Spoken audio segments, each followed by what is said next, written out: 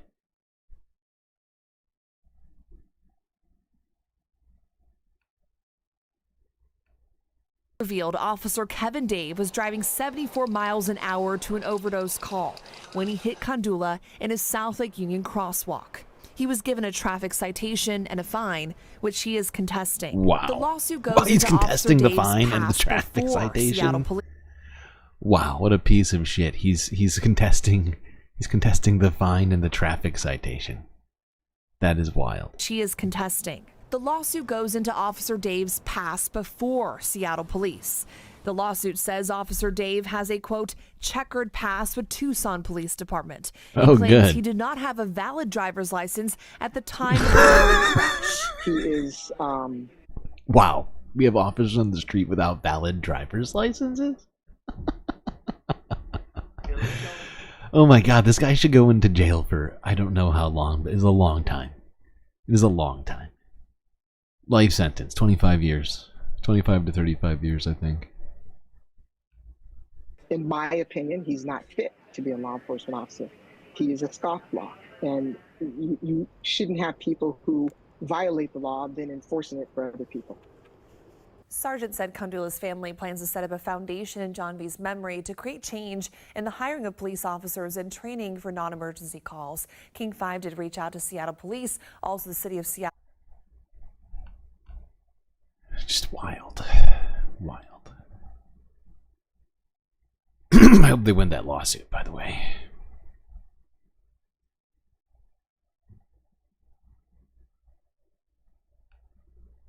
Okay, let's go here. CBS New York from 9 hours ago. Photographic justice. Screening in NYC. Welcome back. You may not know the name Corky Lee, but for 50 years, he documented the experiences of Asian Americans and Pacific Islanders in New York City.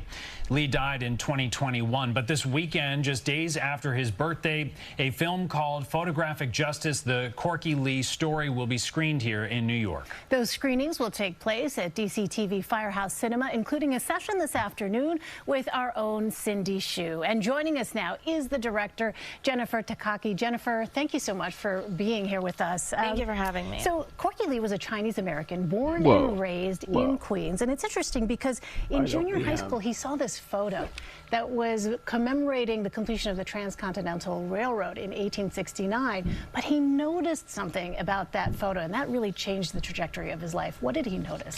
He noticed that there were no particularly Chinese Americans in the photo when thousands of Chinese Americans had died building the railroad. So I think in the back of his head, he always meant to do something. And, you know, fast forward into early 1970s, he really began his trajectory. Because he talked about that in the film. He basically describes that as being sort of this impetus for him to create a more accurate historical record of the role of Asian Americans and Pacific Islanders in history, in American history.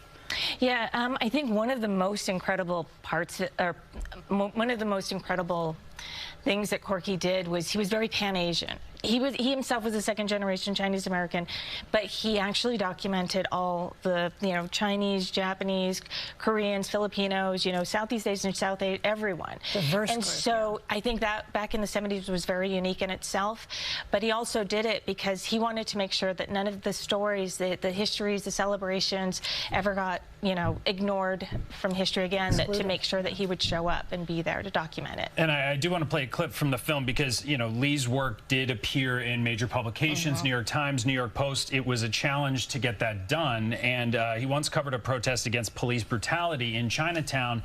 Your film shows what happened to his pictures from that day. Let's take a look. He called the New York Times, and they said they had their photographer there, but they didn't know of any outbreak of violence. I called the Daily News. They didn't want to see the photograph. And then the New York Post said they had their photographer there. I said, well, my photographs show that somebody got beaten up, and the police are taking him away. And then there was a little bit of silence on the other end of the phone. And then they came back to me and said, okay, kid, bring it in. And I made the front page. Wow, so that's from 1975. Was it any easier for him? So yeah, if you want to watch more of that, the film is out and in theaters in at least New York City. I don't know if it's in other places at this time. Just thought it was interesting. I believe we covered him earlier this year because I think he passed away in, I want to say it was February or March or something like that. I could be wrong.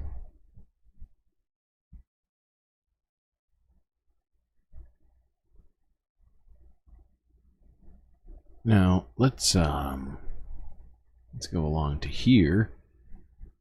This is a disturbing fucking piece. This is from A More Perfect Union from 4 days ago. They did an investigation in Alabama into the prison labor system. This is a illuminating and disturbing piece.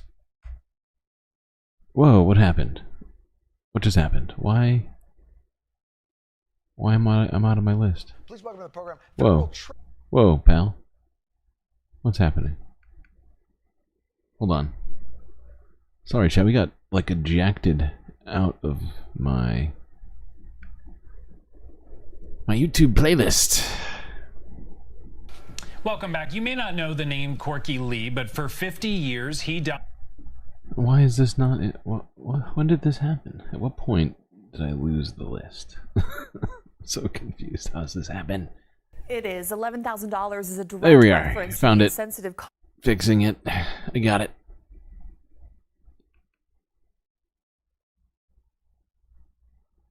The space station is making very strange noises today. Oops, there we go. Well, a lot of people are calling it modern slavery. Does that feel right? I was just about to say that's slavery. That's slavery. You took away the whips, but you put the paperwork. Took away the masters and you put them in uniform. Same difference, same difference. It kind of appears that there is a coordinated system in order to protect the labor that's created by the prison system. Walk into a McDonald's in Alabama, and the worker flipping your McDouble could be an incarcerated person. It's a sad situation where they getting rich off us. The Alabama Department of Corrections farms out incarcerated people to work at hundreds of private companies and government agencies across the state.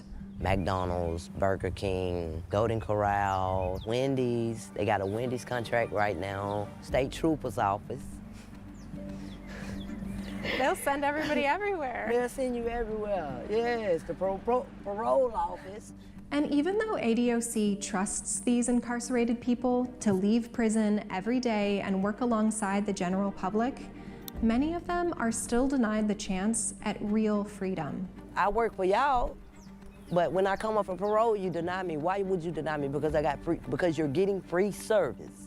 This is a story about corporations and the state of Alabama exploiting prison labor and the coercive policies they use to keep its citizens trapped in servitude. It doesn't work. It's a terrible system. If you're wondering how any of this is even legal, well, it might not be. That's what we went to Alabama to figure out.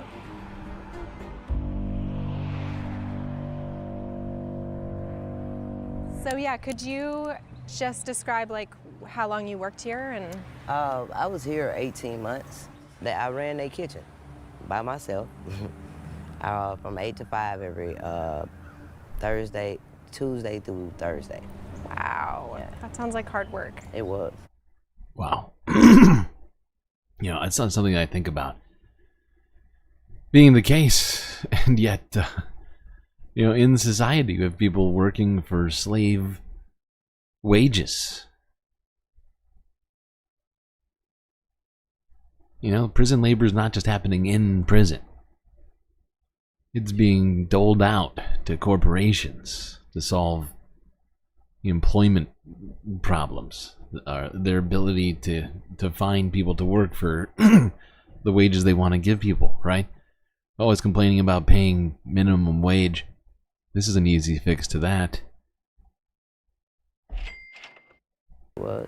Elizabeth Thomas was in the Alabama Work Release Program for 5 of her 15 years in prison. So they had a combination of incarcerated people and free world people? Yes. Did you feel like there was a difference how they treated? Oh, most definitely. We work longer hours. Make the work release work over, work extra days, don't want to give you off days. Like, no, I got to eat my health. I have to get rest. You know what I'm saying? I'm not a machine.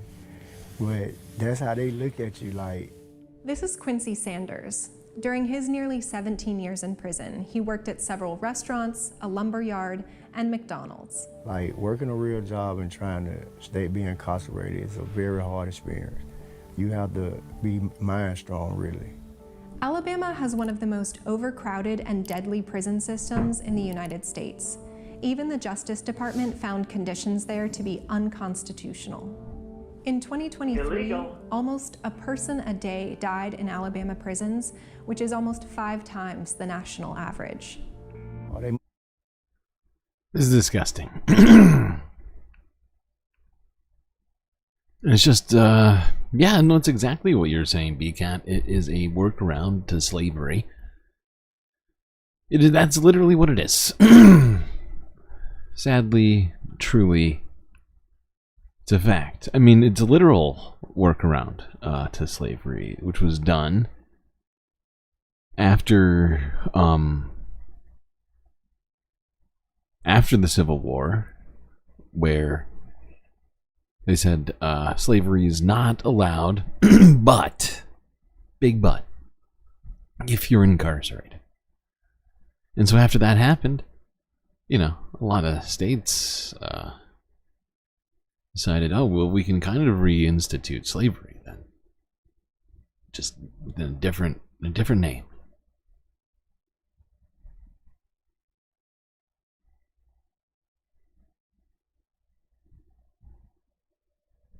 I think it's just good for us to remember that people are working for slave wages in prison. That it's not just in prison. They might be prisoners, but you know, they're not just, you know, pressing your license plates. You know, they're also potentially serving your food at McDonald's or Wendy's or, you know, any of these other places.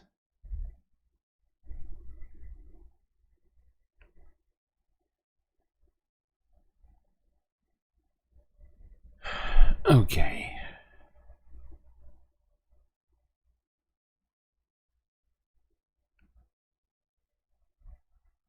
Is there more of this one to watch? Actually, yes. I was almost going to move on, then I forgot.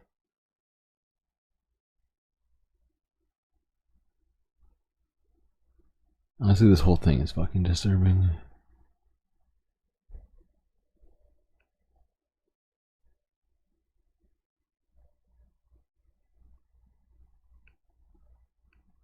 Money. That's what they didn't tell you. The state takes a 40% cut of every incarcerated worker's wages off the top, before taxes, plus an additional $5 a day for van rides to and from work, $15 a month for laundry, and then any restitution and court fees. If your check is $636, you might see two something out of that. And that's every 2 weeks. And you done work 80 hours and only seen $200. Like it makes you lose motivation, because you know money motivates people, especially working. So it kind of makes you lose motivation. One estimate calculated that the state of Alabama enjoys a benefit of more than $450 million a year off of prison labor. And it's slavery all the way around the board, just slavery. Follow the rich way. And unlike free world workers, incarcerated workers can't just get a shift covered or quit. ADOC has a list of rules that all incarcerated people are expected to abide by. Rules like don't have contraband, be in your bunk at the required time, and rules like don't refuse to work. That's a rule on the books. CJ Sandley is one of the attorneys behind a recent lawsuit filed against ADOC. The range of punishments folks can face if they get written up for refusing to work include solitary confinement, losing access to phones, tablets, visitation, access to their families and loved ones for like 30 days, 60 days, being required to do more work inside the prison walls for free, under threat of punishment. I want to talk to my family. I want to be a part of my family, and you're telling me that if I don't go and do what you want me to do at these jobs, work as hard as they want me to do, if they need me 7 days, you want me to go there 7 days. If they need me 80 hours, you want me to work 80 hours.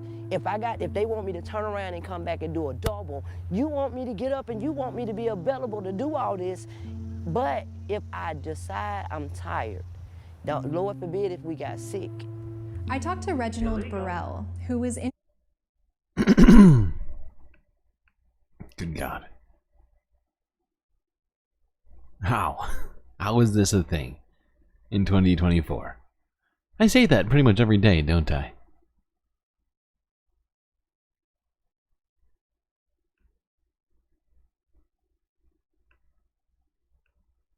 Out early, if a work stoppage to protect myself from being abused and to speak up for myself could subject me to sanctions, I don't have to say it, but you're going to follow whatever order you're given. Chris England is a state representative in Alabama. He's leading the fight to reform the state's prison system. It is a completely broken system. The folks in charge, the parole board, they don't use guidelines. There is no methodology applied to it. Alabama has some of the lowest parole grant rates in the country. And more than 90% of the time, hearing this answer. Denied, denied, denied, be denied. Parole will be denied. If the parole board followed its own guidelines, it would grant parole in about 80% of cases. The fact is, many of these judges are in the pockets of the private prison industry, which greatly profits from these sorts of things, like you heard earlier. They take they take cuts on worker pay before they do all sorts of other sorts of things to this money. It's pretty insane that this is happening on a systemic level.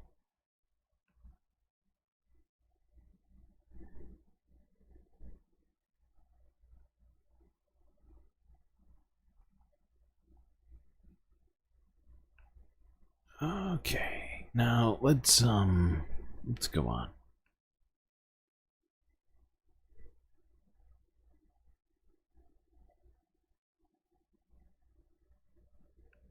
Here's Eyewitness News ABC 7 New York from 11 hours ago.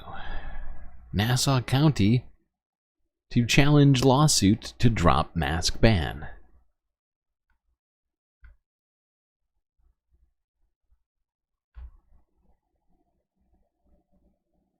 Nassau County is fighting to get a federal class action lawsuit dropped challenging its mask ban. An advocacy group filed a suit last month saying the law discriminates against people with disabilities. But county lawyers say it should be dismissed because the plaintiffs have suffered no harm as a result of the ban. The law makes it a misdemeanor punishable by up to a $1,000 fine or a year in jail for wearing a mask in public. I'm sorry, you gotta wait for people to get sick for them to to appeal this ban? Exempts, though, people who cover their faces for health, safety, or religious reasons. This is insane. This shit is fucking insane.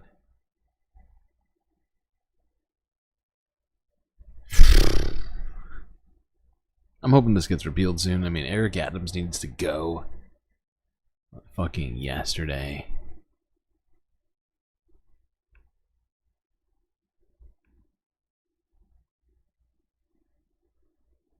But, yeah, I guess we'll see what happens with that appeal. Alright,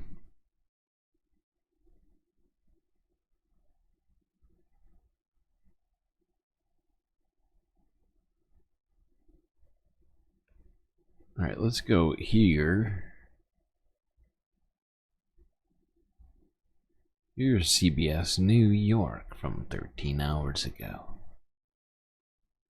NYC terror plot thwarted near U.S.-Canada border.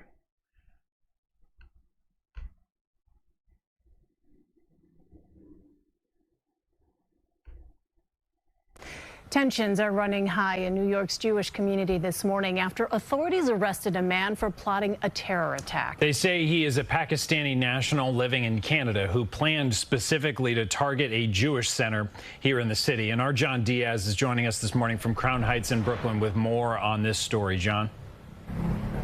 Yeah, well, Doug and Elaine, officials telling us that this man wanted to carry out this attack in support of ISIS. Now, if he is convicted, he could face up to 20 years in prison. Now, in a criminal complaint that was filed in the Southern District of New York, it details how 20-year-old Mohammed Shahzeb Khan, a Pakistani citizen living in Canada, has been charged with attempting to provide material support and resources to a designated foreign terrorist organization. Now, while authorities just released the information yesterday, they say Khan was caught Wednesday about 12 miles from the U.S.-Canada border. And according to the complaint, he had planned to use a human smuggler to help him cross into America. Once in, officials allege he was planning to carry out a mass shooting at a Jewish center here in New York City a month from today on October 7th. That will mark 1 year since the beginning of the Israel-Hamas war. Federal investigators say that they flagged Khan when he began posting on social media last November, alleging he distributed ISIS propaganda videos and pictures. That's when two undercover officers began communicating with him. So yeah, that's actually a very disturbing story. And you know what frustrates me about it all is that this happens amidst a bunch of accusations and reports of anti-Semitism at a time when the definition of anti-Semitism has been completely turned upside down, and, you know, makes these sorts of things what do you call it? Oh, there's like a word for this. It's just very frustrating that you know, that we have real anti-Semitism, and it's rarely called anti-Semitism. I don't think they said anti-Semitism one time during this entire piece. Of all people, was that CBS? Yeah, of all people, CBS not using the word anti-Semitism. But then, when people speak up against Israel, suddenly CBS crying anti-Semitism fervently.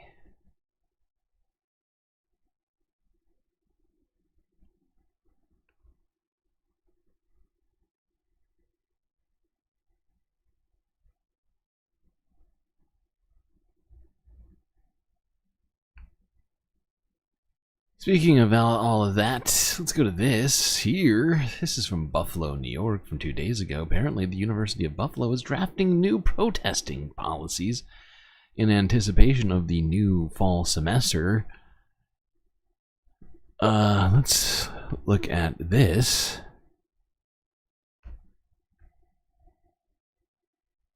I'm Derek Hyde at the University at Buffalo North Campus, where drafted policy changes for students are currently under review, just a few months removed from several people being arrested during protests here on campus. The University at Buffalo is looking to change its policies for anybody on campus. The university released new drafts revising its rules for people assembling, posting information, and setting up a camp.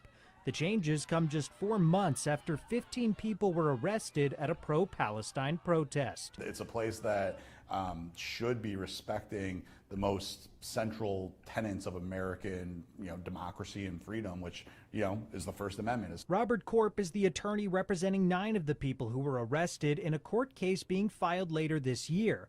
He says the timing for policy changes is too convenient. I think that the university likely realized that their conduct on May 1st was not appropriate. So what are those policy changes? The drafted assembly policy includes a removal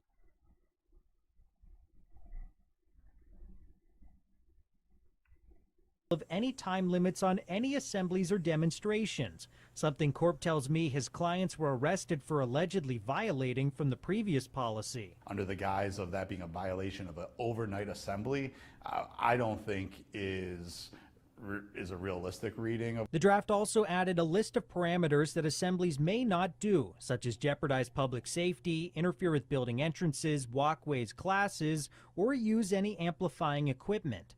The drafted posting policy also says anything like a flyer or projection for any organization may only go on general use bulletin boards, and it bans the use of chalk on any campus building, road, or sidewalk to promote an event. These policies are currently in a 30-day comment and review period that's over. This is ridiculous. Bans the use of chalk? Chalk. At school. No more chalk at school. What is this? Illegal. Event. These policies are currently in a 30-day comment and review period that's overseen by a university's policy review group. Yeah. One of those members is Isaac Holding, who shared his personal opinion with me. It's really important to get as much feedback from the community. Here's my comment. Sounds real stupid. As possible. We're going to be looking at that feedback and thinking about whether we need to make changes to the policy to, ensure that it protects students' rights to assemble, speak, and express themselves, and balances that properly with, campus function and security. Yeah, because I guess they weren't really thinking about that at all. The left hates chalk. It's true. Haters of chalk. When I see chalk, I have a overwhelming sense of just disgust. Ugh, chalk.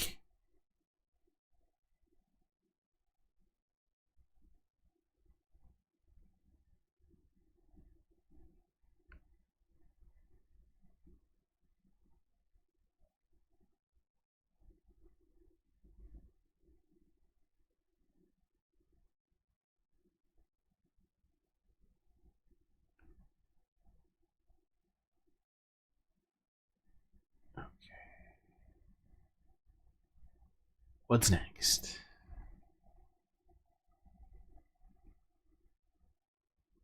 All right, let's talk. Let's talk more about protests, but in a little place called Montreal. Here's CBC News from 12 hours ago.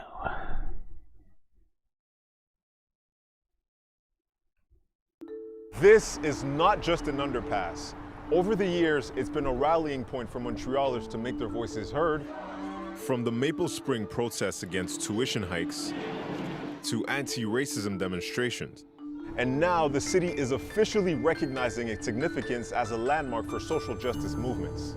Since I took part in some of these manifestations myself, I knew it was always good to see when you're actually in there, to see even more people joining in. So you'd have people maybe with pots and pans, you have maybe people with flags, people that maybe even, bring their pets, or, families that come together. The mural, called Passage des Solidarités, runs along both sides of the Berry Street underpass. Biberjic says it's meant to inspire Montrealers and commemorate the activism that's passed through here. The true core of murals and what it should stand for is to shed some light on social issues, and that, it could be another method of, sharing one's ideas publicly.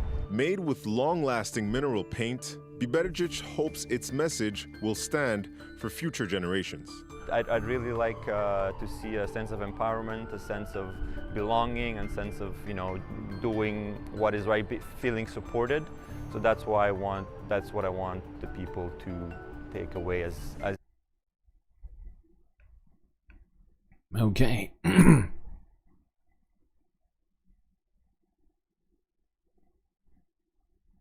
You saw a LinkedIn profile that said something to the effect of, "I'm available for work for anyone who will still hire white men." Oh yeah. Because nobody's hiring white men anymore. It stopped. It's done. It's over.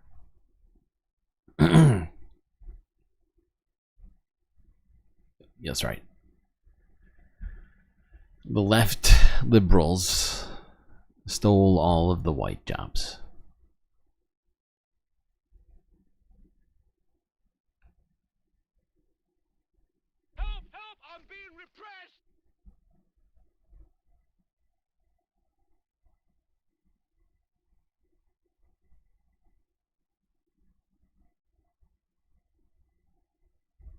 Okay.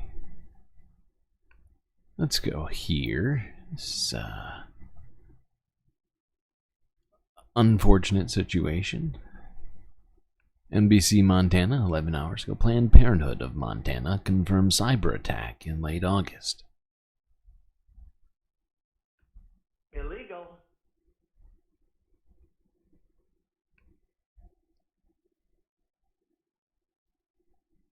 New at 6 o'clock, a cybersecurity threat takes aim at Planned Parenthood of Montana. An official with the organization confirmed that it happened late August. Ransom Hub, a prolific ransomware group, listed the nonprofit as one of its targets. America's Cyber Defense Agency says the group has had at least 210 victims since forming in February of this year. That list includes government organizations, commercial facilities, and healthcare providers. Planned Parenthood said they reported the incident to federal law enforcement. The nonprofit told NBC Montana they could not provide any additional information on what was stolen due to the ongoing investigation.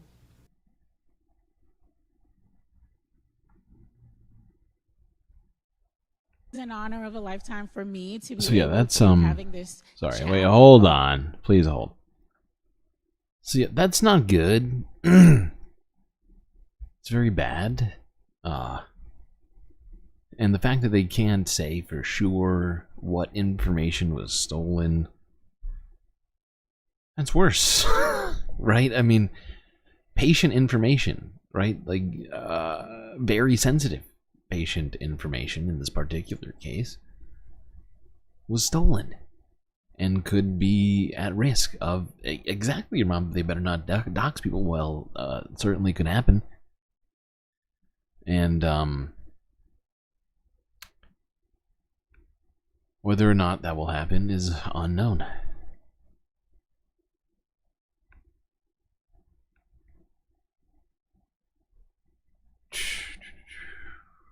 Okay. Now, let's go to this very non-awkward, very natural conversation here at, I guess, something called the Summit. The DCF Summit. Hold on, let me look up what this is.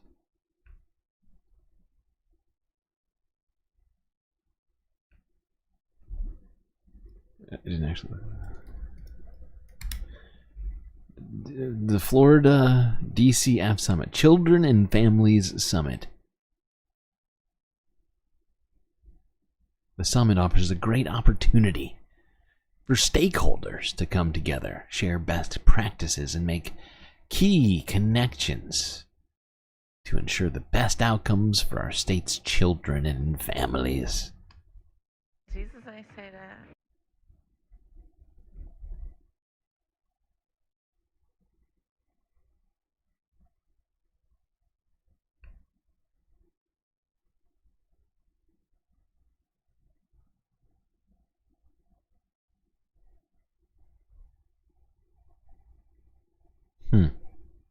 I'm not sure what this thing is.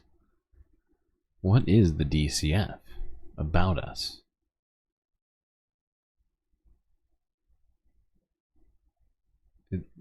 What? I don't know what they are. I don't understand, aside from what that was. That's all that I know. There's no Wikipedia page. And their own website is completely lacking any information. Okay, that's not sketchy at all. It's an honor of a lifetime for me to be able to having this chat with both of you. So we have a few questions that I think the audience would love to hear your perspective on a few things. So, Governor, 2 years ago, you signed the groundbreaking legislation that established the Responsible Fatherhood Initiative, which addresses the comprehensive needs of fathers and provides evidence-based programs that help fathers connect more meaningfully with their kids. Why was that legislation so important to you, both from a policy perspective and personally as a very engaged dad? Well, before I get into that, I do think it's important to just observe that Florida, we're fortunate to have a great secretary here for DCF.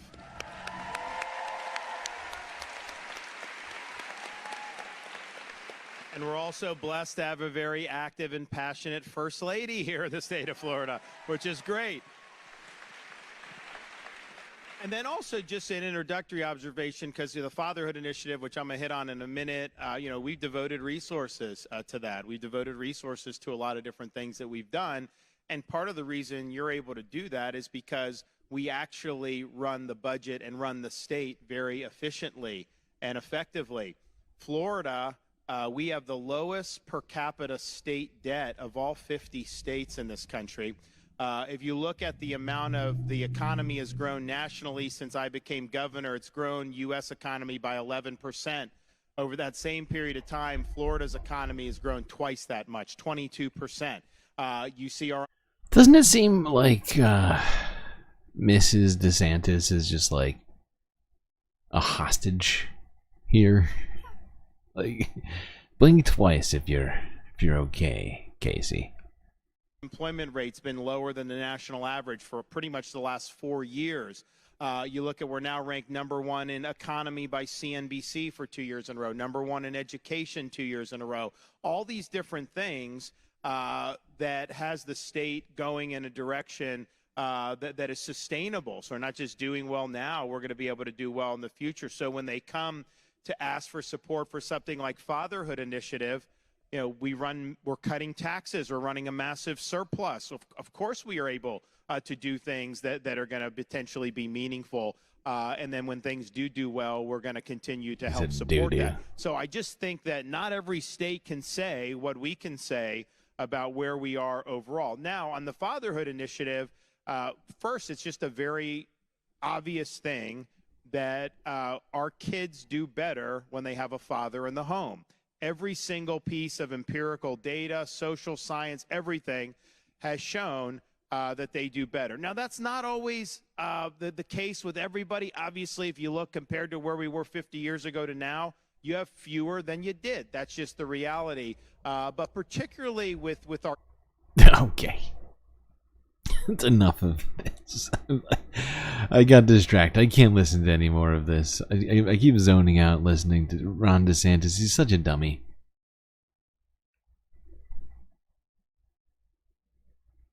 Oh my god.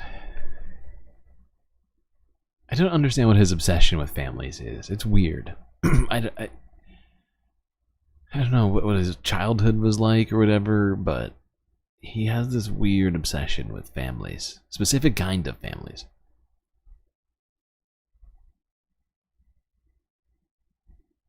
Families with fathers. That family doesn't have a father. We got a problem.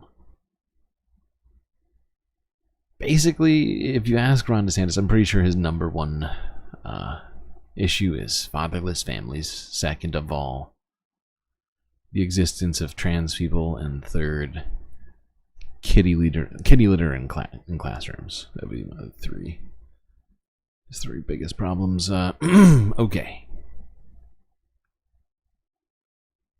I'm sure he'll solve them eventually. Let's go here to the Majority Report with Sam Cedar from a day ago. Oh, and Disney. I almost forgot. And Disney. And Disney being too woke. Always so woke, Disney. Illegal. Okay. Are Dems abandoning the fight for trans rights? Let's try to answer that question. Thanks, Jeff, for the question. Calling from a 315 area code. Who's this? Where are you calling from? Oh my gosh. Hi, this is Lydia. I'm calling from Nazareth, Pennsylvania. Lydia from Nazareth. What's on your mind? Well, first I want to thank you for playing Laura Trump after Tim Pool's dad, so I don't have to follow Tim Pool's dad. I can just follow Laura Trump. There you go. There's nowhere but to go but up from here. So I've actually been trying to call in for a little bit. I wanted to really, since like the after the DNC, I really wanted to talk, surprise, about some trans issues. And kind of how the LGBTQ community, but especially trans people, kind of got the, short end of the stick, completely left off, basically. I think like Cory Booker and one other person actually like mentioned trans people, which is a really interesting like juxtaposition to the RNC. Which that y'all will recall, that's all they talked about was trans people the whole time. So I just feel like that's an interesting dichotomy. And that they can't even be bothered to mention, what is it now? I think it's 537 anti-trans bills that are, throughout the states, and not even a mention. Yeah, it was a really deliberate attempt, I think, to focus on abortion at the convention. Obviously, to not focus on Palestine, or trans issues, even though we know that the electoral consequences of doing so are like not really a big deal. The Republicans that focused on trans issues lost a lot of their races in 2022, so you're seeing them focus a little less on it now. But the Democrats are running an extremely safe campaign over since Kamala Harris has entered into the race, and it's a shame because we should be fighting on all of these fronts, and we can. And you hear like certain Democrats, one coming to mind is Cenk Uygur, but say that trans issues, like running pro-trans issues, is a hindrance to a campaign when, like you said, Republicans have run on that numerous times and it has backfired every single time. So which is it? Is it, Yeah. It seems pretty obvious to me that, There's no evidence for I mean, the fact is that, you know, the Republicans they have nothing else to work on now, right? Nothing that they actually care about aside from actually just destroying the entire government. They got it done on abortion. They've got it done on a bunch of stuff that they like, you know, taxes, all these things, and you know, regulations. They've pretty much gotten it done on practically everything. Oh no, we have a purple PB. Purple PB. At least we have our PB. It's better than no PB.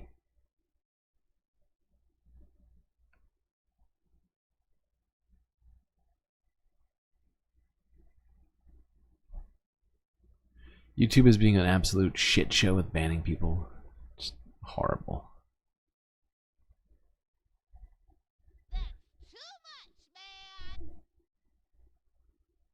All right. Let's go here to CBS News. This is from 13 hours ago, discussing the most recent Labor Department employment data releases.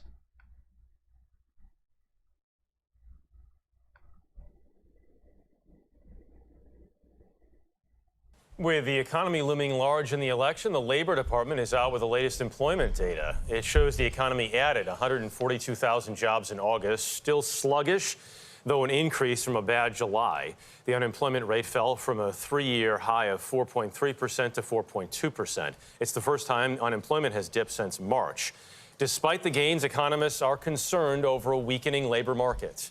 Natalie Brand is at the White House with more on this. Natalie, good morning.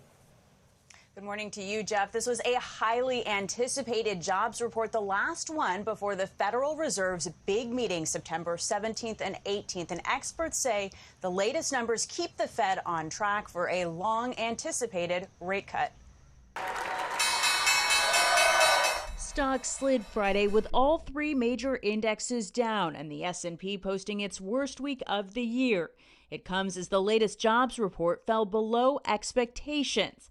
A labor market in transition, says CBS News business analyst Jill Schlesinger. We don't want to see job losses, but we do want to see a slowing of the labor market so that the inflation rate follows. We do want to see a slowing of the labor market. It's horrifying. Whenever people say that out loud, I'm just like sort of aghast, just sort of left wondering, just wallowing in my thoughts about it. Like, what are you saying? You saying you want people to make less money and to be unemployed, essentially. That's what she's saying. She wants it to be hard for people to find jobs.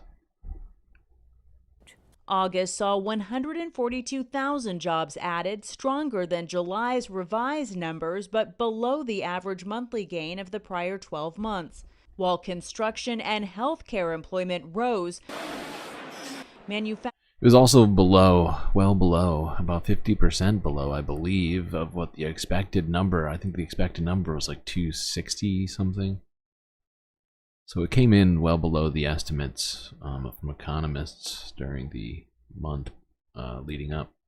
Manufacturing lost jobs, and more than 7 million people nationwide are still searching for one, like editor Steve Sachs in Los Angeles. Work is a little scarce, and I think it's slowly picking up, but I know I have colleagues that are still out of work and looking or just starting jobs. In Pennsylvania, retail supervisor Jaden Luhovy lost her job when her company filed for bankruptcy in the spring, but she was rehired as the store tries to make a comeback under new ownership.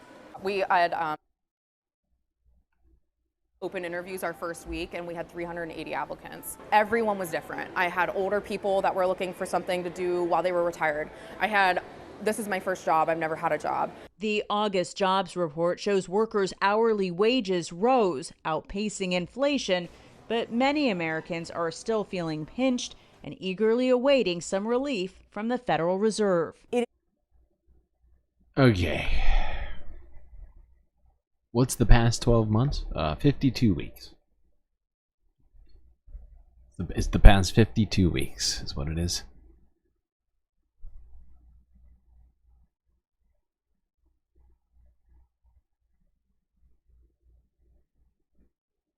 Okay. Speaking of employment, let's go here. It's the weekend. We might as well, like, not do everything too super serious. Here's Associated Press from 23 hours ago. Chrissy Teigen and other celebrities call for an end to sub-minimum wages. And this is relating to tipped workers being paid sub-minimum wages, legally speaking. It's always been a loophole for restaurants. Our celebrity servers do this evening. Tonight is all about having fun, raising awareness for this issue and for these measures, and we're just going to have a really good time doing it, and maybe a little bad at it, a little rusty. I started at age 17 working in the service industry. I was a hostess, and I was a part of the sub-minimum wage. It was really a game of chance every single day. I never knew. Seriously, though, that's exactly what it is. It's a game of chance. Working in the service industry as a sub-minimum wage tipped worker, you're at the whim of the customer. You know, I've worked too many, probably like a dozen different sort of tipped work sort of jobs. I've worked practically every available tipped job, I feel like. I was going to come home with. I never knew. It was really a roller coaster. I didn't know week by week or every 2 weeks when we got our check if it would be enough to get through the month. And it was just a weird way to live for a few years. And then you really realize that this is happening to so many people for so long now, 30 years now, the sub-minimum wage. Yeah, and not everyone becomes a supermodel that gets married to a multi-platinum record-selling artist. A lot of people are still stuck doing it. Has been $2.13. I'm so excited to be back here in celebration of one fair wage and our shared ethics and work to raise the wages of over 10 million people by 2026. Thrilled we're finally being recognized as the enormous workforce that could turn out to vote, but they don't because, frankly, their needs have been not addressed. If you have seen your wage not go up in 30 years, under any presidential administration, would you be motivated to vote? No. You wouldn't take time off from your three jobs that you used to feed your kids. And that's one of our big problems with our system, is that we still make voting just a normal day. It should be a national holiday. Instead, everybody is forced to continue life as normal and also attempt to participate in democracy. Chrissy looks she looks upset. I think she cares a lot about this issue, honestly. I think she's just sitting here reminiscing about the times where she had, like, terrible customers. I can see it in the back of her eyes. She's just like, oh, that son of a bitch. No, I will not make you and your stupid friends another lemon drop.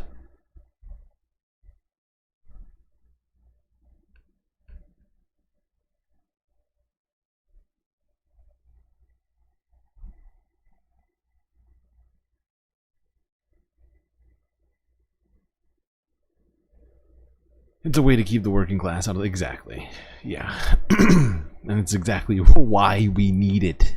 That's why we need the national holiday for voting. Then state holidays for state voting.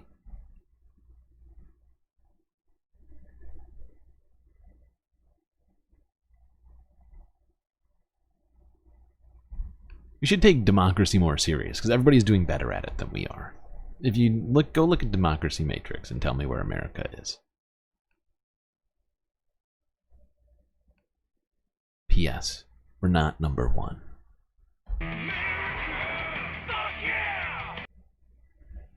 Alright, we're already talking about economics. Let's continue talking about economics. Forbes breaking news 19 hours ago. Donald Trump says his plans to slash regulations will get mortgage rates back down to 3%. How's that work? That's confusing. How do regulations How would that affect mortgage rates? Office, we will make housing Oh no, much more affordable. I forgot. This is As the inflation is tamed, interest rates saddest, most tired news conference / fundraiser of all time. dramatically fall. They'll be down very, very low. We'll get them down. We had them down to 2.4%. We got him down. Period of time, reducing. What is he talking about? What is he talking about? Is he talking about... Wait. Hold on, I need to look at something. I think I know exactly what he's talking about right now. He did not do shit. Oh, he's a funny man. He's talking about...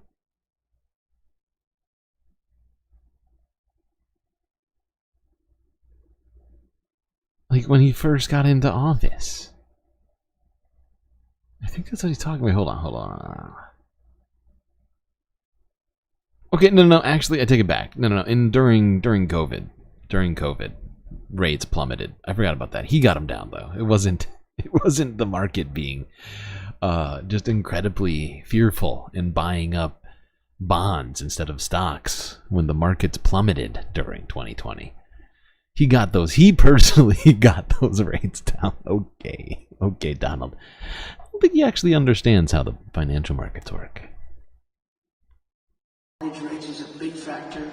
We're going to get them back down to, we think, 3%, maybe even lower than that, saving the average home buyer thousands of dollars per year. They can now go out. Young people will be able to buy a home again and be a part of the American dream. How?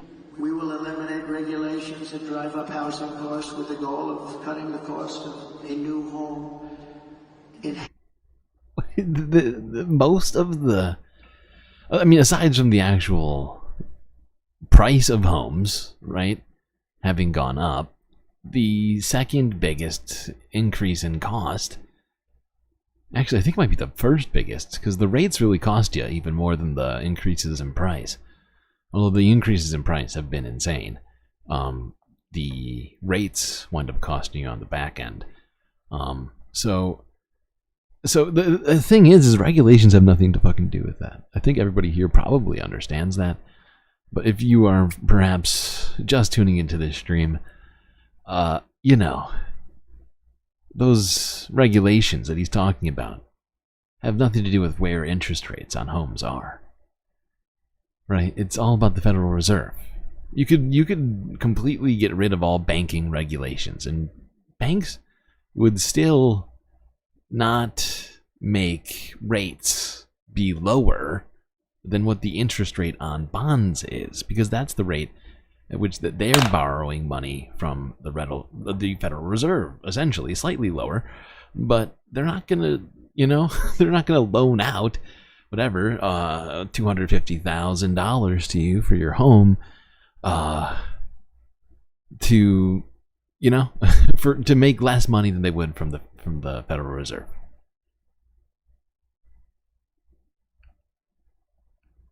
We think we can do that. The regulations alone cost 30%. Regulation costs 30% of a new home. And we will open. In fact, there's actually two things there, right? Because banks do their own investments. It was technically illegal until Glass-Steagall was repealed.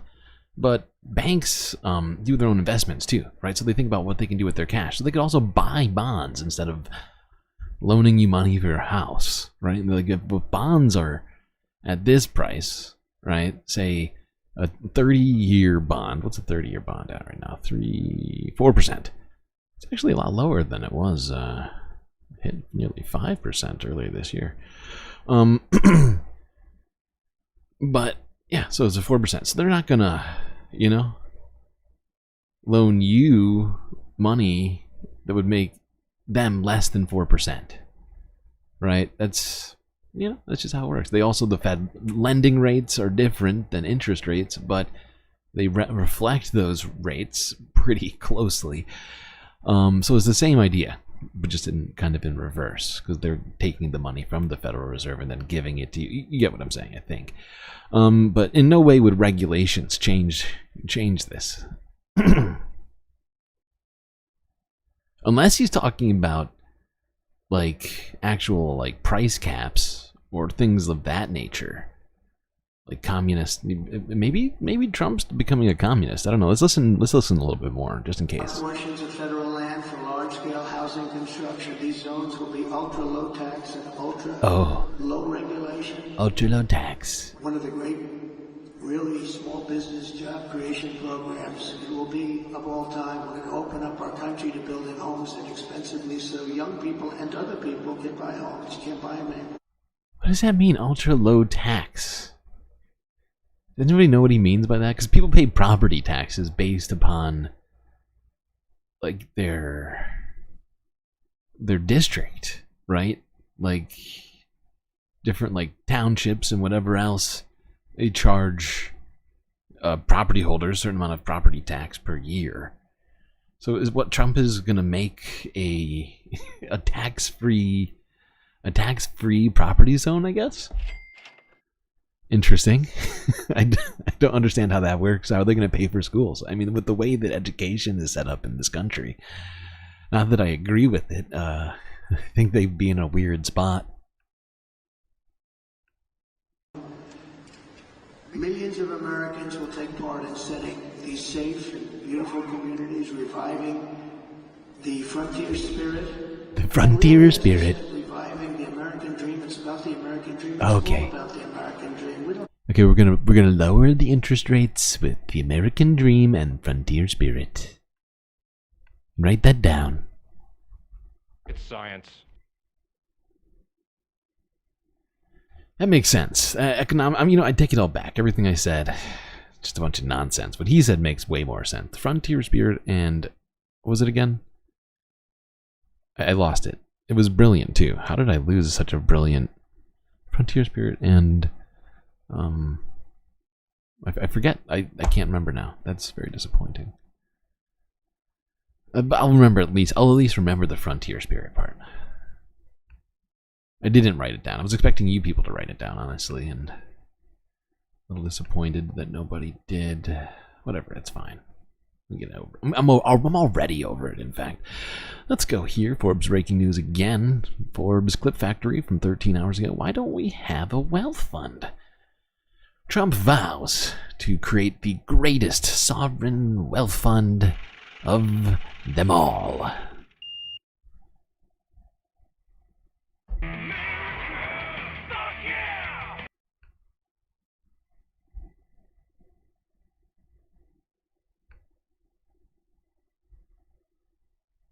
When we do all of this, we will be so successful. We'll create America's own sovereign wealth fund to invest in great national endeavors for the benefit of all of the American people. Why don't we have a wealth fund? Other countries have wealth funds. Everybody else has money. Why don't we have more money? We're going to have a sovereign wealth fund, or we can name it something different. I'll talk about it with Mr. Paulson, who's in the audience, and a lot of other friends of mine. Real quick, before you have a chance to Google it, type in chat what a sovereign wealth fund is for me, if you would. We'll name it something that's appropriate. Perhaps sovereign wealth fund wouldn't be appropriate, but it's going to be the same thing. We'll put tremendous amounts of money through all this money that will be taken in through tariffs and other intelligent things. And we'll have the greatest sovereign wealth fund of them all, and we should have. And that will be used to do things that will be great for our country, including to invest and wisely invest and build it up bigger and stronger. Bigger and better than ever before. Any place on earth. We will build extraordinary national development projects, everything from highways to airports to transportation infrastructure, all of the future. We'll be able. Anybody? Nobody's yet typed in chat what a sovereign wealth fund is. Huh. Well, it seems like maybe not a lot of people know what a sovereign wealth fund is. And my guess is voters in general, they hear sovereign wealth fund and are probably, sort of blankly staring back at that sort of phrase. We need a third emotional support character, do we?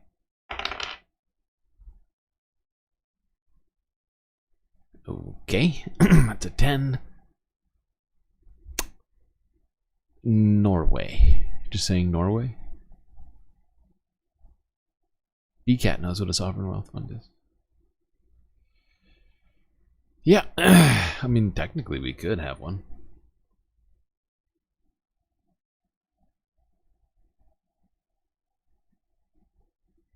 And the fact is, for a place that subsidizes as many companies as as it does, one way or another, whether it be with research or just actual money,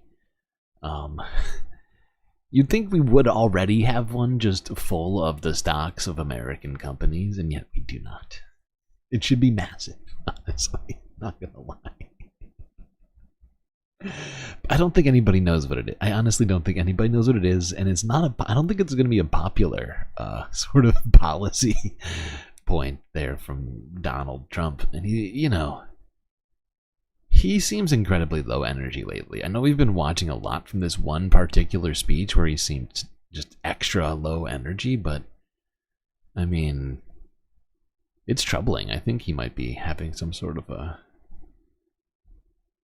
some sort of a problem, maybe personally or otherwise. Maybe he's just very disappointed about the way the election's going. I don't know.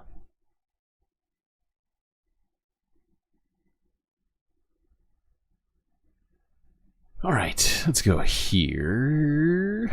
While talking about economics, let's go to this.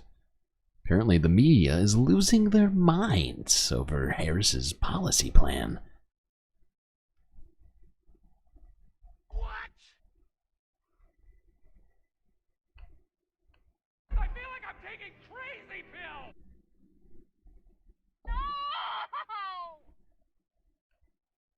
We are back, and we are joined now by Hal Singer, professor in the economics department at the University of Utah, managing director at Econ One, and the executive director of the Utah Project, which is an institute studying antitrust and consumer protection. Hal, thanks so much for coming on the show today. Excellent. Well, thanks for having me. So let's just start here, because inflation is the refrain that you hear all the time when people in the media are talking about the economy. And of course, we've gone through this on the show before. There was naturally occurring inflation in the pandemic because our supply chains were disrupted. There were work stoppages, and prices did go up during the pandemic. But now, in specific sectors, like housing and groceries and meat, they've stayed up and profits have soared for these companies. The Harris platform seems to understand that, but the media doesn't cover that at all. If you could just do some myth busting here for us. Yeah, thanks for that one. Yeah, I hope we can talk about price gouging. It seems like a very sensitive subject these days. In fact, The Economist magazine said that if we even utter the words, we could undermine the faith. Can we pull up your tweet on this? I'm sorry to cut you off immediately, but this was incredible. You highlighted this. This was a sentence in The Economist, this part here. The claim of price gouging is simply not supported by the evidence, but it nonetheless erodes the faith in open markets that makes America prosperous. So, according to The Economist, talking about price gouging is wrong because capitalism, people may start to think critically about it. I don't know. Who knew that they were such snowflakes, right? I mean, we should tread delicately here because I don't want the entire financial market to collapse around our conversation of price gouging. But let's go for it anyway. Yeah, it almost was something that couldn't be discussed in the media. The media has their favorite kind of neoliberal commentators. They go back to the same ones. I don't know if I should name any names on the show, but these guys just can't bring themselves to even accept for a moment the possibility that the firms in charge of setting prices, in consolidated industries with massive price setting power, could have any culpability in driving inflation. And the other thing that would kind of cause me to go mad, as you mentioned, we did have this burst of inflation. It was endemic, kind of economy-wide. But afterwards, we only saw it kind of lingering in very specific sectors. And yet the Fed took this position like this is just any kind of old inflation. We should address it by throwing sand in the gears of the economy. It was pretty clear where it was coming from. It's like a fire in your house. You identify where the fire is. You don't bulldoze the house. You go look and you find the room where the fire is. You take it out. So we had it in just a few sectors. Housing, accounted for a third, as you know, of the entire CPI. And we have this crazy mechanism that says we're gonna treat the cost of owned homes as if the imputed value is the rental thing. So rental drives everything in housing, and now we learn, and we've known this for a while, that the rental markets in the United States have been subject to a massive, alleged, I should say, price fixing conspiracy, right? And so, the idea that firms had no culpability in driving inflation is just nuts. And sadly, I think the only reason why economists can't say it, not all, but most, particularly those who kind of play in this industrial organization space and get quoted all the times, I worry that they are in a constant audition mode for corporate consulting gigs. And if you bite the hand that feeds you, you're not going to be able to sustain your customary lifestyle. Yeah, I mean that does seem to be at play here, for sure. And you mentioned the digital price fixing done by RealPage. I guess that's a great place to start. Where I mean, a lot of these companies, I guess this RealPage is software. It's owned by a private equity firm, and there are estimates that in certain metro areas of the country, it's 70% of large apartment buildings are using this software called RealPage, where it's essentially a digital price fixing scheme by these companies where they come together, they put their information into software, and they basically artificially say like, hey, we don't need to compete with each other. We can set the prices for rent here, and we'll all make a boatload of money, even though that's like basically artificially working together in an illegal way. So that's why the DOJ filed this antitrust lawsuit on Friday. This was a part of what Harris proposed, right? Cracking down on corporate landlords. This was in her platform that she rolled out. So for me, if this is continuity from the Biden administration with Jonathan Cantor and Lena Khan, that would be encouraging. But I guess, Hal, what's your take on this lawsuit, what it means for her platform if she were to win, and her agenda if she were to win in November? Yeah, well, the lawsuit's huge. And you hit on a few of the aspects, but just let me tell you, coming from an antitrust perspective, what's really pernicious here, what's really dangerous, is the sharing of competitively sensitive information across what should be horizontal rivals, two different landlords competing with each other in theory in the same neighborhood. They're sharing with each other through this intermediary their vacancy rates, and then they're basically, the second thing that's offensive is they're turning over their pricing decision to a third party, which is suggesting to them, by how much they should go up in the rent. Yeah. And you mentioned the 70% number. I don't think you'd need to get to 70% of a neighborhood or of a city before you can effectuate, a price fixing conspiracy. And the fact is, my understanding recently, I've been looking into, and I think that Airbnb is doing something similar with its, like whatever you want to call them, like proprietors. They have their own, everyone, like, right? I'm pretty sure they might have their own, like, algorithm, essentially. Even the landlords who aren't using RealPage, they see all their rivals going up by 14, 15, some ungodly, percentage each year. Why not do it? Why not just follow that umbrella and go under this higher prices? And it leads to, massive price inflation across the board. And we've known this is going on. By the way, the DOJ was a bit late to the party. There's been private plaintiffs who've already filed against RealPage. This is no surprise. And what was amazing, I just go back to the mainstream, kind of the economists, the neoliberals. Paul Krugman, God bless him, was bending over backwards to come up with alternative theories as to why prices were exploding in rental markets. And his theory, his pet theory, and he wrote at least 5 times stories about this, that the pandemic caused the demand for more space to go up because we were no longer working in buildings downtown, right? We're working out of our homes, so we needed bigger homes. And that's what was driving the price inflation. He was, like, there were a lot of people in the economy who don't have that luxury, like people who make wages, as opposed to Krugman, who could maybe do it from his vacation home or something like that. I mean, so much of this working from home stuff, like analysis of the economy, that also feels like to benefit corporate landlords who want people to return. Yeah, it's like if you all go back to work, it'll be fine. Your rent will go down. I promise that the landlords will be fine with making less money. Oh wait, sorry. Can't actually make that deal happen right now. Whoopsies.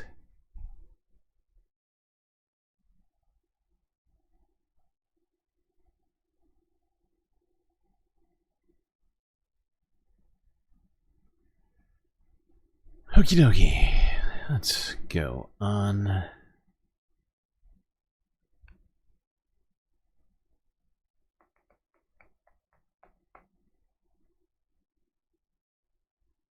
Let's go to this.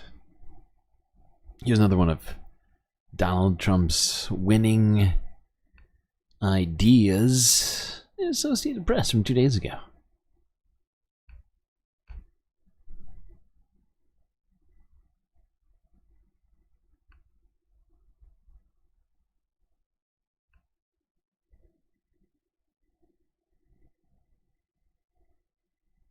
My plan will rapidly defeat inflation, quickly bring down prices, and reignite explosive economic growth. Explosive We will economic create the growth. biggest, greatest, and strongest middle class in the history of our country. We will have tens of millions of high-paying jobs in manufacturing, transportation, defense, as well as all of the sales and support of export jobs. Our auto industry will be the biggest beneficiary. In short, it will be a national economic renaissance just by using our heads, by being smart. It's going to be smart.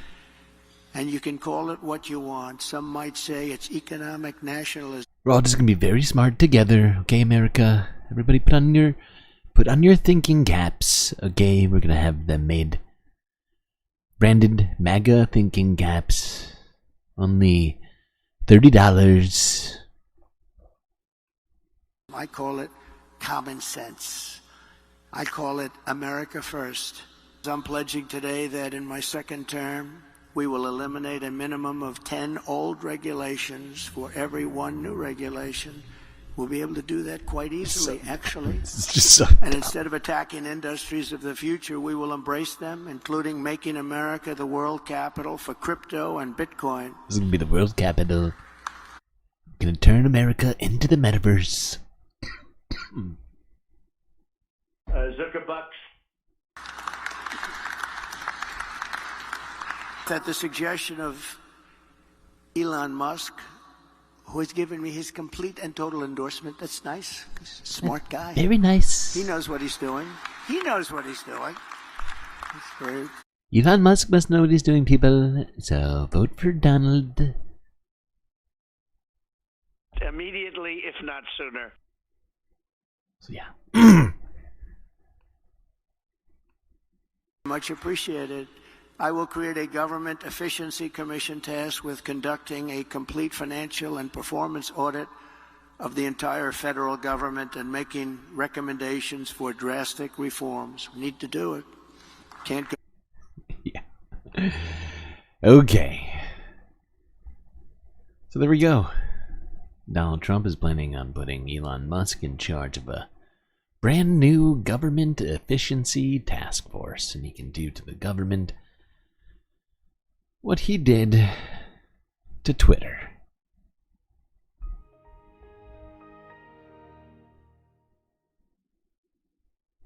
Okay.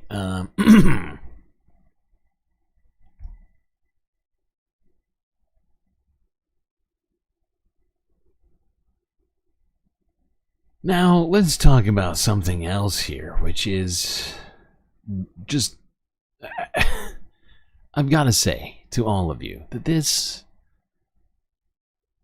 what we're about to watch here is honestly much more serious than it seems like everybody is making it out to be. At least for many of the people so far that I've seen talking about this.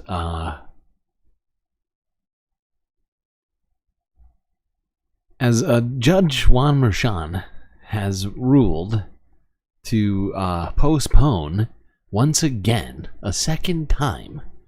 3 months ago, he ruled to postpone until now, and has now decided to postpone a second time till after the election in a clearly political move. Juan Merchan. Let's go here. Reuters, 12 hours ago.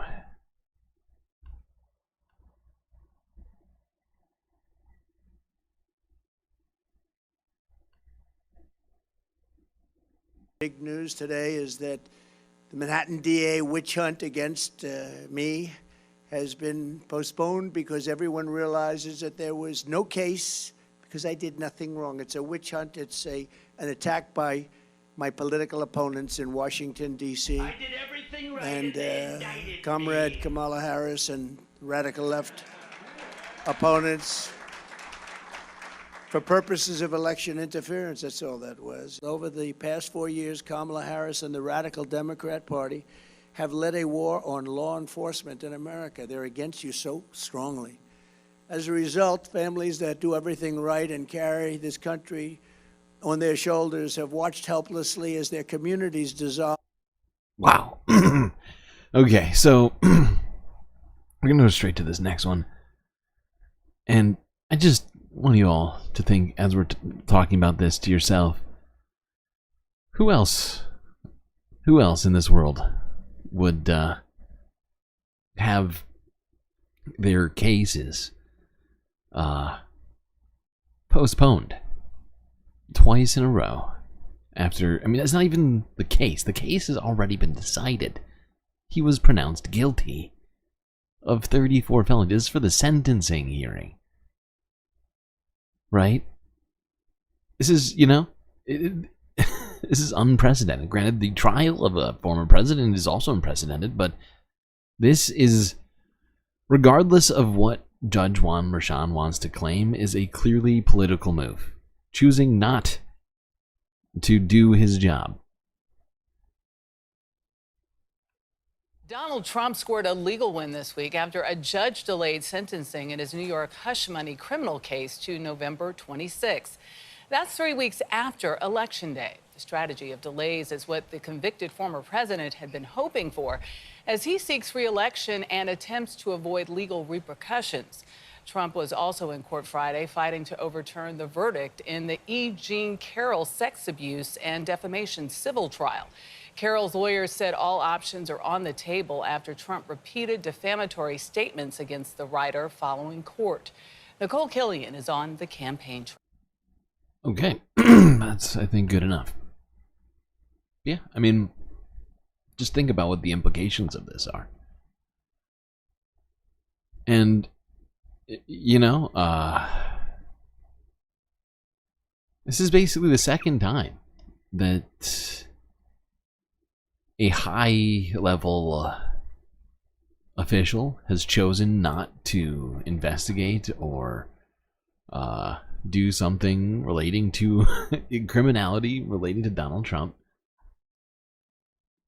because of a political election. As what's his name? Jim Comey chose not to. Back in the day, I think everybody knows. We don't have to rehash all of this shit, but it's just insane that this judge has chosen to just not do his job and allowed the political election to happen before doing his job, as if somehow that's an excuse, like a reasonable excuse, not to just go forward as he would with any other convicted felon.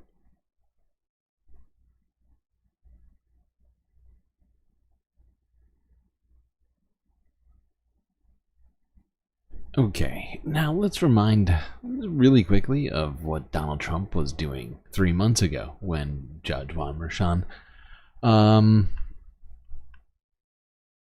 postponed his trial.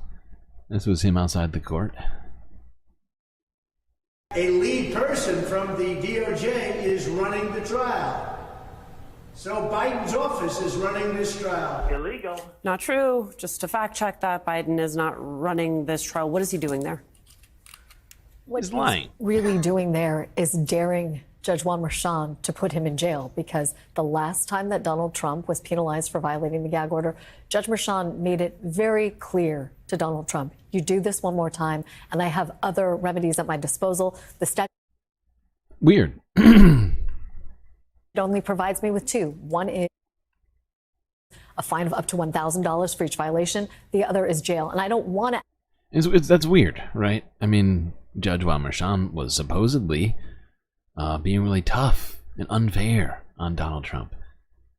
And yet, he is delaying this, which clearly there is no other way to interpret this as being beneficial to Donald Trump. There's no, if anybody here can tell me why this is not beneficial to Donald Trump, you let me know.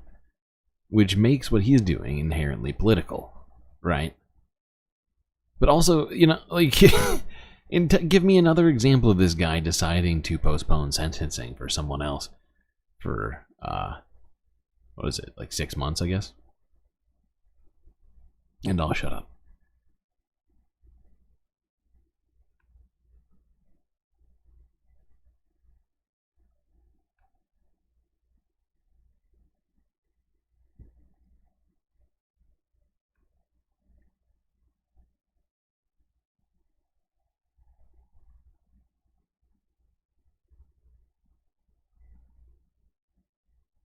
Because the fact is like, judges, once the verdicts have been brought down, there's not a lot left for them to do, you know? Like, I would love to actually hear what his reasoning for all of this is. I haven't heard it. Now, let's go here. Let's talk a bit about immigration.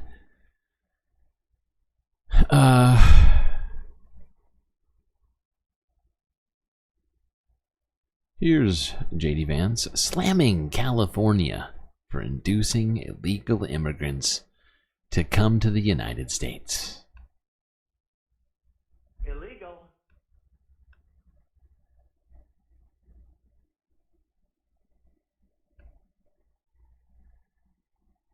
Of her administration. Senator, I actually wanted to ask you about the recent increase in border crossings in this region, specifically moving west from, Arizona. You were down at Sierra Vista last month. Can you tell me a little bit about what that means? This is a more developed area, more hardened, bigger, like more extensive border security. Well, I think one of the things that it shows, unfortunately, is that when you roll out the red carpet and give illegal aliens a ton of health care benefits, a ton of housing benefits, you're going to induce more people to come. Look, California has made a catastrophic error at the state level, of course, backed by a lot of the San Francisco liberal policies that Kamala Harris has supported, that we want to give illegal aliens free mortgages. We want to give illegal aliens really generous health care benefits, and that has induced a lot of illegal aliens to come into the state of California. But again, now, nobody was planning on giving immigrants free mortgages or any of the things that he's claiming.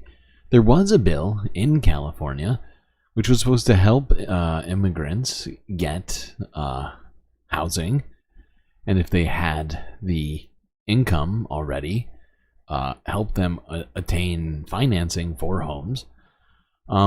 However, that bill was just vetoed by Governor Newsom.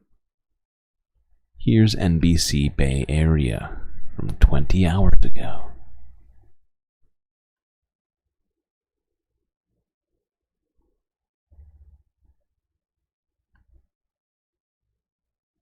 Okay, now to a bill stirring debate nationwide. California lawmakers passed legislation that would help undocumented immigrants get home loans. The governor, though, vetoed it. NBC Bay Area's Jocelyn Moran joins us now with more on the governor's rationale for that. And Jocelyn, I know you also spoke to a realtor who actually has clients that could have benefited from this type of a loan. Yeah, right, Jess. And she's now having to break the news to them. The California Dream for All program gives down payment assistance to qualifying first-time home buyers. This bill would have allowed undocumented immigrants to be considered for that program. But tonight, that is no longer a possibility. In the last couple weeks, I've been getting so many calls. Lizbeth Alarcon is a Bay Area realtor who often helps undocumented immigrants buy their dream homes. She says some of her clients were excited about Assembly Bill 1840. They were waiting and hoping that this would kind of help them get, their home. Finally. The bill would have expanded the California Dream for All program, which provides financial assistance for first-time home buyers. In June of this year, the program began providing qualifying home buyers with money for down payments and closing costs. It was so popular, it ran out of funding after just 11 days. AB 1840 would have allowed undocumented immigrants to apply for first-time home buyer assistance too, but Governor Gavin Newsom vetoed the bill, citing the cost. In his veto message, he said in part, quote, "Given the finite funding available for Cali HFA programs, expanding program eligibility must be carefully considered within the broadened context of the annual." Well, there we go. There's Democrats making it clear just how much they don't like immigrants, apparently. And at the same time, proving J.D. Vance wrong. No, California is not giving homes to immigrants. That's not happening. Not in any way, shape, or form, thanks to Governor Newsom. A guy I am so glad is not running for president. Dude is such a turd. Dismantling housing encampments for the unhoused with his bare hands. You know, vetoing bills that would help immigrants with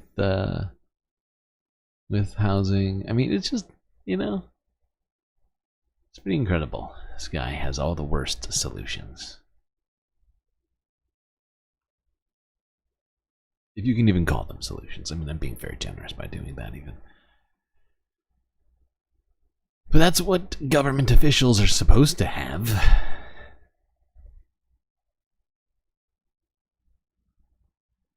Okay, let's go here. Forbes breaking news 23 hours ago. Donald Trump's got even more to say about the state of the race. And how it came to be where it is right now. He's struggling with it so much. Oh my God, let's go to this.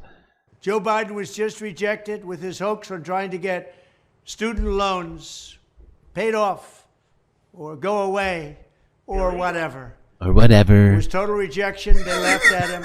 He's a stupid. It's like he doesn't have a script in front of him. But he's also, like, for the first time trying to improv. Or whatever. I don't know. Do you know? I didn't actually read up on it, but I hear it's bad. Or whatever. It was total rejection. They laughed at him. He's a stupid man, but he doesn't care because he's not running. Not going to run again. They took it away from him. This was a horrible thing. He got 14 million votes. Horrible thing. She was last in a field of 22. She was the first one out. She never made it to Iowa. And then they staged a coup. Legal coup. And she got the job. None of the others that ran much more successfully than her. She got the job. Not good. Not good. Very bad. Very bad coup. American people deserve better than a coup. Now, we've talked about this supposed coup in the past.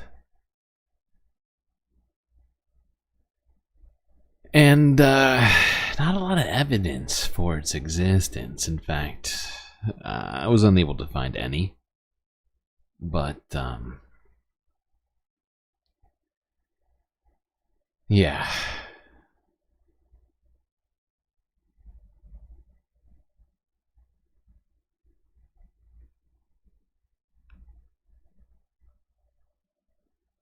It's a coup, everybody. Just remember that. That's what they call a coup. Not like Jan 6th, which is a very, very normal day at the Capitol. Some very normal people being very nice to the police, enjoying the sights.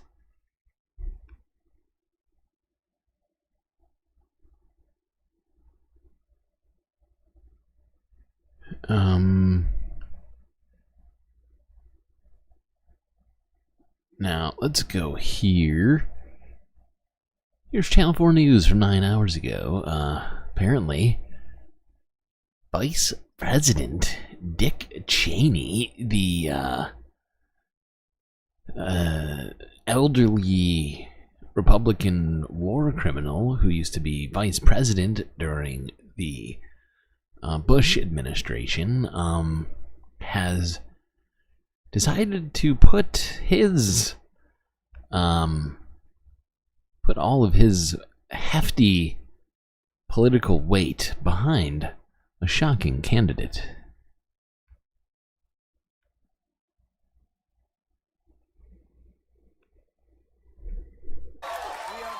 In a contest too close to call, every presidential endorsement is an event. One of the most conservative politicians ever is planning to vote for a Democrat, probably for the first time in his life. Neoconservative Dick Cheney is far from a darling of the American left. The former vice president, instrumental in the Iraq War, has now mounted a civil war in the Republican Party.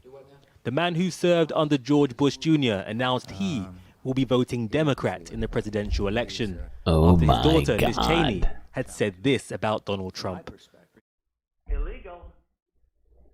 And I've heard, actually, because we just heard what Dick Cheney's doing. But I heard about this guy. I've decided I can't do it. I'm not ready for a Bush impression. Not gonna do it. Wouldn't be prudent at this juncture. But apparently, George Bush will not be endorsing any political candidates in the presidential election. Jeez. Seems like they're going to have to make America great again without old GW and Dick.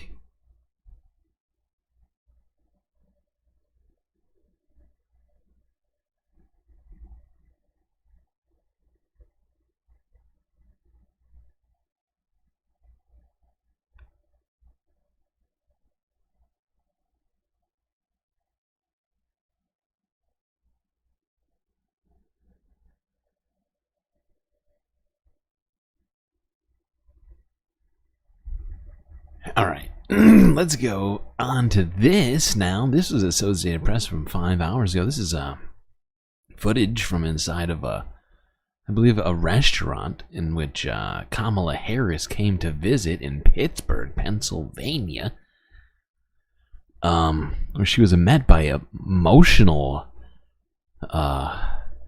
Pennsylvanians. Pennsylvaniites?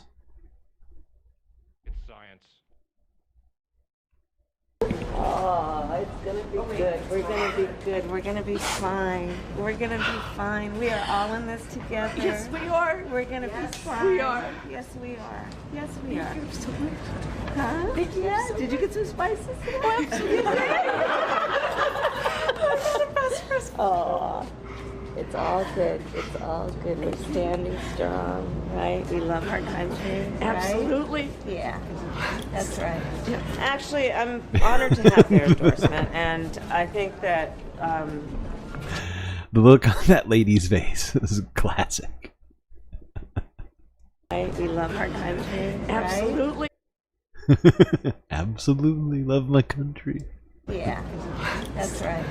Actually, I'm honored to have their endorsement, and I think that what they both, as leaders who are well respected, are making an important statement that it's okay, and if not important, to put country above party. And I'm honored to have their support, and I think it's an important statement right now. People are exhausted about the division and the attempts to kind of divide us as Americans. And You think she's a paid crier, B-Cat? My God. Wow. The conspiracy theories are abounding in chat. Paid criers. I don't know.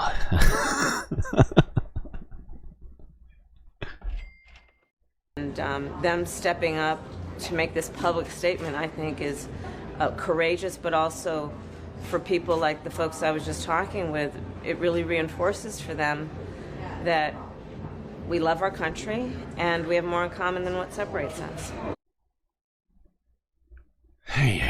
Okay. You should be paid for your crying. That's true. That's true. You should be paid. If you're crying a lot, you should be getting paid for it.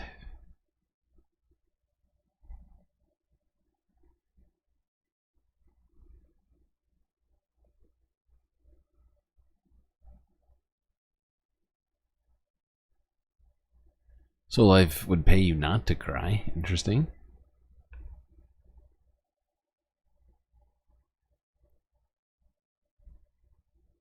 All right. I'm going to take a quick space break.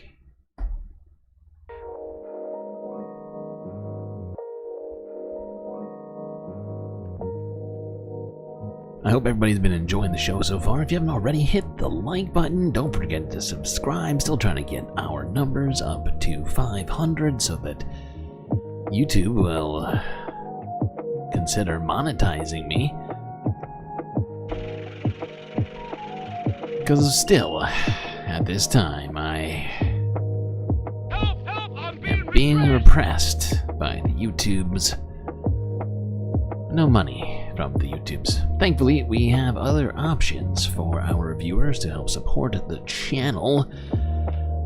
Best one, in my opinion, is Patreon, because not only does Patreon pay me about 90% of what you contribute, but you also get a multitude of galactic benefits unseen by the rest of the Milky Way galaxy. That's right. Stuff like adding pics and gifs to the space pool and the bar, shoutouts every stream, and exclusive galactic content. Link is in chat and in both my YouTube and Twitch bios.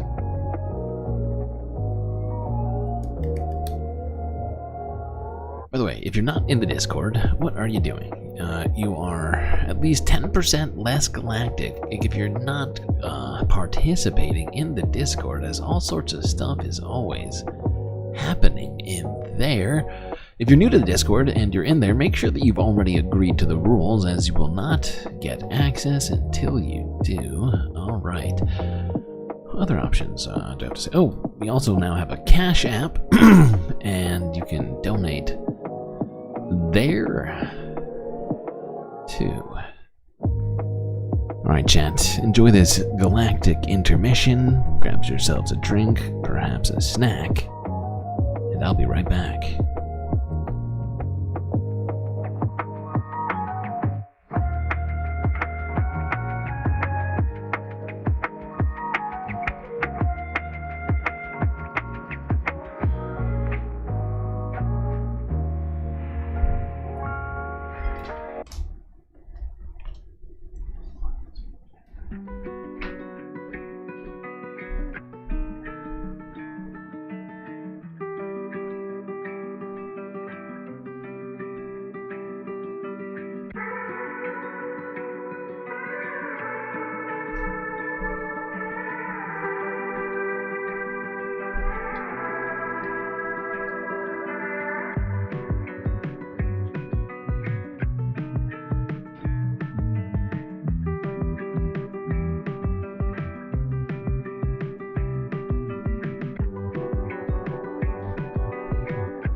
Okay, I'm back, chap. It's time for the second half of the show.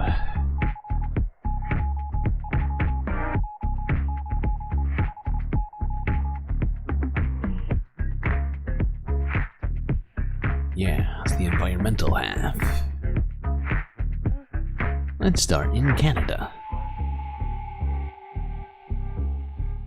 Specifically, British Columbia on the west coast. Global news from 23 hours ago. Burnaby planning disaster emergency exercise for Trans Mountain facilities.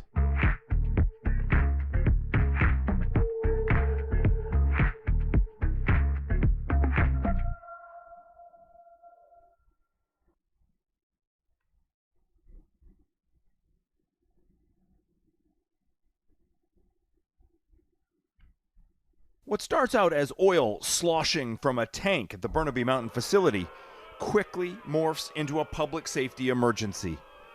A fire starts, and in some scenarios spreads to the surrounding forest. The animation released by the city of Burnaby as part of the preparation for responding to a disaster. We have to plan for these events, and we have promised our community that we would do our very best to plan for these events and keep them safe. In 2021, the city of Burnaby hired an engineering firm to model what could happen to the oil storage facilities near SFU and the marine terminal on Burrard Inlet. The video, part of a planning project to conduct a full-scale drill to test response capabilities. The animation showing worst-case scenarios, which are extremely unlikely to happen. The mayor says it is still necessary to be ready for anything. You know, the risk is low, but it can still happen, and we see that all over the world. Trans Mountain issued a statement saying the animation is based on outdated information, writing, "The materials released do not account for the controls, measures, and plans we have in place to mitigate and prevent incidents. While the risk of a catastrophic spill or fire is low, opponents of the pipeline and recently upgraded facilities say it is not zero." Earthquakes do happen. And not only that, human error, you know, whatever, Tsleil-Waututh has always kind of rang that bell, not to strike fear, but to say, yeah, exactly. You know, we need to prepare for something like this. Burnaby has... Yeah, and this is one of the risks associated with oil refining and storage.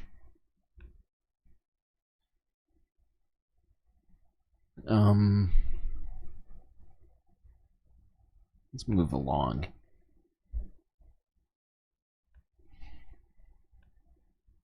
Let's go a little south to Seattle, Washington. Apparently, some whales showed up near Fox Island.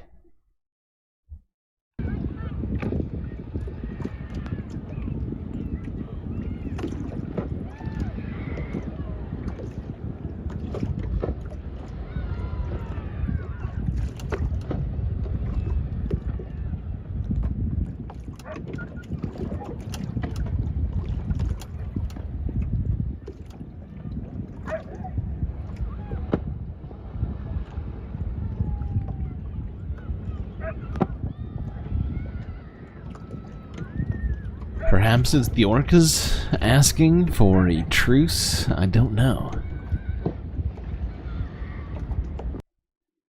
Maybe we will speak to an orca later. Not today, I don't think. We don't have any. No interviews planned with any orcas, but I will look into it.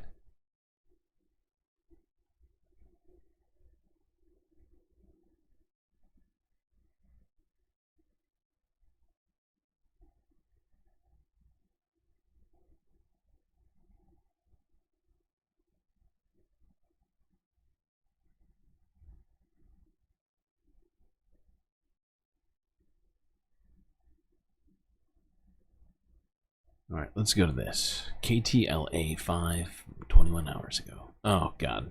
Yeah, this is where we're at. Okay, remember yesterday when we saw that tiny fire in like LA County? And I said, if you recall, this fire is probably going to get a lot bigger. Based upon what I was seeing at the time, among a number of factors, I just had a bad feeling about that fire. And at the time, it was 500 acres.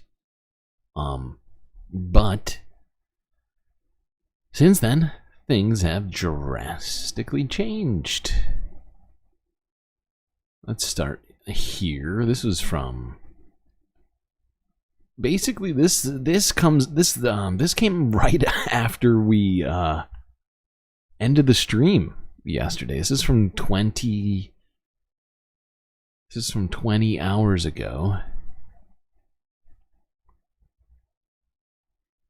Yeah, let's go here. Line fire reaches 3,300 acres in San Bernardino County. Residents are on alert tonight in San Bernardino County, where an evacuation warning is already in effect for those in the path of the line fire. Now, the flames have devoured over 3,000 acres of dry brush there. This is the mountains just above East Highland. That's right. KTLA's Rachel Menitoff is live in Highland with the latest on the fire and reaction from residents there. Rachel. Rick, this is one of the neighborhoods under an evacuation warning. So all of the homes over here, they've got their valuables packed up, ready to go just in case. We have been monitoring a couple of flare-ups on this hillside here behind us. The fire right now at 0% containment, but several people have told us they have lived through these kinds of fires before. They're confident firefighters have a good handle on this one. Hundreds of men and women from various cities and counties battling this unpredictable wildfire, often carrying 50 to 70 pounds of equipment during a 24-hour shift, hiking through steep, rugged terrain and trying to curb those stubborn hot spots. We're going to continue with our air resources during the day, and then tonight we're going to continue with the night flying capability helicopters. This has become known as the line fire, which took a turn for the worse overnight, doubling in size and strength. It initially burned in the direction of the San Bernardino National Forest, but shifted toward Highland, prompting CAL FIRE to post an evacuation warning. The fire spreading as a heat wave blankets Southern California. Didn't get much sleep last night.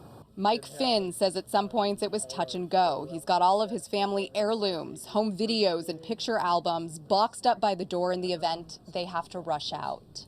We're not anticipating being evacuated. If we do, I think it's highly likely that we're not going to lose the structure or the house or anything else. Right now, no homes are in the immediate path of the blaze, which has been contained within the ridges of the mountain range. Okay, so like I was saying, this was this video came out after we ended the stream yesterday, essentially. This next one is from 7 hours ago. Evacuation orders issued as line fire continues to burn in Riverside County.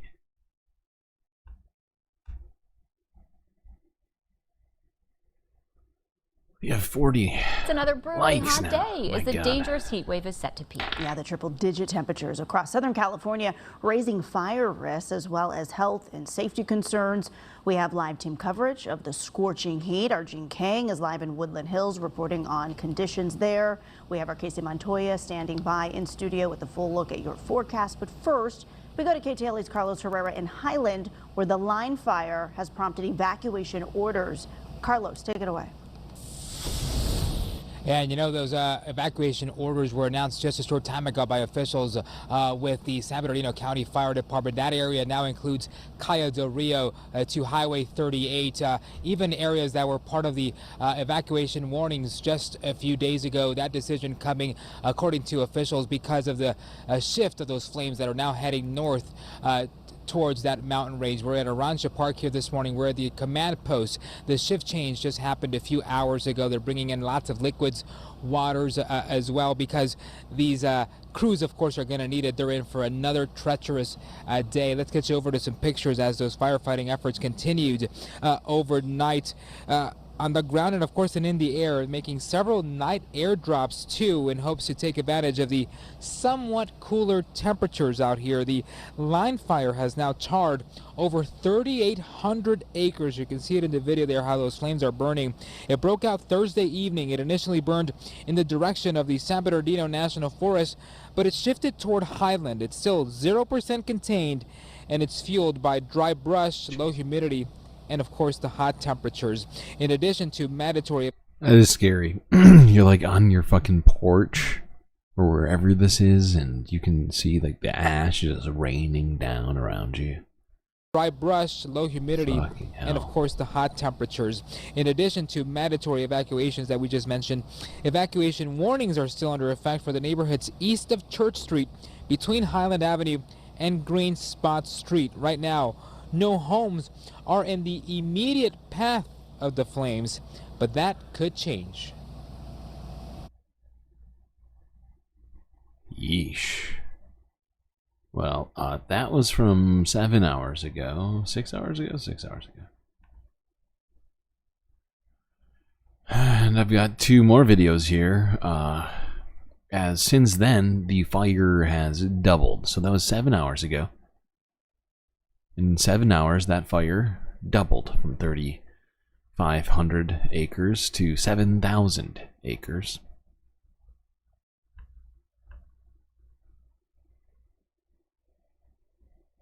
This is from 2 hours ago. The scorching temperatures are also a huge challenge as firefighters battle an out-of-control wildfire in the San Bernardino Mountains. The line of... Sorry, this is the one from 2 hours ago. Right now, there is a ferocious 1-2 punch of a life-threatening wildfire and a dangerous heat wave that is upending lives in Southern California. Hundreds of firefighters are battling the line fire in Highland that seems to be growing by the hour. No containment at all at this point. Mandatory evacuations have been ordered in that Inland Empire City as well as Running Springs. The flames that are devouring the brush now threatening to destroy the homes. Officials are urging people to move their pets and their livestock to safety as soon as possible. We have team coverage of the fire and the dangerous heat wave. We begin with KTLA's Jennifer McGraw. She's in Highland with the latest. Hi, Jen. Corrine and Rick, we're in Highlands where situations... You guess the early morning sky was bright orange from the fires. Are you near these fires or are you near different fires? To be getting a whole lot worse. About an hour ago, we could see blue skies, and now it's thick smoke, heavy ash, and now we're even hearing a situation getting even worse on the mountain. Take a look. Here's a map of some of those evacuation orders and warnings. We're told that mandatory evacuations are ordered for the Running Springs area because the fire has now jumped to the 330. Now, other areas are Calle del Rio, including Green Spot Road North, all underdeveloped land east of Highway 330. And north of Highland Avenue. And here's some warnings. Neighborhoods east of Church Street, north of Highland Avenue. Neighborhoods east of Weaver and north of Green Spot to the Iron Bridge. Fire exploding Jesus, in the these San fucking Bernardino images are Mountains has neighbors insane. packing up and ready to get out. It's like entire hills on You fire. know, the essentials that we need, and we have a place to go to. Jim Knudsen says the line fire tore across town faster than he expected, nearly up against his backyard. Very concerned. Look at that smoke up there. It's amazing. Making matters worse, lightning strikes in rough and rugged terrain in an already tough fire to fight. We can't control the wind and we can't control the weather, so we have no idea where it's going to go. The downdrafts and the way that the fire is, there's no telling on which direction it's going to go and when or if it's going to affect a community. Thousands of acres torched and no end in sight has many communities on edge. It's 1 minute, you'll see it far back, and then I'll go inside for a little, and then I'll come back out, and it's just getting lower and lower. So we're just waiting for it to finally stop. And for areas under warnings and orders, emergency personnel are asking people to be ready, especially in the mountain communities along Highway 330.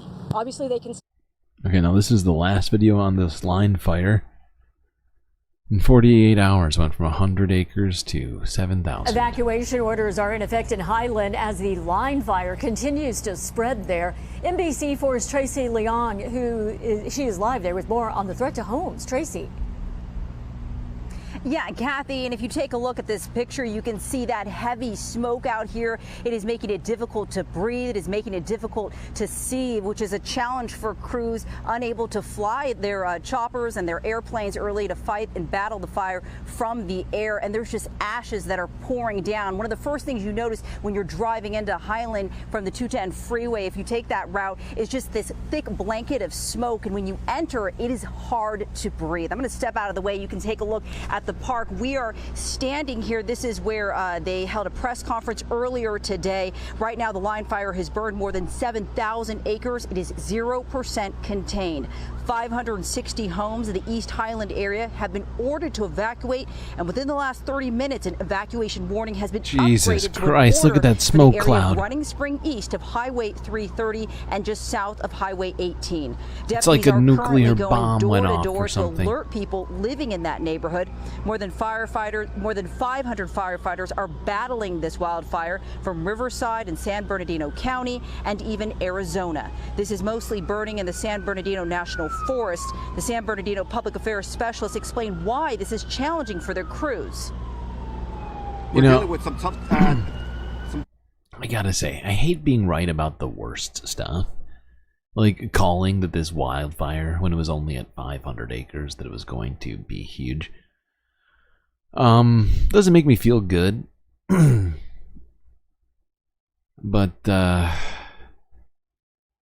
you know, I think we've been talking about how this season we should expect these sorts of things to be happening to some degree, even though it's terrible.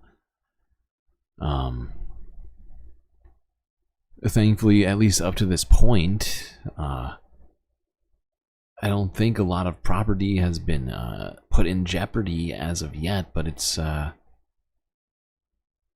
it's on the verge of that happening right now, so I hope people are getting to safety. Hold on, let's just finish watching this last video. Sorry. challenges, right? With the weather, with the steep, rugged terrain. So our wildland firefighters, very professional, highly trained. They're wearing their personal protective equipment, but they're also implementing the fire suppression strategies, making hand lines, conducting hose lays, using equipment, heavy equipment, and of course using their engines where they tie into their hose lays. And you can just see from our camera shot the ashes that are just pouring down from the sky. Right now, officials, they are warning people to be prepared to go at a moment's notice to evacuate because the fire is very unpredictable and it is burning in multiple directions. Also, they're encouraging people to evacuate early if they are able to. This way they can prevent any emergencies or any other dangerous situations if that fire moves in quickly to their neighborhoods. I was also told by fire officials more fire crews are on their way from across the state to battle this fire. Again, only 0% contained. Otherwise known as completely out of fucking control. That's another way to put it.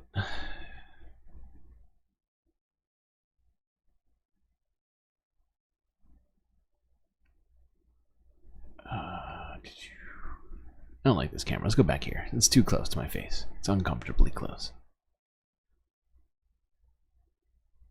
Ay. Well, I will try and keep you all updated with what's going on with that fucking fire.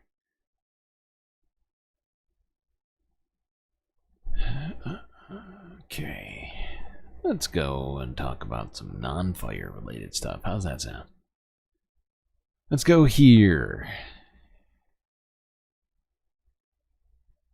Associated Press from 11 hours ago.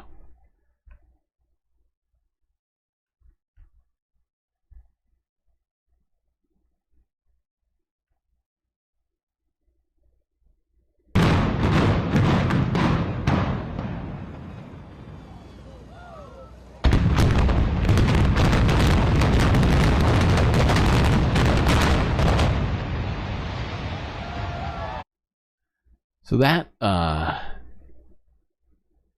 building was in Louisiana, which was damaged by a hurricane. I think it was 2 or 3 years. I think it was like 3 years ago.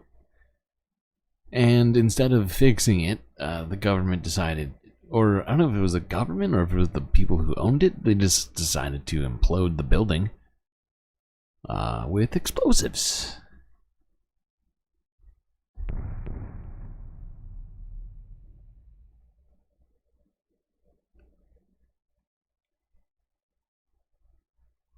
Okay.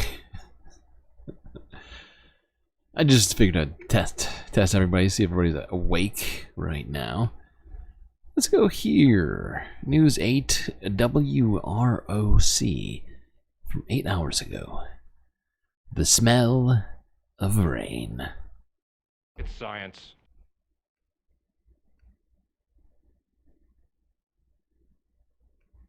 Hello everyone, News 8 meteorologist Liam Byer here, and today we are here to discuss essentially the smell of rain and what exactly causes it. So you may smell the rain because of one of three things. The first being geosmin, and that's soil-dwelling bacteria secrete geosim when producing spores. So the rain droplets actually help release this earthy smelling chemical into the air. The second being secret plant oils. So plants secret oils during dry periods, and the rain causes the compound to be released from those oils that we call petrichor. And now the third reason, it only can occur when essentially there is a thunderstorm, and it's with lightning. So lightning can split oxygen molecules into individual atoms, and those atoms can combine with essentially other oxygen molecules to make ozone, which is O3, which then has a distinct pre-rain odor. I know it's a little bit... So yeah, those are your three reasons for the smell of rain. Fungus, oil, and ozone, otherwise known as O3, I believe. Ah, yes, there it is. Right there, O3. Which really does have the most distinct pre-rain odor. If you've ever smelled O3, it can be made in a laboratory quite easily. I know we did this experiment in high school. You could smell rain inside.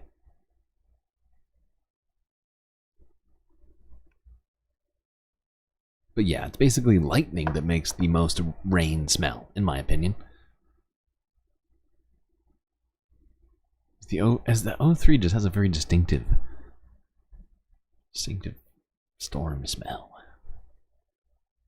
Okay. By the way, as you can see, you now have your 4 emotional support characters there. The last one you got was Astrid.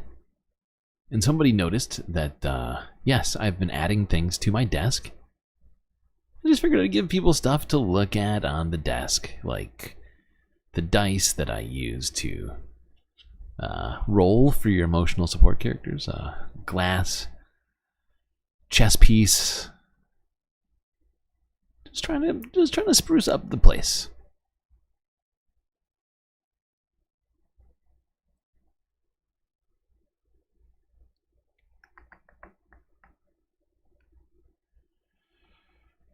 Alright, let's go across the Atlantic to South Sudan. Here's France 24 English from 8 hours ago, where apparently South Sudan is trying to focus on wildlife conservation amidst well, as most here probably know, fucking war and ethnic cleansing.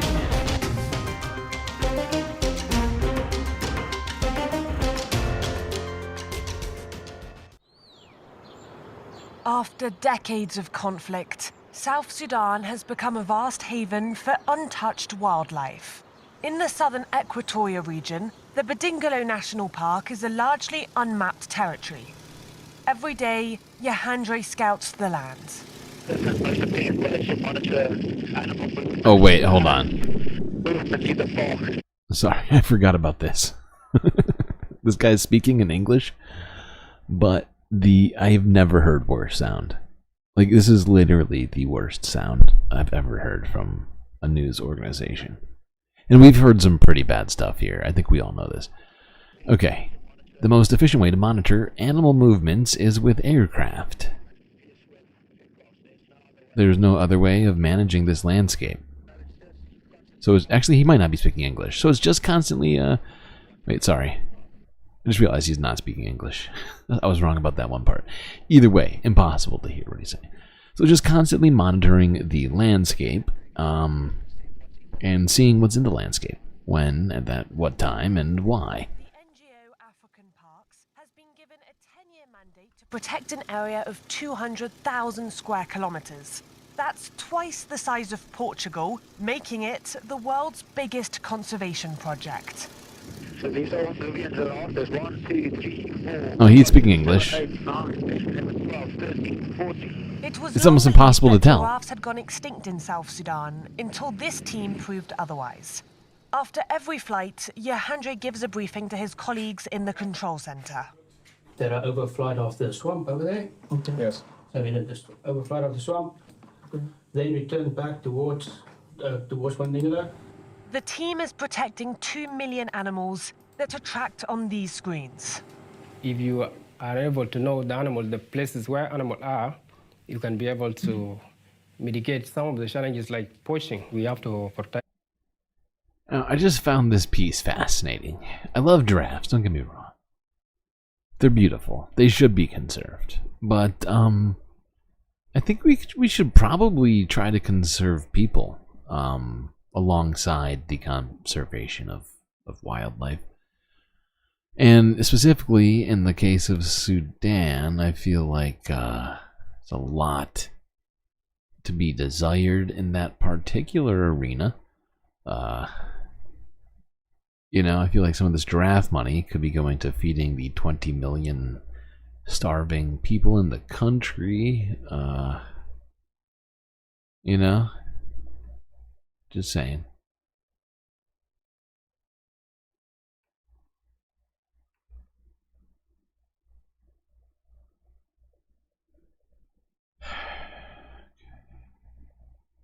Let's go on. Let's go to India. Here's TRT World. 14 hours ago, India is struggling with the effects of monsoon rains, as Southeast Asia has been getting absolutely fucking pummeled by rains recently, as multiple typhoons have been hitting the region. More than 350 people died in one of the deadliest landslides in Wayanad in southern Kerala during early August. It sparked a debate over whether the Indian Meteorological Department had failed in issuing timely warnings to local authorities that could have saved lives. In the case of Wayanad landslides, what exactly had happened was no warning, early warning was provided based on rainfall to the place, to the area. The warning was only provided the next day when the landslide had already happened.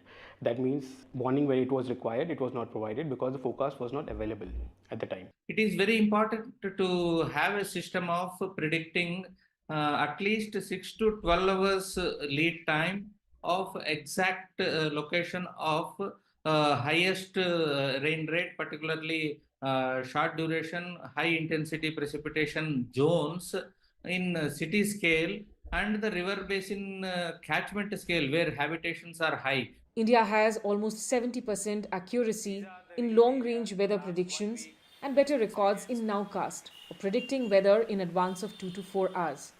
But the efficiency goes down in predicting hyper-local events like cloudbursts or extreme rains. A better warning window to specific regions can help brace up for impact and minimize casualties. Private agencies like SkyMet are being brought in by disaster-prone states to fill in the data gaps which require more expensive infrastructure. Due to climate change, the weather pattern is changing, climate is changing, and the monsoon pattern is also changing. So it. Okay. Now we're gonna stay in Asia and talk more about Typhoon Yagi, as it has really picked up. Just drastically picked up.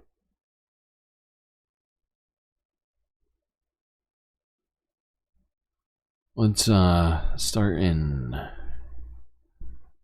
China. Actually, before we get to that, let's go to this. This is Reuters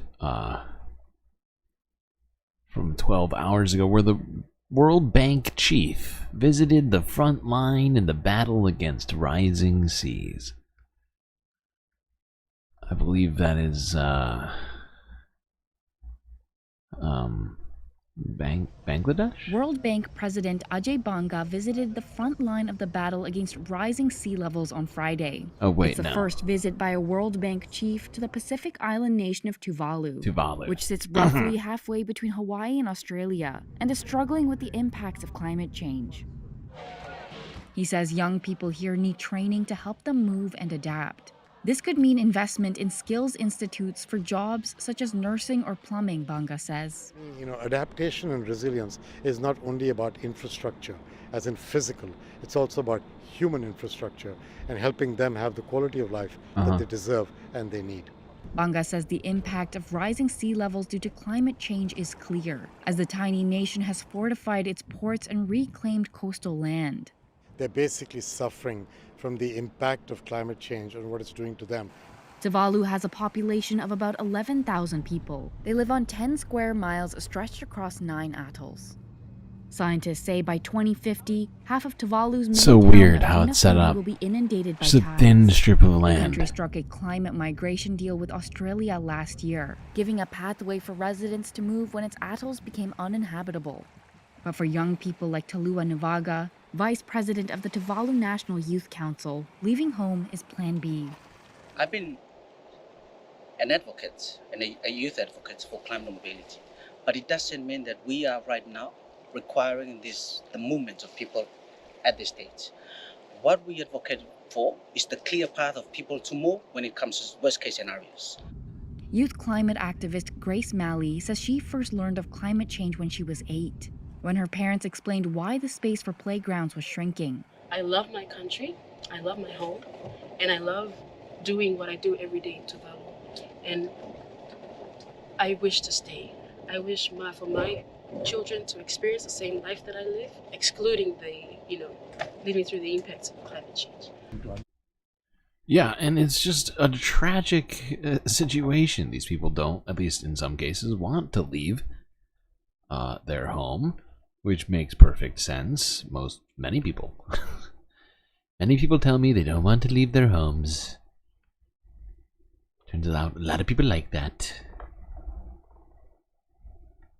However, Tuvalu is a tiny place with a GDP in the millions.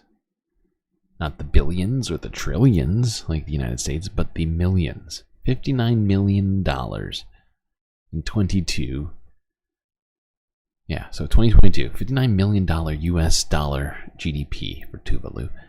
They don't exactly have a ton of resources. They also don't have essentially any impact on the climate. They just exist, you know?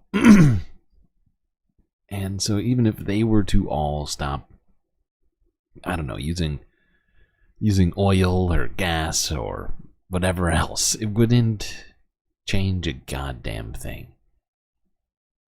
You know, like they were saying, the population is very small. What was it again? Hold on. Well, it's like 12,000 people.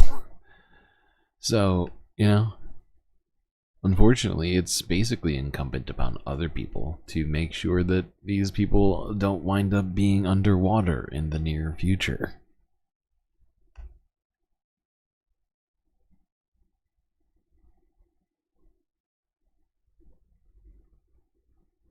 Okay. Now, let's go and talk about Typhoon Yagi. Super Typhoon Yagi. Yeah, start with Sky News Australia. This is from a day ago. Typhoon Yagi makes landfall in China.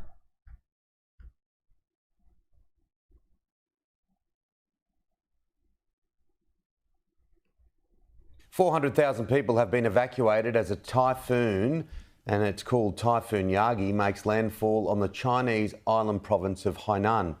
The country's meteorological service recorded winds of around 245 kilometres an hour near its centre. The weather system has doubled in strength since it moved across the Philippines and killed 16 people at the beginning of the week. Yagi registered as the world's second most powerful tropical cyclone of 2024 after Category 5 Hurricane Beryl in June.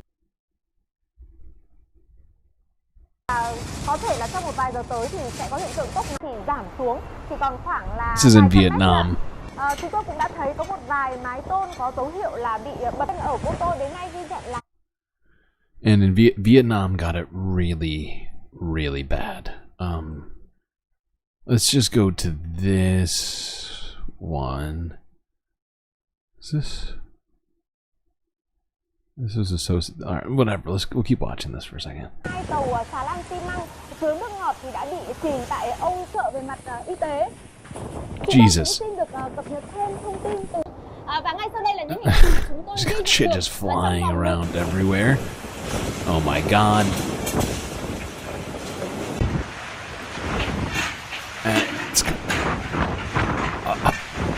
Fuck. That seems bad. Và hàng quán ở hai bên đường thành phố Cẩm Phả đều đã đóng cửa. Tuy nhiên, I don't think the trees are supposed to be like that. Vẫn còn tình trạng một số người dân đang cố chằng trống tại các mũi thuyền trong thời điểm mưa. Số liệu mới nhất mà chúng tôi vừa cập nhật tại bãi biển Cồn Vành ghi nhận thời điểm hơn 10 giờ sáng nay thì mức.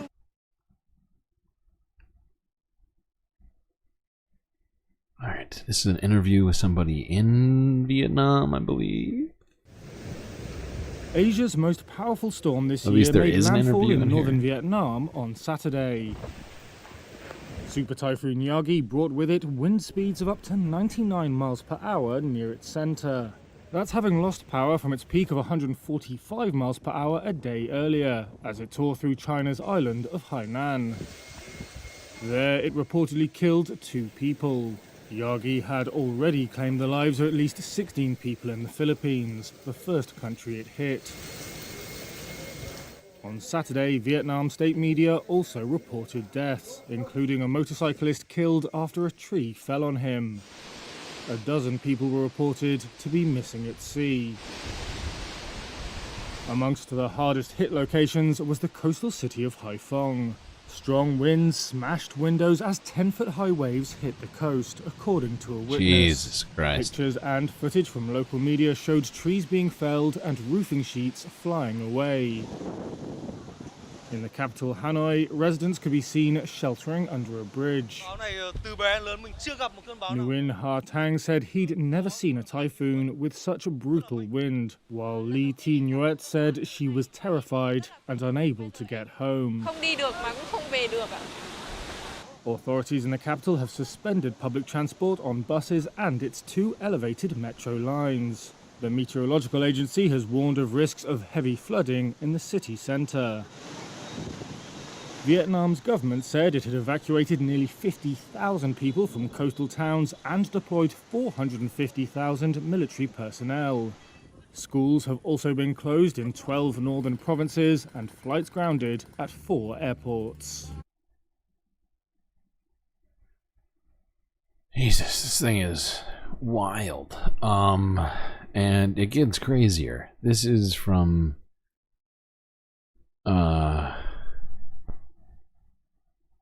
even more recently. Let's go to this, I guess. BBC News talking about it.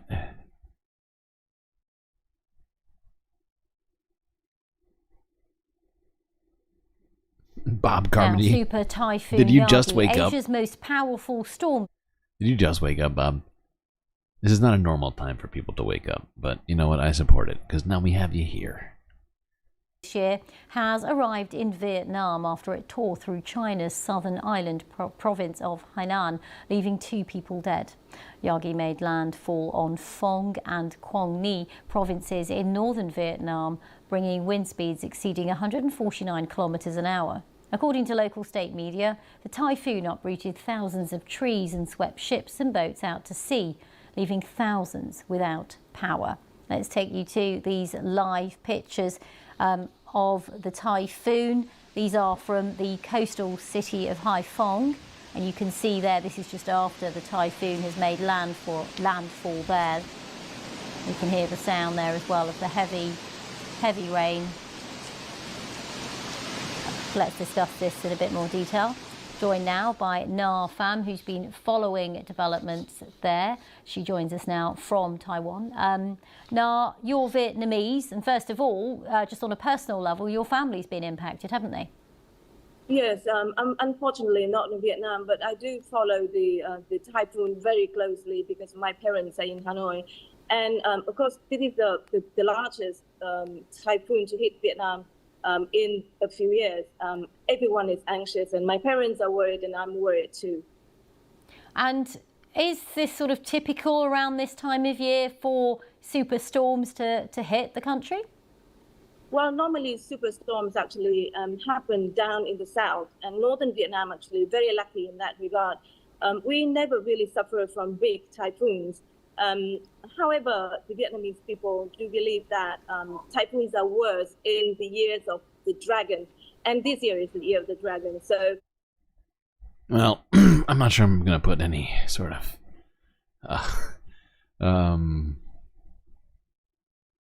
what do you call it?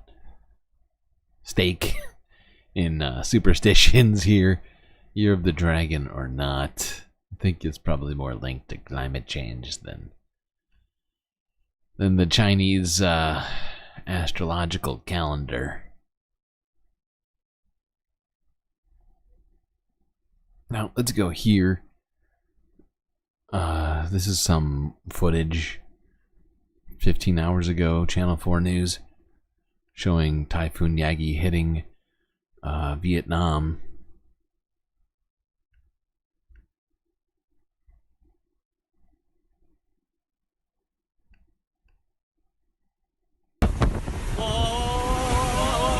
This footage of people being dragged from their mopeds is being circulated in WhatsApp groups and online. It's thought to be Typhoon Yagi, which has hit Vietnam after tearing through China's southern coast,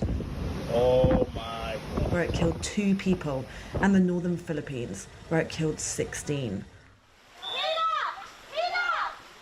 With winds reaching 145 miles per hour near its center, it's Asia's strongest storm this year, shutting airports, Sorry, we gotta go back. This is ridiculous. I've never seen... It's thought to be typhoon. These aren't even on a boat. This is just on land.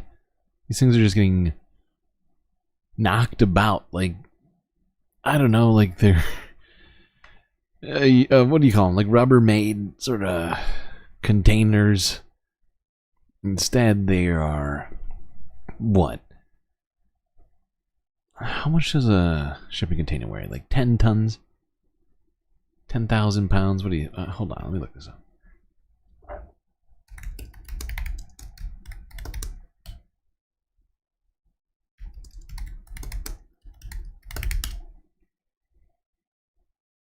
Oops, I forgot to put that in there.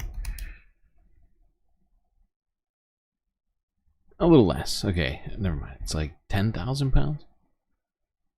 So yeah, 10,000 pound shipping containers just getting battered in the wind like, I don't know, Amazon boxes.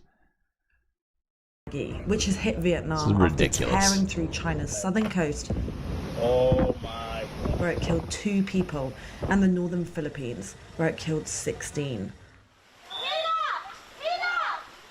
With winds reaching 145 miles per hour near its center, it's Asia's strongest storm this year, shutting airports, businesses and transport, and causing more than 1 million people to leave their homes. My God, look at that street. Typhoon is predicted. That is insane. And causing more than 1. It's just the entire street's just covered in trees. Just all trees. But they're not like they're supposed to be. Instead, they're all on the ground.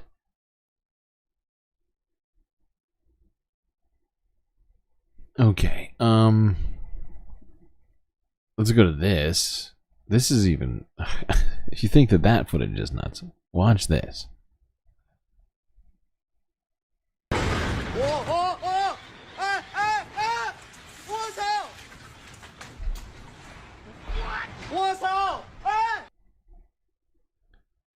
That was ridiculous.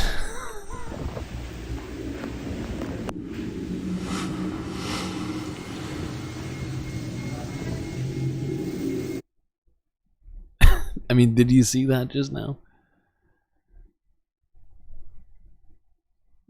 The entire front of that person's apartment or home, it would seem, just completely ripped off. They appeared to be very high off of the ground. That would be fucking terrifying. Replay? You want to see it again? We can see it again. It's 20 seconds long. Here we go. Ready? Take two.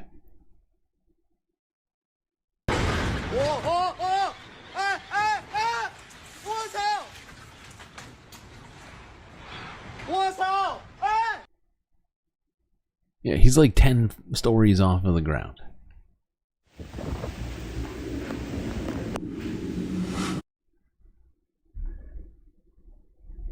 Just the whole front of his apartment just gone. Just ripped off of the building by wind. And then imagine being beneath that apartment building. Hopefully nobody was directly beneath that particular apartment. As a shower of glass, metal, and what appeared to be furniture was coming from quite high. Let's go here. This is in the Philippines. This was some of the footage from there.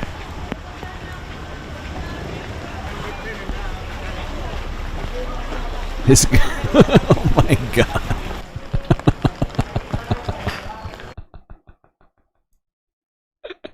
I feel like everybody in this scenario is kind of laughing to themselves as well.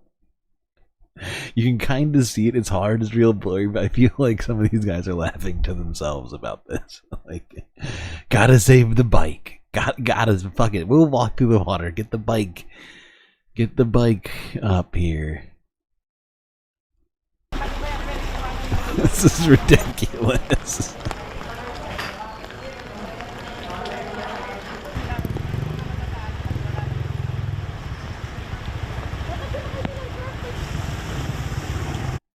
Now, I believe 24 people died in the Philippines from this particular storm.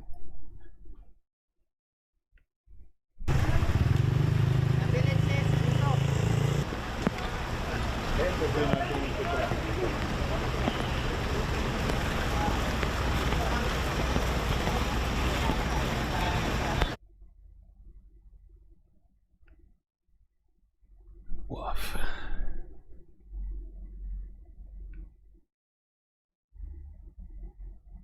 Make sure to hug the bike so it's not scared. Yeah, you gotta support your bike and make sure it's doing okay.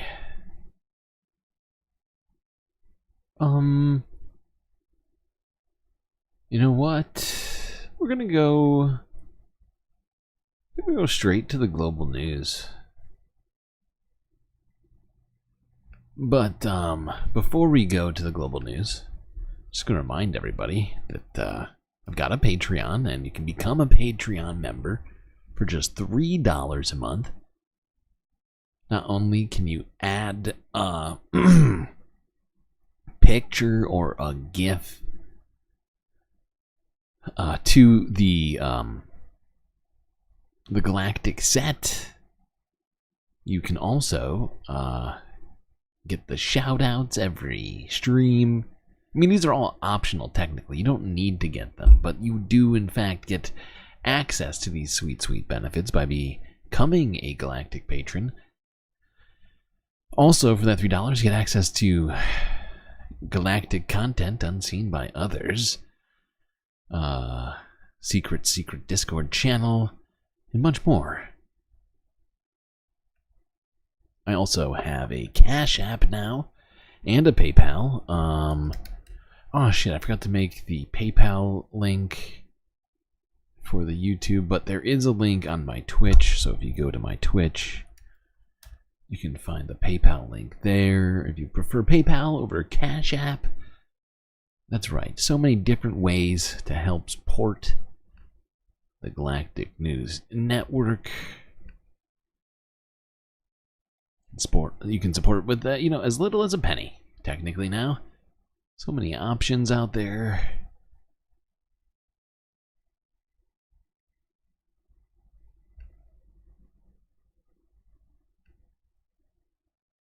Okay. Now, let's go to global news. First, we must talk space news. Let's go to BBC from 20 hours ago. Breaking news. Boeing Starliner returns to Earth without astronauts.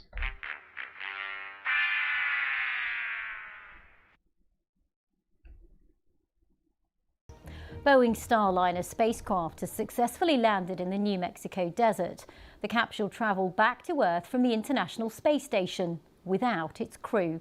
It had developed technical problems, including helium leaks, shortly after its original launch, so NASA decided it would be safer to leave the two astronauts on board the ISS. Butch Wilmore and Sonny Williams will return to Earth in February in a space... They had one job, and that was to get those goddamn astronauts to space and back from space. And they have not succeeded. Capsule after they'll have spent 8 months in orbit. NASA says both of them are in good spirits. Well, we heard from NASA a short while ago, and they told us more about the mission. I'm happy to report Starliner did really well today in the undock, the orbit, and landing sequence. We used the NASA docking system for the second time on the mission to undock from the space station. Great. That system performed That really worked well. really good? It's a derivative Oh, system thank we'll use God. for Orion down the road, so it was good to pave the way for Orion as well. The spacecraft executed a nominal breakout sequence. Will Orion be as failed as Starliner, or more failed? So the first time we've used that to back away from the station, we backed out to about 5 meters and then did a series of about 12 burns using the service module forward jets. And then we opened, after that sequence of maneuvers, we ended up opening at about 22 kilometers per rev away from the space station. All those thrusters did really well through that SEP sequence, no problems. I think we should probably just, NASA, when I say we, NASA should stop, I don't know, teaming up with private companies like Boeing. And I think, who is Orion with? Hold on.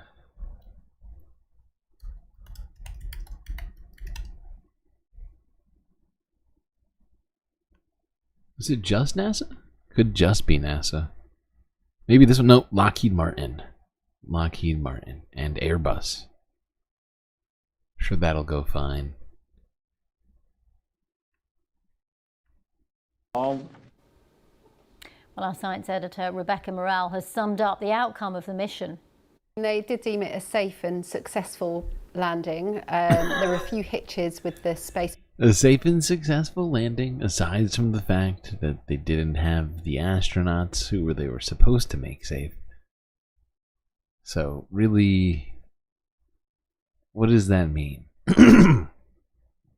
NASA used to be able to do it without Elon. It's so true. Without Elon or anybody else, and now sad. It's a sad situation. Okay, let's go on to this. I think this is just footage of the. Oh, fuck. Separation confirmed. Yeah, this is the Starliner footage now of it. backing away from station and starting its return to Earth. Starliner. Houston, ISS thrusters So enabled. completely Confirmation, empty all spaceship. 27 jets have fired. Doing a great job. Now those people are up there 30 times as long as they were supposed to be. So with that, LC, let's get going. 8 days turned into 8 months. Forward heat shield and drogues out. Well, it hasn't been 8 months yet, but it will be. Most definitely will be. Really interesting view of this coming down from in the vicinity of the landing site. Again, this is a view from a little lower than the WB-57 we were seeing. I feel like when it's all said and done, we gotta do like a Galactic compilation video of all of this. Of all of these goddamn Boeing NASA Starliner shenanigans. And the teams at the landing recovery teams report that they heard the booms. Okay, that's good enough. We've done enough. Let's move along.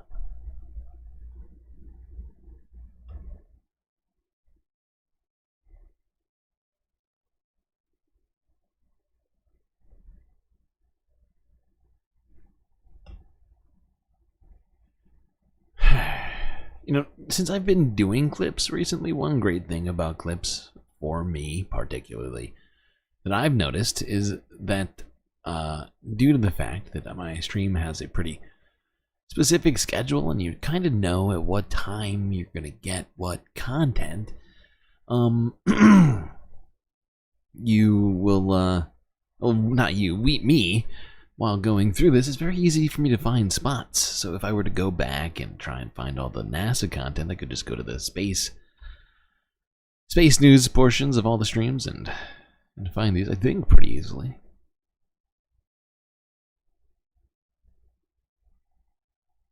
Okay. Granted, I'm still not doing good enough with the clips. I need to be better. Today I made the wrong thumbnail for for a clip because I'm that good. All right, let's go here.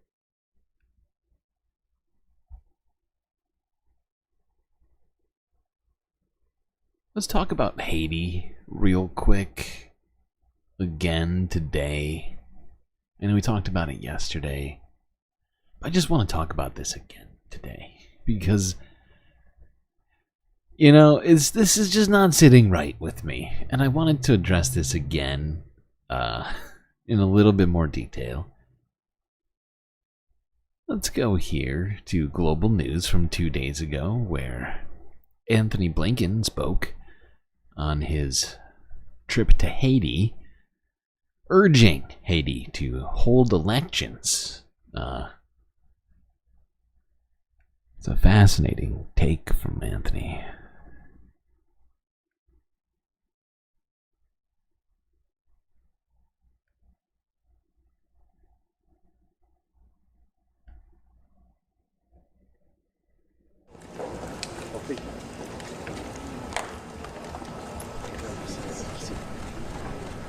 Sorry, I forgot that it's got these. Whatever.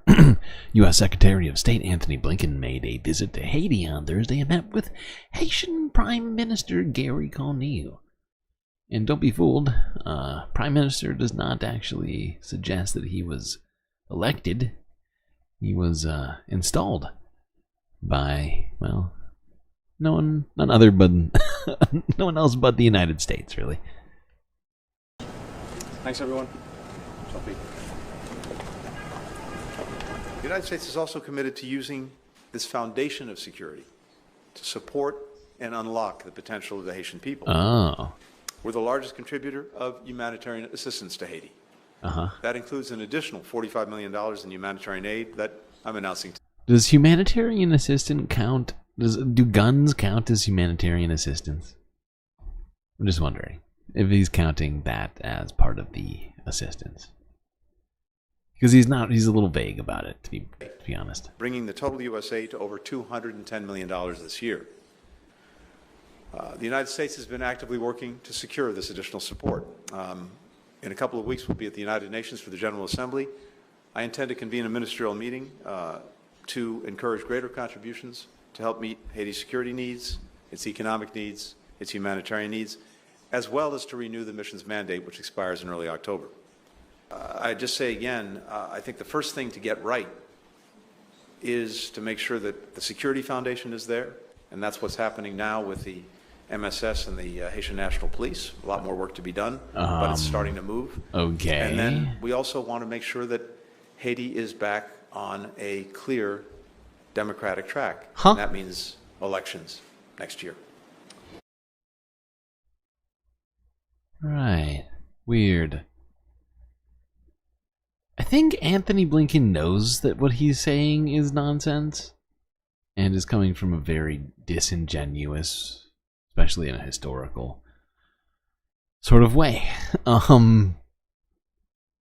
And to talk a little bit more about that, I figured we would look at this story, which I think we may have watched a teeny piece of a number of months ago, something like 6, like, well, not 6, we couldn't have watched it 6 months ago. It was like 5 months ago, sorry, I wasn't even looking at it.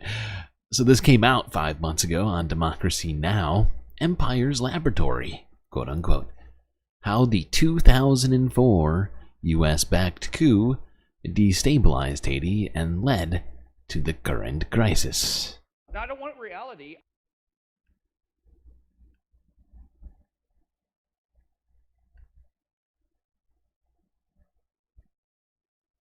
We begin today's show in Haiti, where fighting continues between police and armed groups calling for the resignation of the unelected Prime Minister Ariel Henry.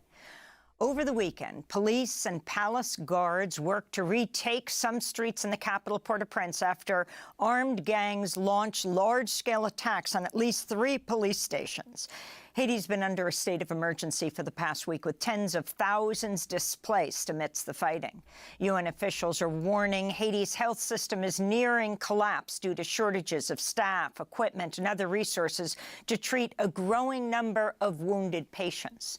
Meanwhile, the U.S. military said Sunday it conducted an overnight mission to airlift non-essential U.S. staff out of Haiti and to boost security at the U.S. Embassy in Port-au-Prince.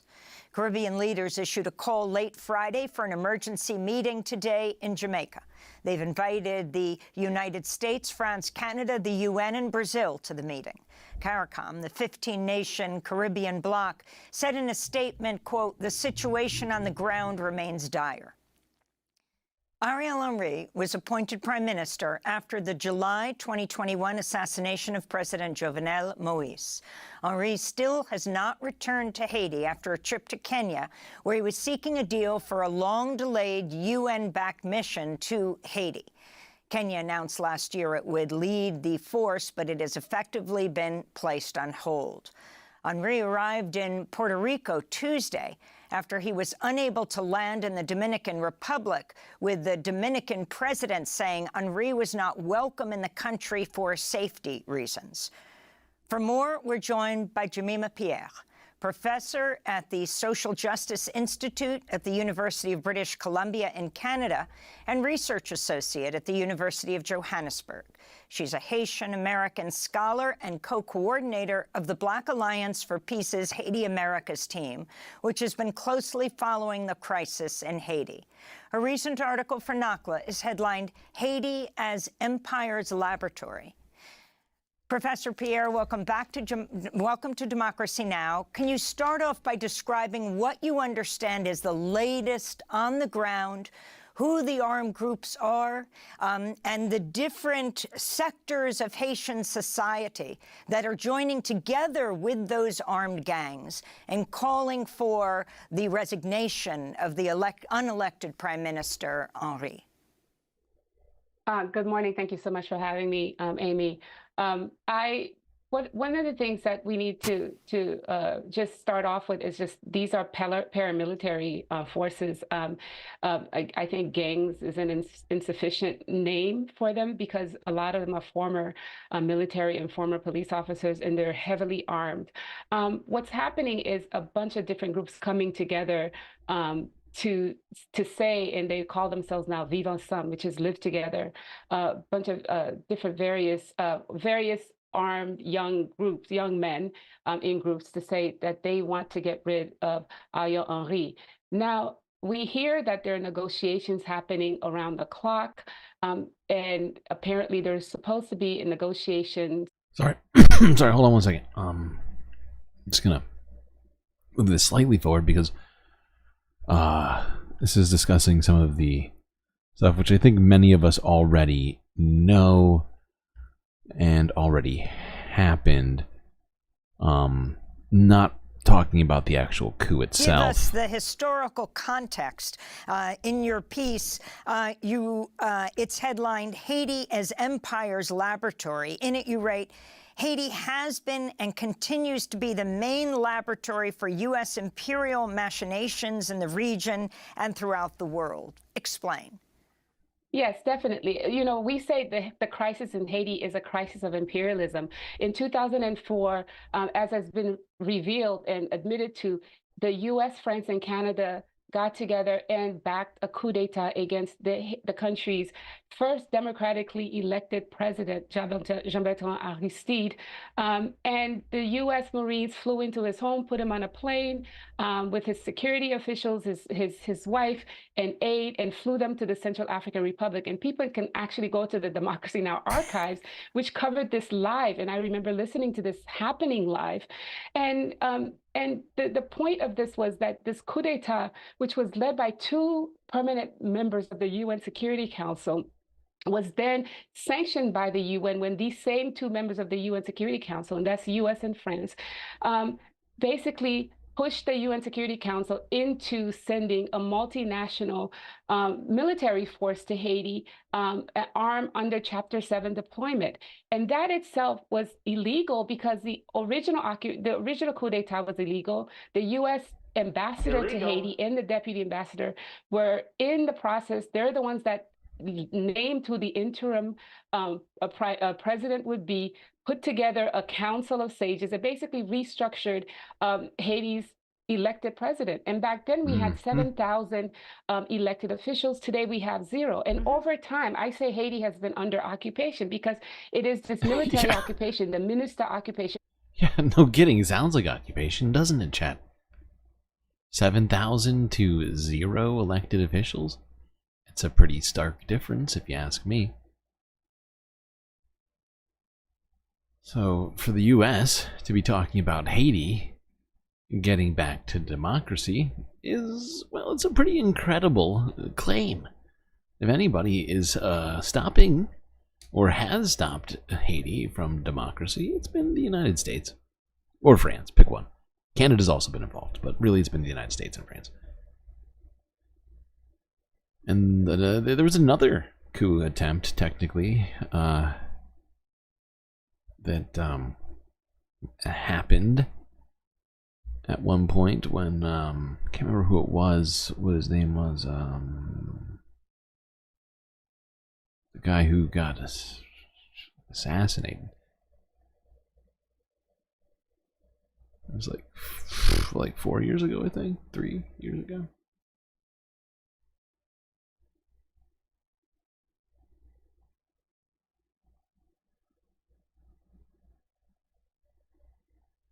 Sorry, I'm getting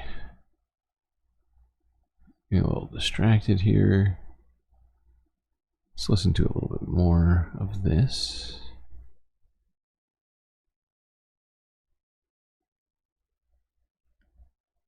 Just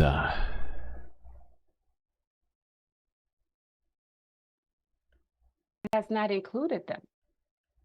You know, when we went to the Central African Republic in a small plane with U.S. Congressmember Maxine Waters and the late founder of TransAfrica, Randall Robinson, and a Jamaican MP, we flew to the Central African Republic. They went to retrieve the Aristides who'd been put there by the United States. And as we were flying back over the Atlantic, they got word from that Rumsfeld, Condoleezza Rice, and Colin Powell were saying that the Aristides were not to return to this hemisphere, were not to return to Haiti, to which Randall Robinson replied, "Whose hemisphere?" And so he was not able to land in Haiti and went into exile in South Africa, where you have also taught for many years, for over 7 years. And then we went to South Africa when he finally returned to Haiti. And people can see all of those reports at democracynow.org. But I'm wondering, I wanted to talk about the latest news, the Miami Herald reporting that Secretary of State Antony Blinken spoke by phone Thursday with Haitian Prime Minister Ariel Henry in a series of calls that officials described as tense. This is the U.S. State Department spokesperson Matthew Miller speaking Wednesday about the violence in Haiti. As the situation on the ground grows increasingly dire, we in CARICOM have continued to call on stakeholders, including the Prime Minister, to make concessions in the interest of the Haitian people. So we are not calling on him or pushing for him to resign, but we are urging him to expedite the transition to an empowered and inclusive governance structure that will move with urgency to help the country prepare for a multinational security support mission to address the security situation and pave the way for free and fair elections. Hilarious. It's hilarious because the United States has completely backed up the corrupt system that has been going on in Haiti because it has benefited them and their interests in the region. And for the last 20 plus years have done everything possible to subvert democracy in Haiti, like we just kind of went over there. And what was I saying? The current crisis is all a fabrication from the United States, essentially, or was at least fabricated is the wrong word, but created by the United States. Fabricated makes it sound like it's some sort of a psyop. That's not what I'm saying. It's real, but the point is that United States policies and actions have led to the situation that we're, or at least Haitians, happen to be in.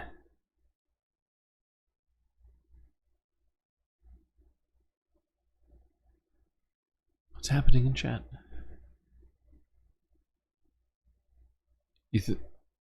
You think that everybody has resigned themselves to not being broken up about trans people being mass imprisoned? What? Who? What people? Not the people in this chat.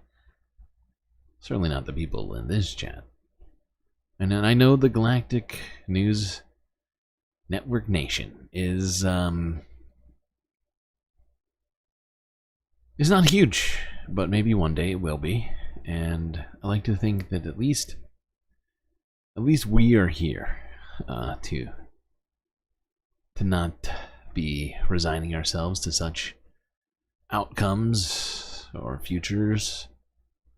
That sounds bleak AF.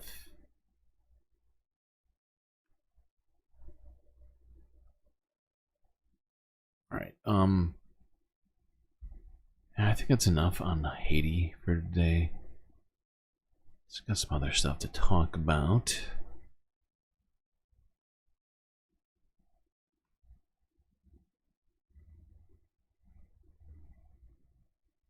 Now this could have been in multiple places, honestly. I considered putting it in the climate, and maybe I should have, because we didn't take a real break, but whatever, you know, I'm fine with it.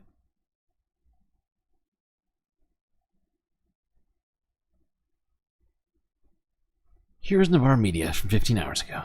Does Stama care about the climate? Let's find out. This was a public, it was like a town hall Navarra hosted, I believe, with Carla Dyer, who's an MP, and a number of other folks. Let's watch some of this. Oh, sorry, not Dyer, Denyer.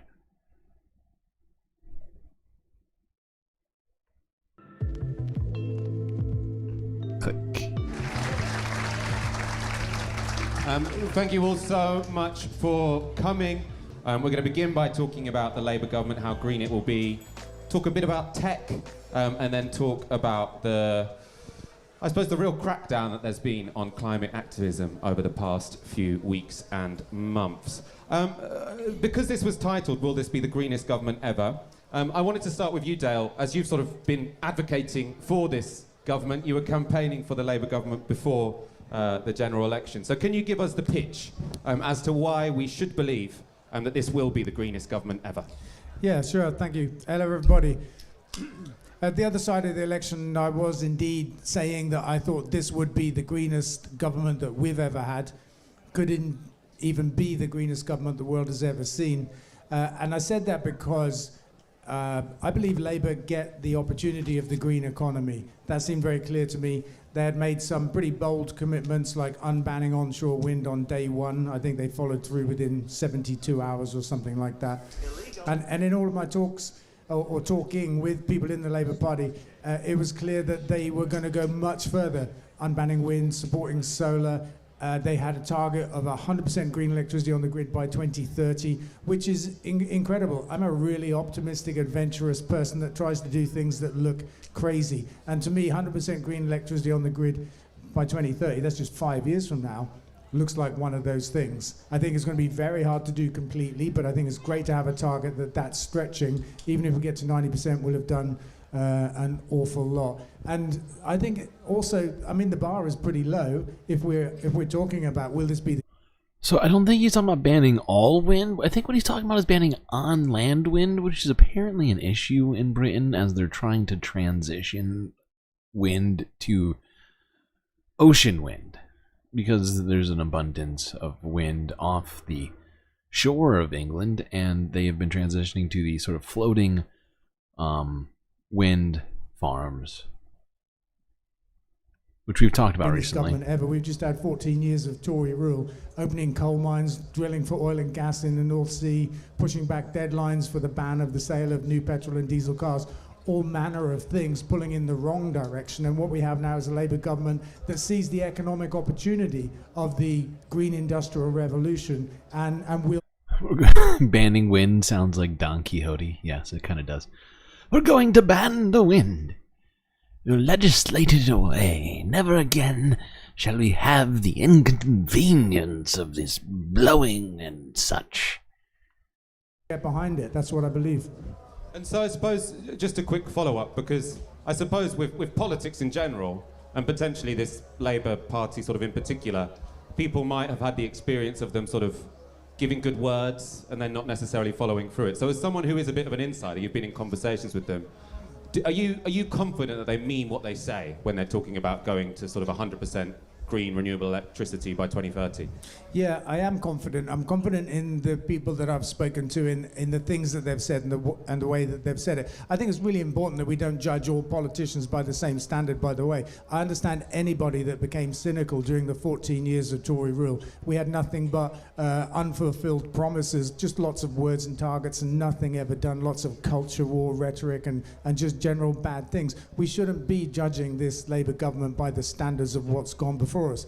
I argued before the election we should give Labour the benefit of the doubt. We have the chance to do something completely better. But I'm also confident because the truth is in the numbers. For every pound we spend on fossil fuels, drilling for new oil and gas, we can get twice the number of jobs and twice the GDP growth if we spend the same pound on renewable energy. So it's a hard economic fact that I think will drive the change that Labour is going to bring in the pursuit of the green economy. And Carla, you stood against a Labour MP, of course, and you won Bristol Central against Bangham Debonair, in fact. I can sense a lot of people here might have voted for you, Carla. Let's give you just that straight question. Will this be the greenest government ever? Probably, to be fair, because the bar is low, as Dale said. But we have to, well, I mean, I'm going to do that terribly passé thing of querying the validity of the exam question. I'm having no questioning of the question on this panel. Because what is it that really matters? Is it being at the top of a leaderboard, or is it tackling climate change? And does it matter if this is the greenest government ever if it's still not going to be enough to avert catastrophic climate change? Now, don't get me wrong, I am incredibly relieved that we now have a Secretary of State that clearly gets it on climate change. That's a positive, and as Green MPs, we have been really... Now, the way she's framed that, I do kind of like it, but the fact is that we need all governments to accept that, you know, individually, no one government is going to be able to avert catastrophic climate change, right? But cumulatively, right, as a group, all governments together making the same sort of choices to do so would in fact be enough. Of course, each nation has different carbon footprints. The UK is pretty high. United States is much bigger, but it's all an important part of this fucking puzzle to solve the equation of climate. In the run-up to the election and since, that we will work with the Labour government and with MPs from other parties and none on areas we agree, but we're not going to be shy about speaking up and saying where the policies that they're putting forward are too timid for the crisis that we're in. And in particular, I think it is really important to remember that doing good green stuff doesn't undo the bad climate wrecking stuff. You have to stop doing the bad climate wrecking stuff as well. Illegal. So, to give you an analogy from healthy eating, right? You know, building more renewable energy but carrying on opening more oil and gas extraction is like having a Big Mac every day for lunch and dinner, but then having a salad on the side and therefore thinking that they cancel each other out and you've got a healthy diet. So with the things that the Labour government has done in the run-up to and since the election, lifting the de facto ban on onshore wind, yeah, of course, great. As a former wind engineer, of course I support that. Sure. But continuing to respecting the Conservative government's decision to open the Rosebank oil and gas field, which will cause 500 million barrels of oil to be burnt that wouldn't have been otherwise. Yeah. There's your salad and your Big Mac. Here's another one. Great British Energy. Again, I think Great British Energy is quite a positive, promising idea. It's about the government investing, especially in areas of clean electricity generation that would benefit from some extra government investment, like floating offshore wind, which isn't as commercially viable as regular offshore wind at the moment. I think that's a promising avenue to pursue. But let's not forget that before the election, Labour slashed their previously flagship 28 billion climate investment pledge. And so while they are investing in the electricity side of things, the parts of their plan that suffered are the other aspects of decarbonisation. And as Massive Attack themselves have been making this point in and around this event, we have to decarbonise all sectors of our economy. We can't just focus on the bits that are easy and sexy and have wind turbines. We have to decarbonise our home heating and our transport and events and stuff as well. And it is the investment in decarbonising our homes, insulation, heating and transport, which are the areas that the Labour Party has cut, or cut from their plans anyway. If we don't invest in that stuff, it's not going to happen. Yeah. Yep, as societies, we have to be investing in this stuff, and the fact is that we keep leaving it up to corporations rather than doing it on a governmental level, especially in the United States, it seems like, constantly leaving it up to companies and or consumers to, you know, pick up the slack or basically just do everything in this particular regard. I mean, of course, there has been some investment here and there. You know, Obama had some good tax incentives, but still, it was once again sort of from a consumerist perspective, right? It was like, okay, if you go and buy a new furnace that's energy efficient will give you tax credit for that, and blah blah blah. But you know, that required people to go out and make capitalist investments in this or that thing, and to have enough income for that tax credit to matter, and blah blah blah. It's like, you know, and this is just one of many objections I have to the way that we've dealt with it so far.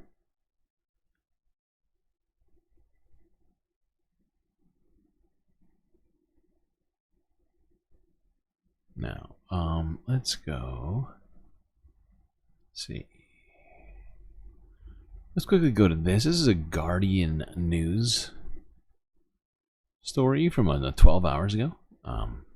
They have some footage from a march in London marking the 11th month of the genocidal onslaught in Gaza.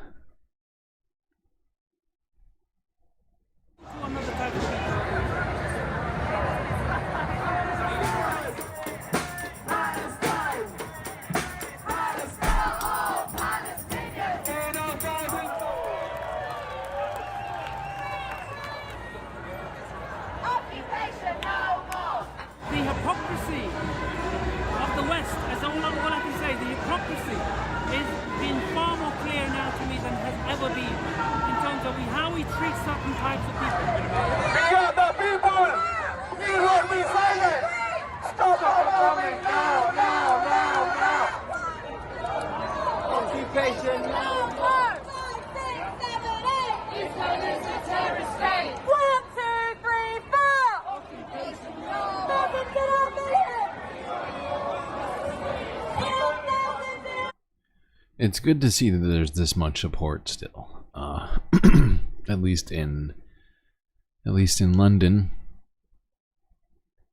It's been an entire year, it feels like, of people protesting. It doesn't feel like it.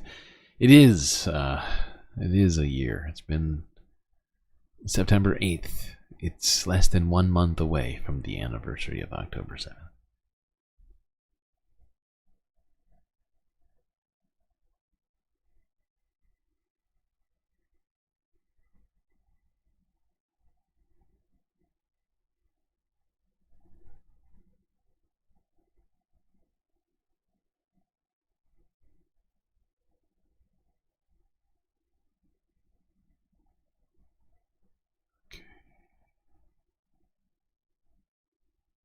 Let's go to France. Talk about something that, once again, I may have predicted. I think this one I predicted yesterday. As it relates to the appointment of Michel Barnier by Emmanuel Macron as the new PM for the Assembly. Yesterday I said that you know, the French were probably not gonna like that so much, and I sarcastically said, you know, they're not big fans of protest. Well, here they are, once again, not being big fans of protest.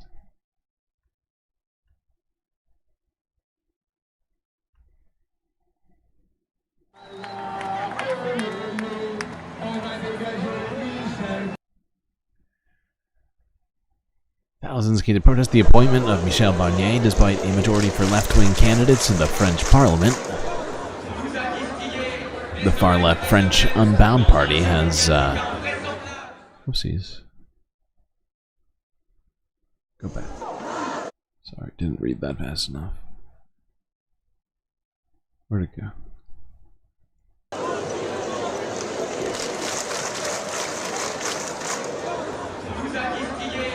The far-left French Unbound Party has accused President Macron of stealing the election. I mean, they're not exactly wrong. That's basically what he's doing.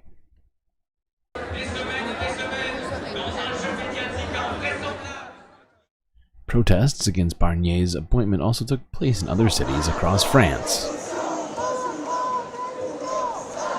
I'm going to turn this down because it's hard to speak over this with the yelling. Barnier was continuing consultations on Saturday as he sought to form a new government.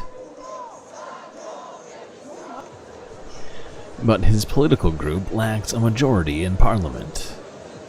Yeah, that's what the problem is. That's what makes this completely undemocratic. Before we go to this next video, the fact is Macron is essentially just... I mean, it's beyond the fact that he's ignoring the will of the voters, which I see somebody in chat talking about right now, because he is in fact doing that. He's ignoring the will of the voters, but he's also the one who asked for it. It's not... The fact is that this didn't have to even happen, right? He disbanded an entire body of government, right? One of the most nonsense moves ever, when he was down in the polls. First he did that. Then he came out and asked people to rally around him and vote for him and his party to refill what's essentially the French House of Representatives, right? Instead, the leftists banded together, got a majority, or not a majority, but a plurality, so the most seats in the House, or in the Assembly, and instead of accepting multiple, because the NFP has brought multiple different potential nominees to Macron, which were all turned down up to this point. The last one was Lucie Castet. It's been 3 months, nearly, I think, or it's approaching 3 months since the actual election was finished, and essentially there's no government. It's like when the government shutdowns, in the United States are always talked about, like, oh, the government shut down. That's basically what's happening right now. Like, the government can't do anything because of this. Like, they managed to get through the Olympics, but there's basically no government.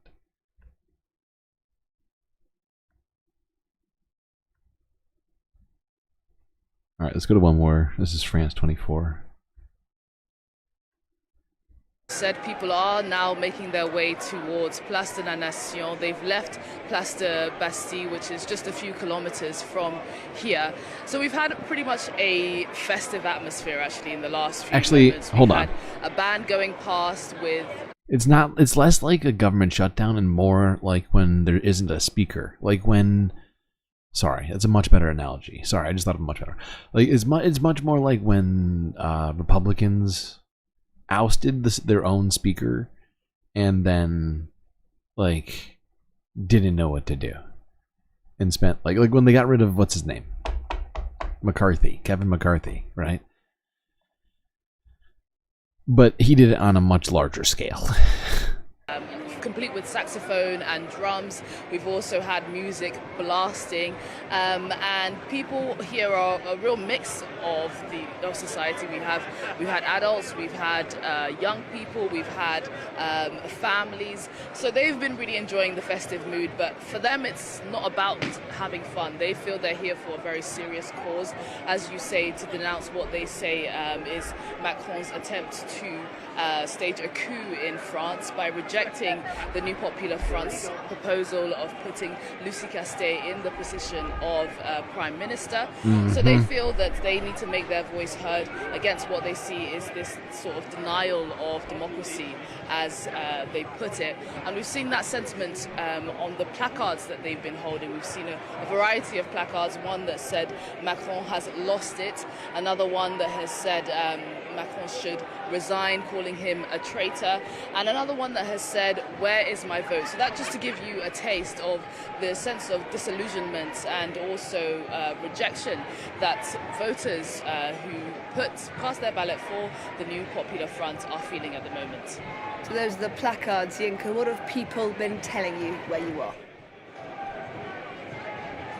So speaking to some of the protesters, what's been really interesting is that their anger isn't focus as much on Michel Barnier, who's just been announced as the Prime Minister. For them, what they're worried about are the issues. I spoke to one protester who said that he cares about the situation with retirement. Of course, following Macron's pension reform a few years ago, the retirement age was moved to 64, and he said that when he cast his vote, that was what was at the top of his mind. He cast the vote for the New Popular Front because he wanted their pledge to be enacted, their pledge to bring that retirement age back to 62. So he feels that his vote has been stolen because now that might not even be put on the table. Of course, Michel Barnier shows no real sign of budging on the pension reform age. It could Illegal. Yeah. It's totally a fair analysis from that voter. I mean, for Macron to choose to do this, I feel like it just makes France look like something of a joke. For anybody paying attention to it, it's just like, what just happened? He just lost an election and then made an alliance with the right, essentially. Okay, weird choice.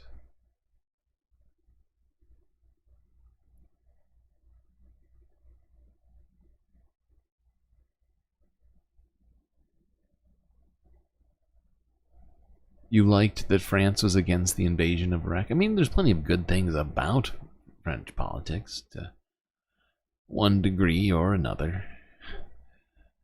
I mean, the fact that they have multiple parties, stuff like that.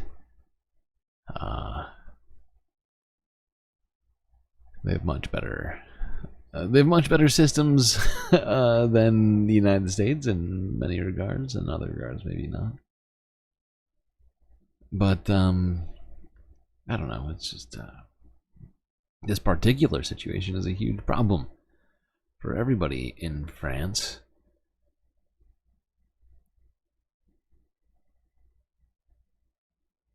Especially the people that actually voted for the NFP. Like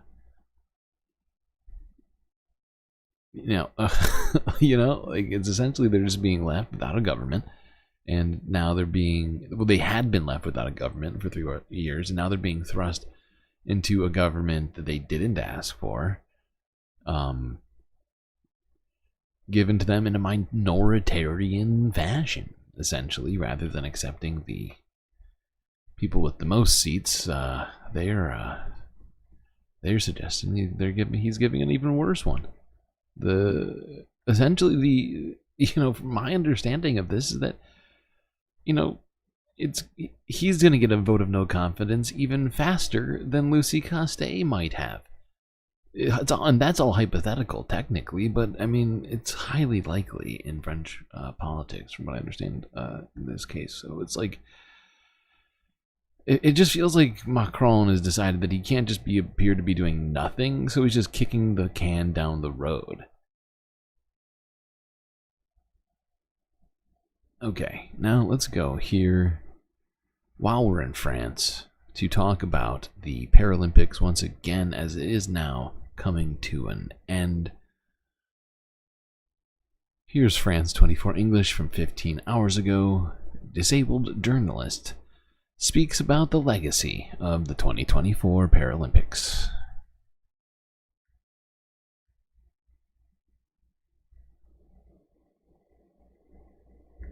It's time now for our media show Scoop, and we look at the hype, the challenges, and the coverage of the Paralympics Paris 2024.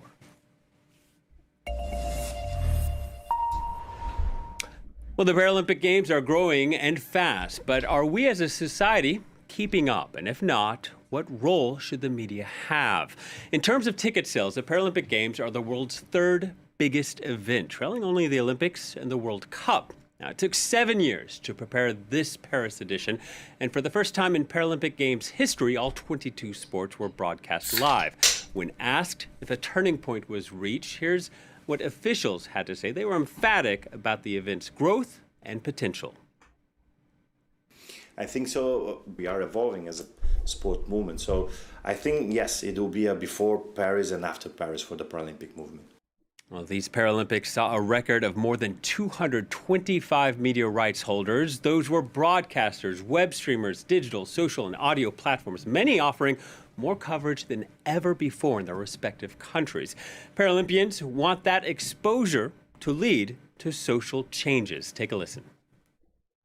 We include disability extremely well in the Paralympic world. But what about sexism? What about LGBT phobia?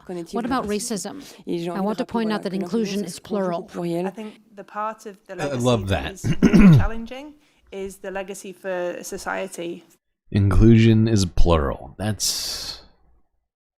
Not only is that a great sentiment and a great phrase.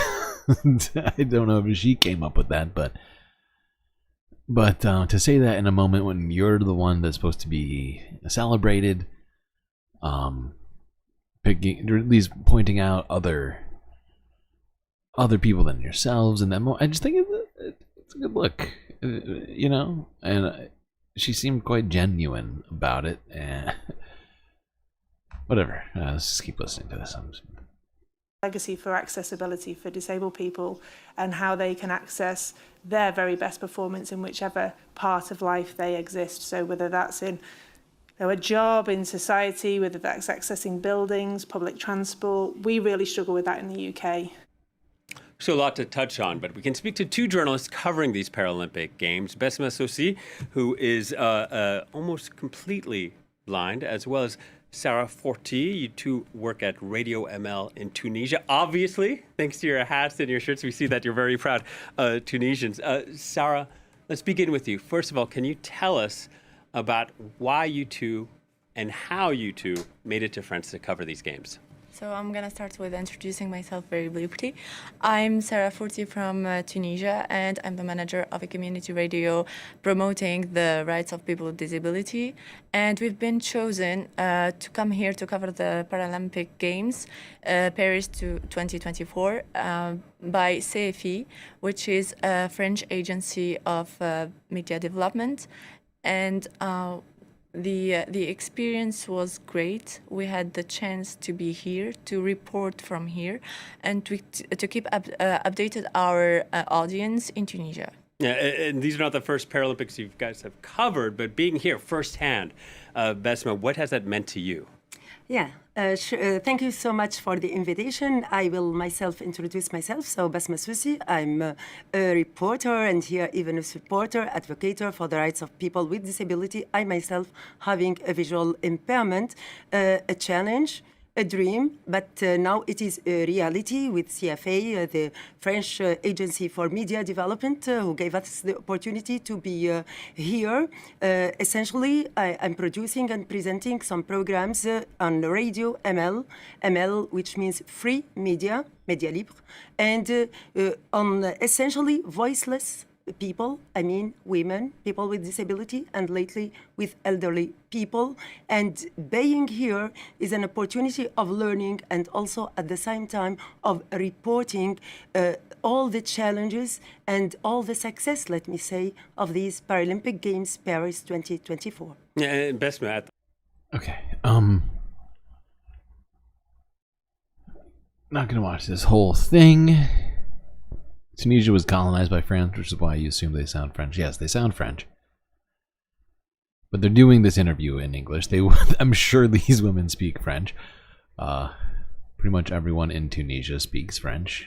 And, yes, everything he said there is all true.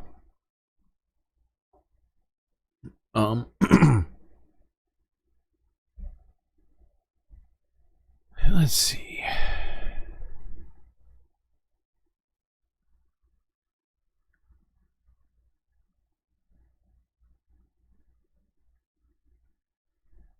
I think this is where A good opportunity to inspire other media. Yeah, if you're going to be a trendsetter, you might as well do it for something good. Besma, what has the reaction been from friends or family about your successes? It's really a dream which came a reality, and it's not something easy because I myself stayed for about 15 years denying that I am losing my sight. And the change in a way became when I said, let me stop crying over my eyes and see what I can do without. The problem is that as things have become invisible for me, I myself discovered that I was becoming invisible, and through the radio, I managed to give voice to so many athletes and so many persons in the radio. So it is, in a way, the shame which is becoming daily a pride for my family, for my friends, for my followers who are always seeking new information. So the double discrimination of being a woman and a woman with disability, I'm trying to work harder with double effort and double challenges, because I would like to say to others, I can be a reporter with visual impairment. I can also inspire other people with disability, and having very good relationship with so many of the athletes, I managed to get all the time what they are doing. And with our radio, it is some sort of advocacy for the rights of people with disability. So our work is not just momentary, but there is nothing like seeking that dream of being in the Paralympic Games. And from now on, I just think it's a great sentiment.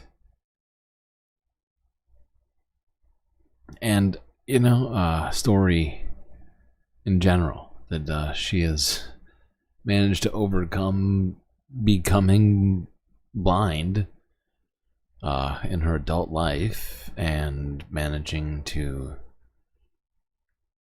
still succeed and flourish as a human being and be an advocate for other people with disabilities at the same time. It's an uplifting story. And we've been trying to cover the Paralympics, because we covered the Olympics too, so it only felt like it made sense, and that felt like a good one to watch here as the Paralympics wrap up. To talk about a disabled journalist. Alright, now let's go here, talk about Europeans, well, the ECB and like the EU in general. This is Forbes breaking news from 15 hours ago. The general trend in Europe is to make the populists acceptable at the dining table. Illegal.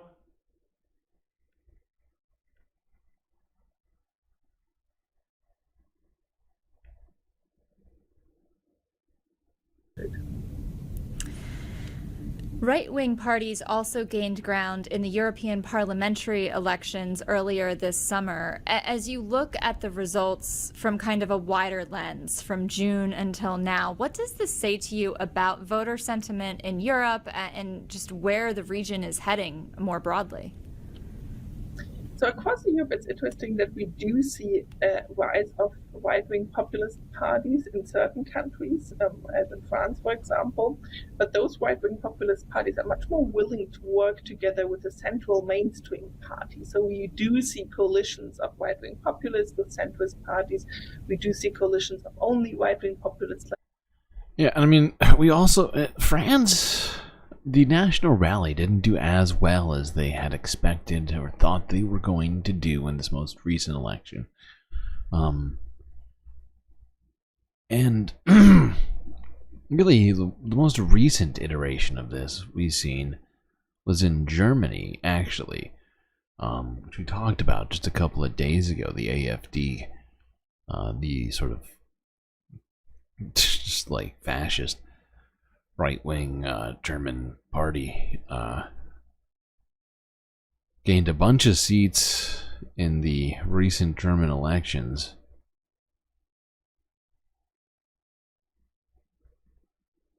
The German right wing is scary. The German right wing is scary? Yes.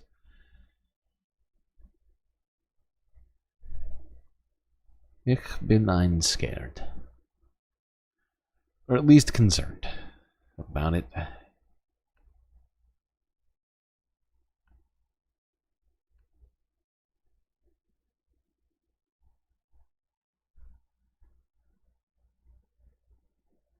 Alright, let's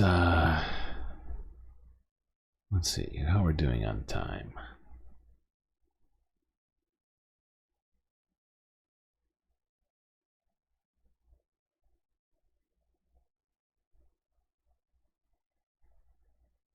No, I amended that. It's no longer ich bin ein scared. It's ich bin ein concerned.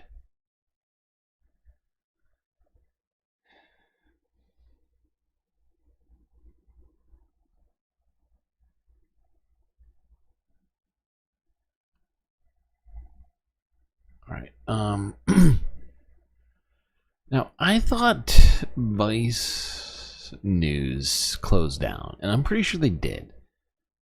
This may be a repost. But let's watch a piece of this in lieu of any current UK Russian news.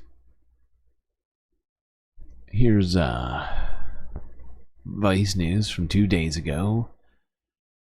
What Brittany Griner's arrest exposed about the U.S.-Russia relations. Now, this very well may be new. I need to look at it. Actually, hold on. Before we watch this, let me click this.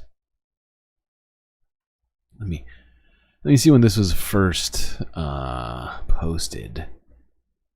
Pause. More. Originally posted. Okay, yeah, so this was originally posted May of 2022. This was a Vice. Yeah, so this looks like a Vice News repost. Whoops.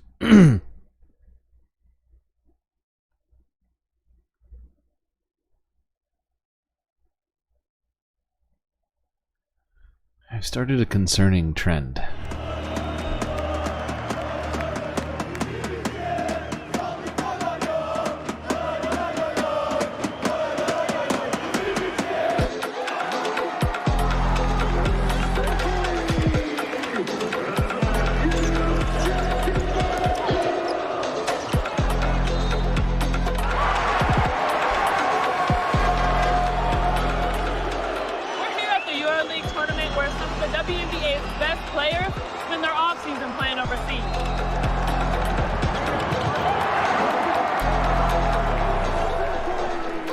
Half of all the players in the WNBA also play overseas. But this year, one of the top American players in the EuroLeague is sitting in a Russian jail. Now, the reason that WNBA players have to play overseas in the off-season, because, of course, you don't see Steph Curry going to, whatever, Bangladesh to make a few extra dollars in the off-season. He's already making plenty of money. But WNBA players are paid just dramatically, shockingly less than NBA players, to the point that they can't even survive just staying in the United States every year. And they have to go to Europe and other places to supplement their income. ABC News has learned that WNBA player and two-time USA gold medalist Brittany Griner is detained in Russia for allegedly having vape cartridges. Russia's main state-run news channel is now showing this photo. Seven-time WNBA All-Star and 2014 champion Brittany Griner was arrested on drug charges in the Moscow airport on February 17th. Her arrest came just as the world was bracing for the invasion of Ukraine. But weeks passed before Russian officials announced her detainment. Criminal proceedings were brought against the U.S. citizen for narcotic substances smuggling in large amounts. That doesn't look large. It's 2 vape cartridges. I was scared for her. My stomach dropped. For many people, that's like a weekend. It hit hard, and it hit hard because it literally could have been any of us. Brianne January. The way she says that makes me think that they too had vape cartridges. Kayla McBride have played with and against Griner over the last decade, both at home and abroad. We are constantly coming into different countries, and we're here by ourselves, and it just brings us back to why she was in that situation. Can you talk a little bit about why so many WNBA players do play overseas in the off-season? It comes with playing professional women's basketball, just supplement income. That's the hardest thing to think about, is that she feels like she has to still be over here. Oh, right, I forgot to talk about Exactly. We're talking about BG. We're talking about, All-Star, you know, USA gold Olympian. Like, it's crazy to think that she feels like she still has to go over there. This all could have been avoided if we could stay home and make a living in the W. Slam dunk, Brittany Griner. The average WNBA player makes about $120,000 a year in a career that only lasts a few years. Playing abroad lets them make the most of their earning potential. Griner is a top talent, earning the WNBA's max salary of $228,000. But The max UNC sounds- Ekaterinburg, where Why does the WNBA have a max salary? she played since 2014, reportedly pays her $1 million a year. She was arrested while returning to Russia to play. Do you stay in shape in the off season? No. That's not, I mean, not like this. No. If this was the NBA, oh my god. The coaches would be furious if players were going overseas to play in non-NBA games. Billionaires don't have a maximum. No, they don't, as it turns out. I don't think owners do either for the WNBA or the NBA. But in the NBA, the off-season, players are just doing whatever. They're just doing commercials. I mean, they work out, they do other stuff, but they're certainly not going overseas to play and potentially get injured in a game that doesn't mean anything for the team. No, that's not happening. They have training camps in the off season, sure.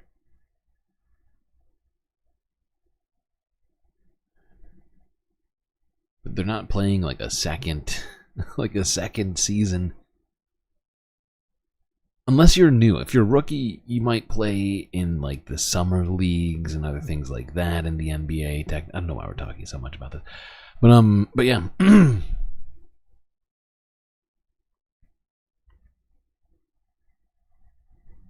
Hold on, let me just move this forward.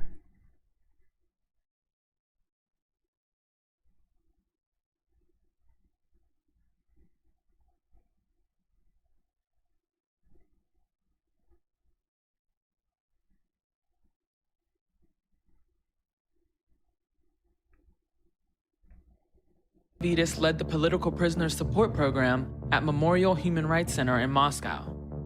Davidas fled at the onset of the war in Ukraine. Can you walk us through what Brittany is up against as far as how her case will play out? Российскому судье достаточно гораздо меньших оснований для того, чтобы счесть человека виновным.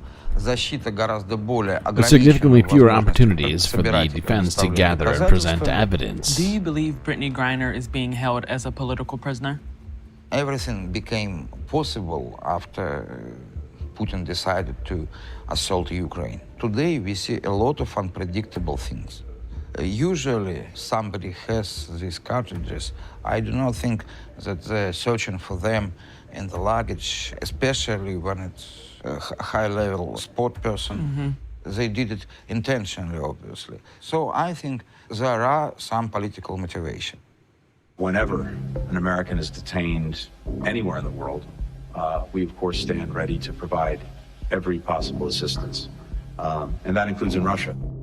In 2020, following the death of a CIA agent in Iranian custody, the U.S. codified when the government can pursue the release of its citizens being held abroad.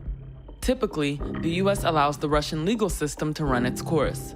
But on May 3rd, the State Department officially designated Griner as being wrongfully detained.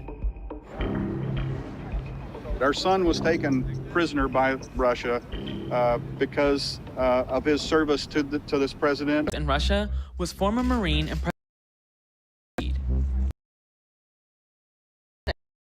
As an active case of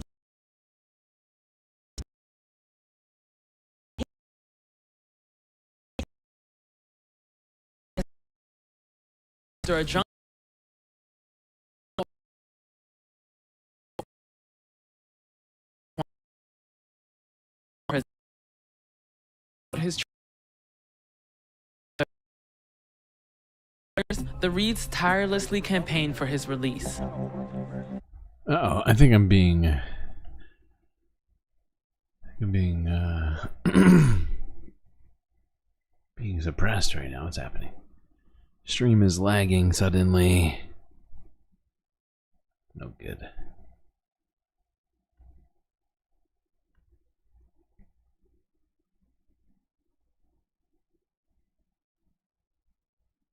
Hold on, I'll be right back.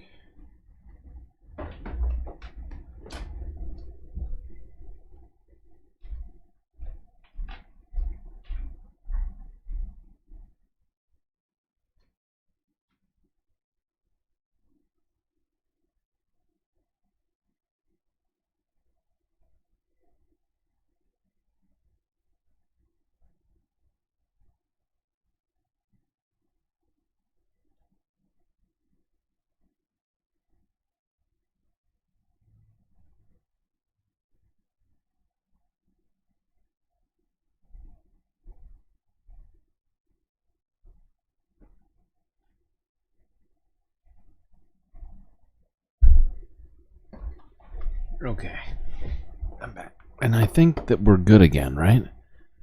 Looks like we got a smooth lamp. Got that smooth lamp connection. Is it better for everybody, or where are we at?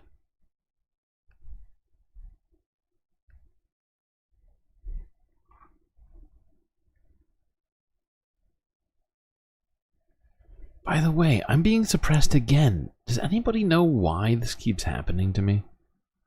Because I keep getting removed from the subscriptions list. Anybody else see it? I can't find me anywhere. I don't even exist on the lives. It's wild. Like, if I look on my phone right now, it's just got done charging. Don't exist. I have to click my channel to see it. I'm on your list when you check? Oh, that's good. Maybe it's just me being suppressed by myself. It's just me being suppressed. Okay. Let's move on. You like this lava lamp color scheme? Me too. I'm a fan.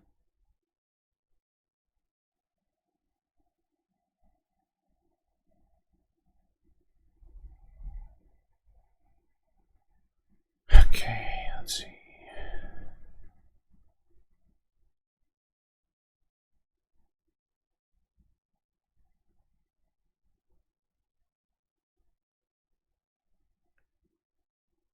Let's go here to the Associated Press from a day ago.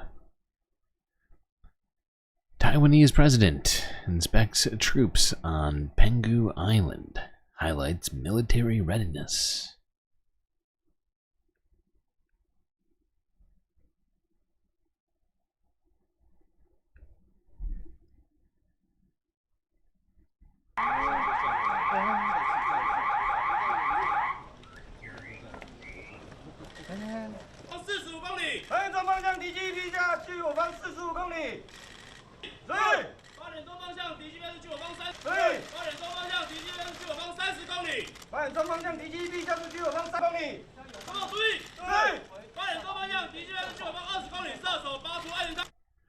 I don't know if this means that they're ready or not. I can't quite tell. They seem ready. I don't know. I don't know what they're even saying.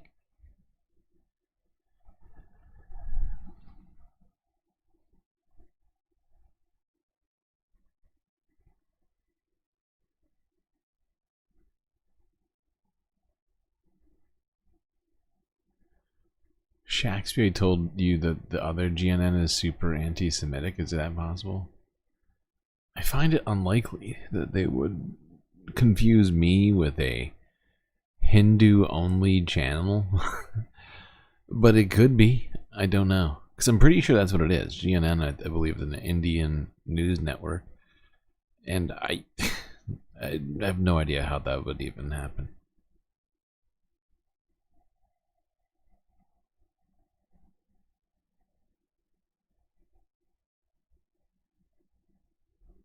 It only says GNN on the title. It doesn't say it anywhere else. So I guess, I mean, maybe.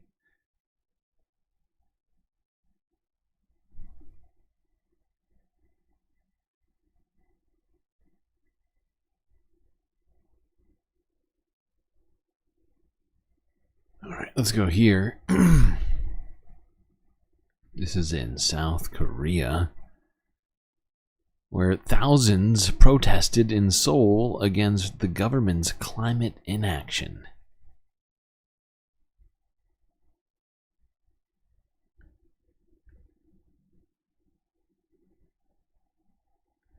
It's Pakistani. Oh, okay. Sorry. Sorry, I don't know why. I thought it was Indian.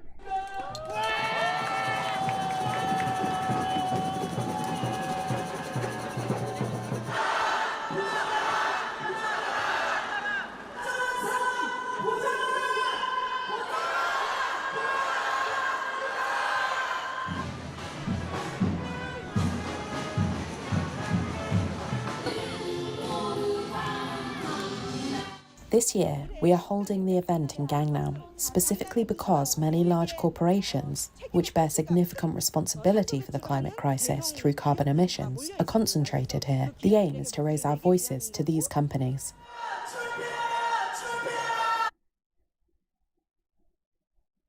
Okay.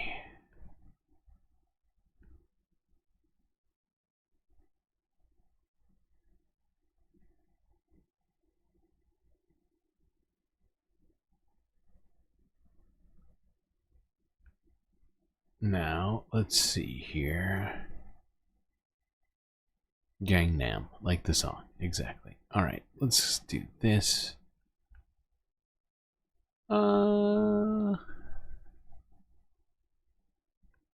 Stay in Korea, but let's talk about something else, that being US-Korea relations, but perhaps in a way many have not considered. Here's AJ Plus from 2 days ago. They've done a story on how Korea's sex trade was built for US soldiers.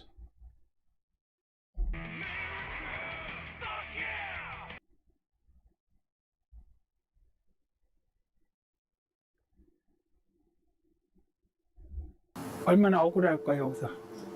Can you imagine how much injustice they feel? They sold their bodies for $10. Could have also been me here lying at this spot.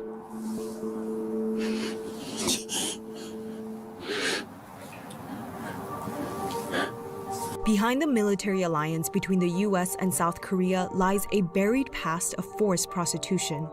호주가 콜라 사주면 저기 지체하지 말고 바로 집으로 데리고 오라고 그래가지고 날 보고 Oh, sorry. 병이 있다고. They said I have a sexually transmitted disease and they locked me up in the detention These women center. were stationed in camp towns surrounding military bases.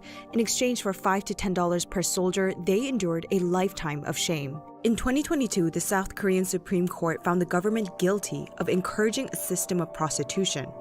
Now, the women are planning to take their case to the other culprit, the US military. Although it's evident the U.S., they are turning a blind eye. What the U.S. military, U.S. government is doing outside the U.S. Today, South Korea has advanced into the 13th largest economy in the world and is home to the biggest U.S. base overseas. But the U.S. military and economic support for Korea came at a cost, and its effects are still reverberating today. This club right here, it has a sign that says only for foreigners.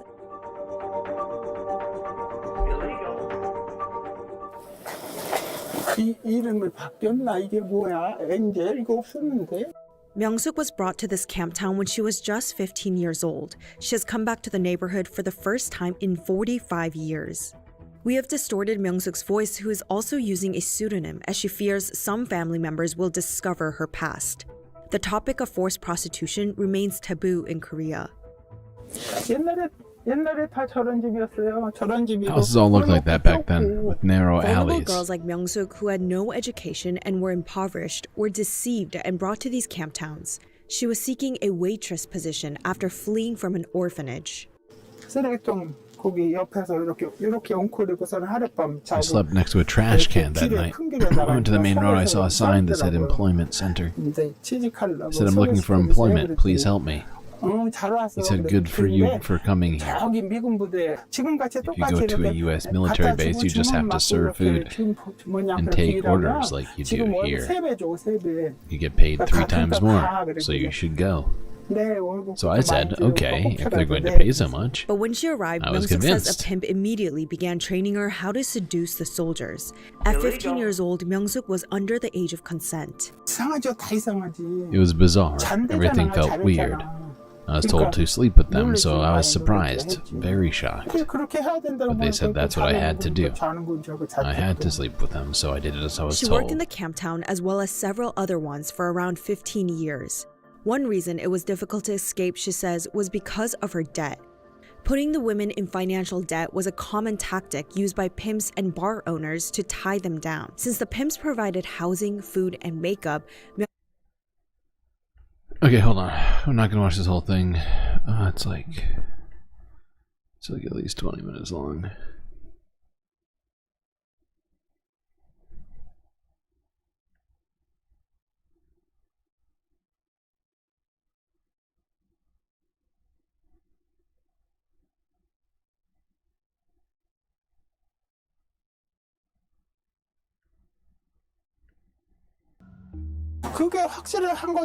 The evidence is clear. The U.S. is turning a blind eye. They treat us like monkeys, locking up us in this, quote-unquote, the monkey house, and forcefully many women injecting have us. shared accounts of witnessing people dying from penicillin shock and overdose, the antibiotic U.S. medics use to treat women with diseases.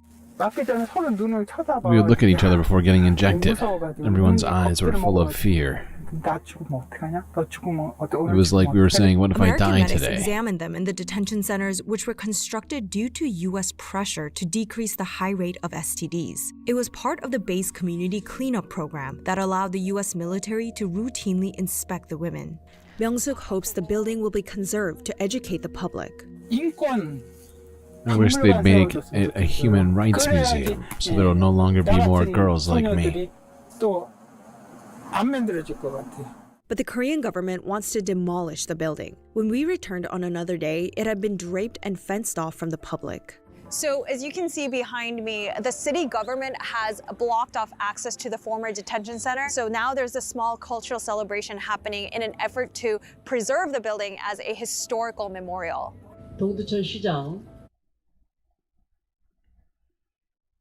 Okay.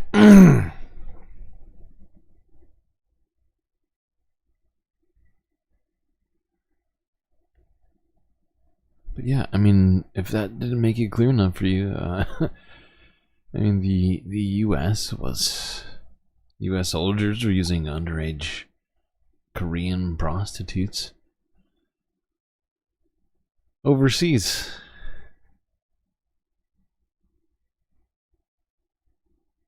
It's a horrifying thought. All right. It's time to talk Israel and Gaza. So, if you're not already wearing your seatbelt, well, buckle up.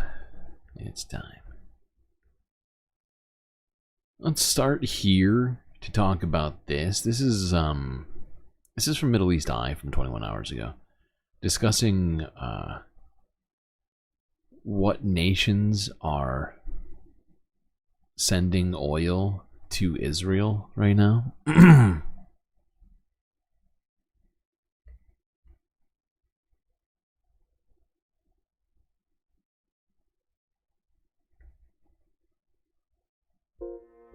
Turkey is facing calls to cut off oil shipments to Israel. Although a pipeline it does not own and oil it does not produce. As Israel's war on Gaza continues, the pipeline which transports oil from Azerbaijan to Turkey has come under fire from many pro-Palestinian activists, claiming it is fueling Israel's war effort in the enclave. New research by Oil Change International suggests that, I'm sorry, hold on. Sorry, chat, I couldn't read that. What did that say? New research by Oil Change International suggests that certain countries and companies may be complicit in Israel's ongoing war on Gaza. The report outlines that several countries, including Azerbaijan, Kazakhstan, oh my god, so fast, it's so fast. It's so fast. Azerbaijan, Kazakhstan, Gabon, Nigeria, Brazil,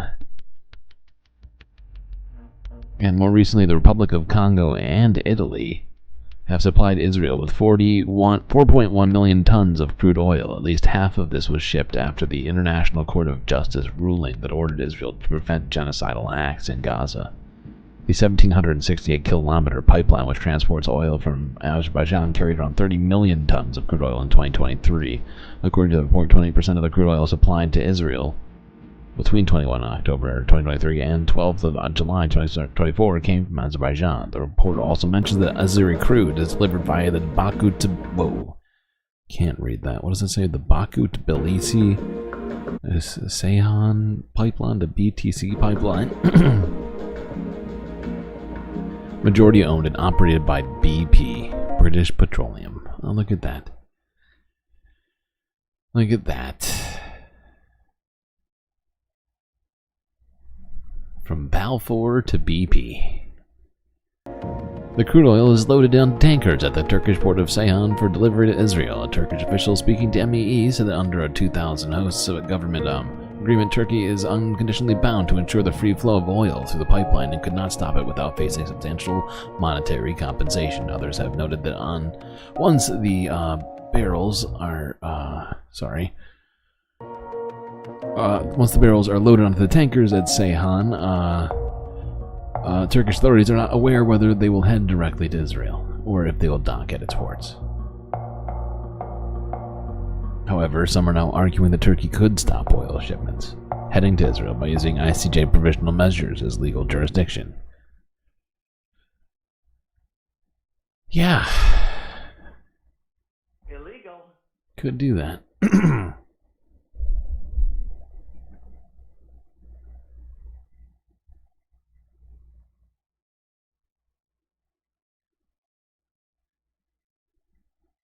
Right.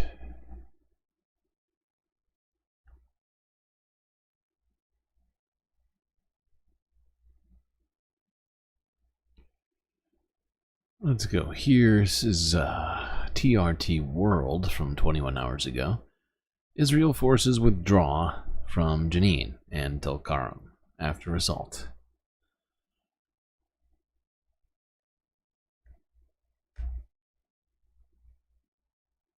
Wait, what is this? Oh. Sorry, that's the wrong one. There we go. This is what the Tulkarem refugee camp looks like the morning after a 4-day Israeli military assault and siege. Residents emerged from their homes for the first time on Friday to fetch bread, water, and see the severe damage that has been done. 9 days ago, Israeli forces launched the largest military assault on the West Bank in more than 2 decades, targeting Tulkarem, Jenin, and other Palestinian cities. This is the first time we leave our homes in 4 days. We are checking on our neighbors and on our stores. The destruction is unbelievable. Israeli forces attacked the area from the air and ground with drone missile strikes and anti-tank grenades alongside sniper fire. 7 Palestinians were killed in the Tulkarem governorate, including children, and dozens of others were injured. Hundreds of homes and stores have been destroyed, and thousands of people were forcibly displaced from the camp. Using armored bulldozers, soldiers ripped up roads meters deep and destroyed key infrastructure such as the water and sewage networks and electricity lines, leaving tens of thousands of residents without the basic necessities. Local officials in the camp told TRT World that the damage is worth well over $100 million. The home of Mahmoud Ahmad Dush is burnt to a crisp. He was removing the rubble from inside his house with his bare hands on Friday morning. My entire house has been burned. It was 3 stories. I was born in this house. I built it brick by brick. The house is everything to me. It is my blood, sweat, and tears. Residents of the Tul Karam refugee camp who emerged from their homes for the first time this morning after a 4-day military siege are in shock over the level of destruction that you can see around me. They believe that the Israeli occupation's goal is not only to break the spirit of resistance in the camp, but also to liquidate the issue of Palestinian refugees and their right to return to the homes they were displaced from in 1948. The occupation is not only going after resistance fighters. It wants to destroy the Palestinian cause, and specifically the refugee camps. I was walking around the camp this morning. The amount of destruction is extremely shocking. Israeli forces may have withdrawn from the Tul Karam refugee camp, but residents are far from safe. They believe that unless there is major international intervention, it is only a matter of time before they are under attack again. Okay.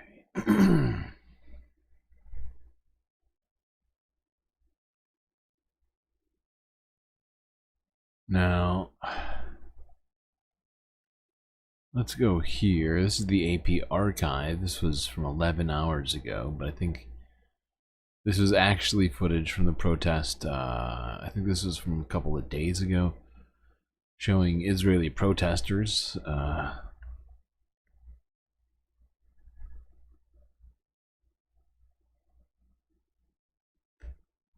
protesting the continued lack of deal.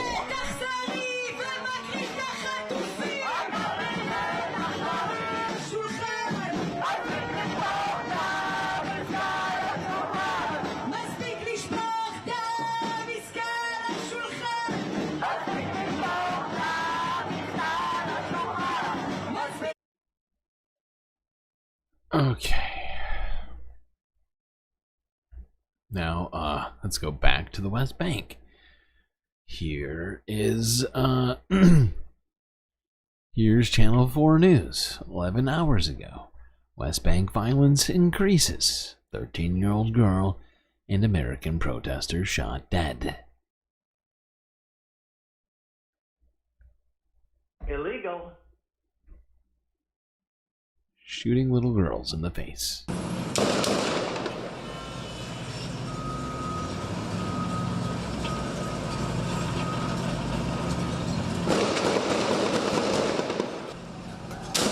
Sorry, I don't think this is actually footage of that. This is in between those two. That's my bad. This is just footage of what was happening in the West Bank. I mean, that very well could be what's happening right now. I don't know. This is just... You can hear sounds of fire happening and sounds of... You can see those bulldozers tearing up the streets.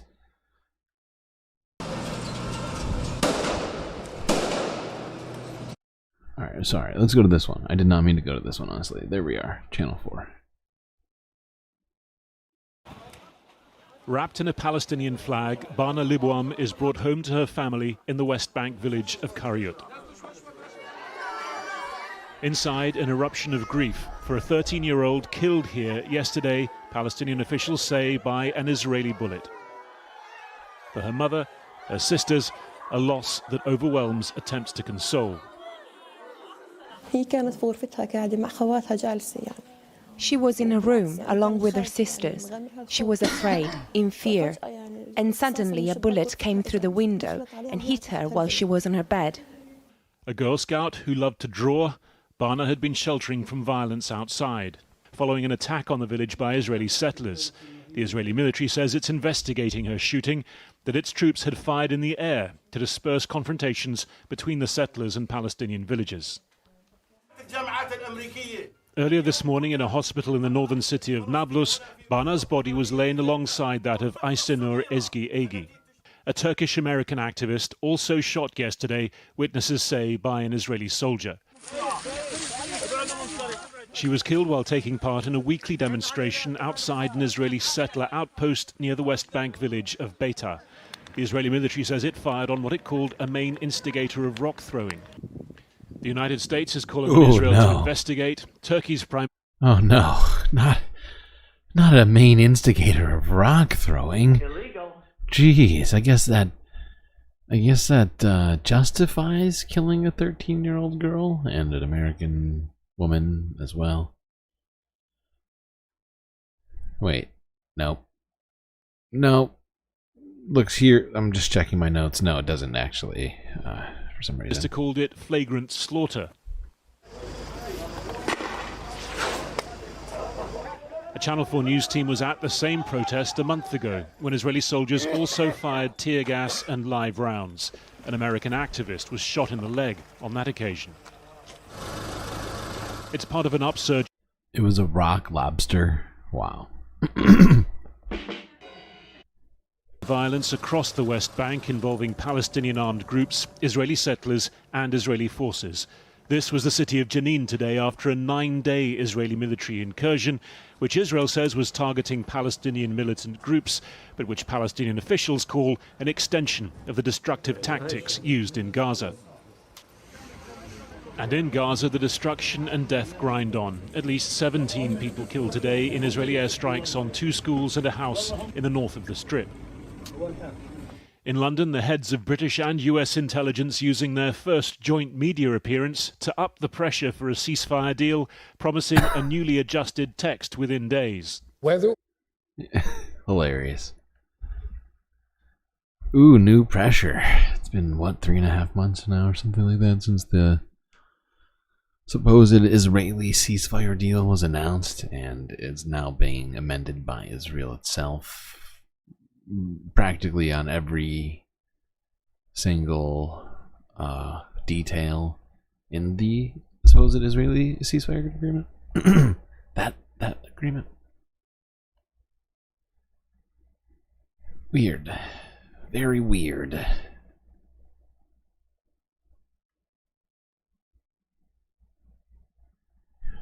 Speaking about that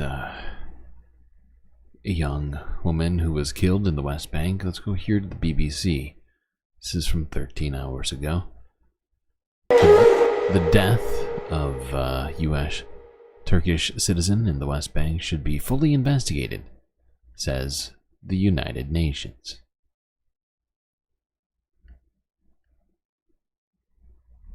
Illegal. Oh, Long Spear 84.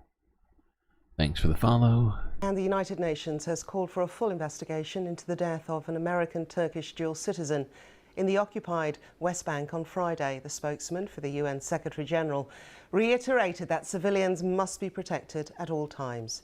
Eyewitnesses and Palestinian officials say Israeli soldiers shot 26-year-old Aysanur Ezgiadi in the head as she took part in a weekly protest against the expansion of Jewish settlements in the town of Beitar near Nablus.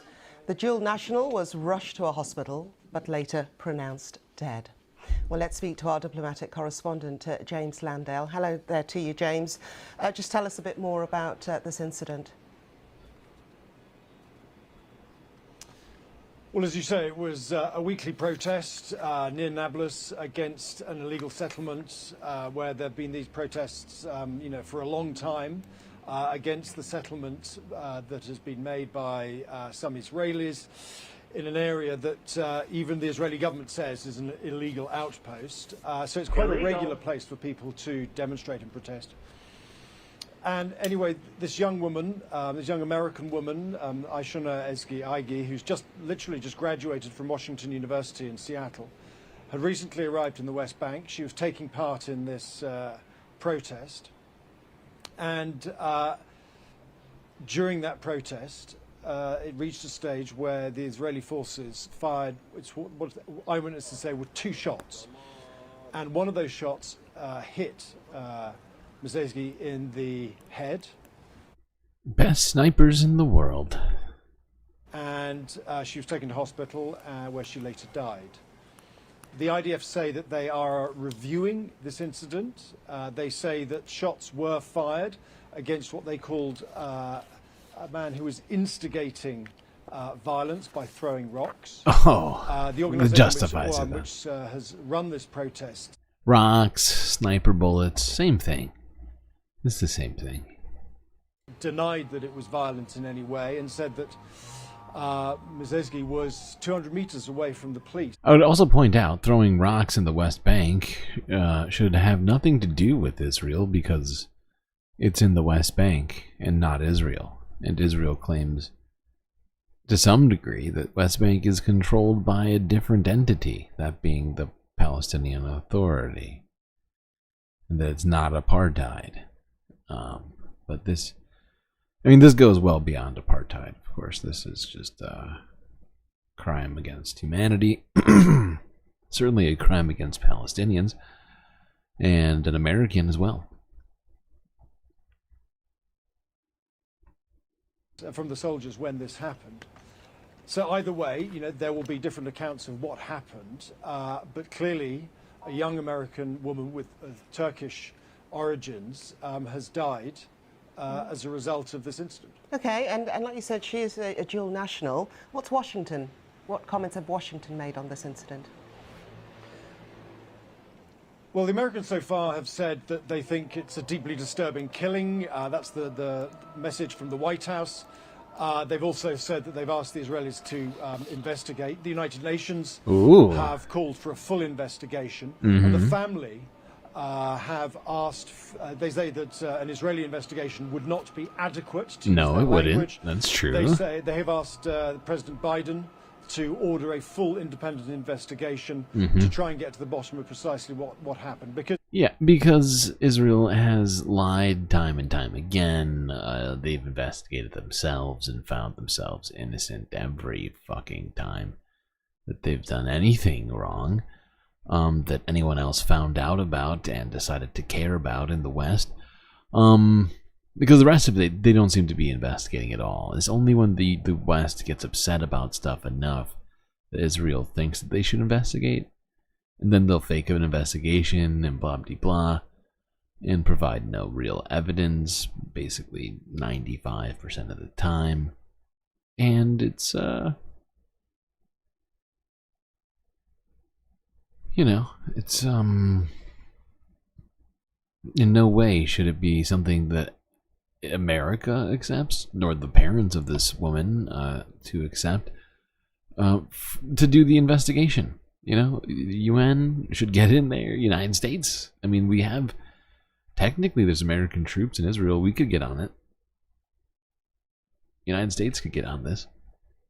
But I think it would be better if we weren't involved, actually. Not that I'm saying it out loud. I don't like the way it sounds. I think it would probably be better if we got the UN in there. Is Nightbot dead? Nightbot's not dead. Nightbot's not dead. Just the AI portion right now. I mean, it costs money. Every one of those Nightbot queries, the AI chatbot, not free.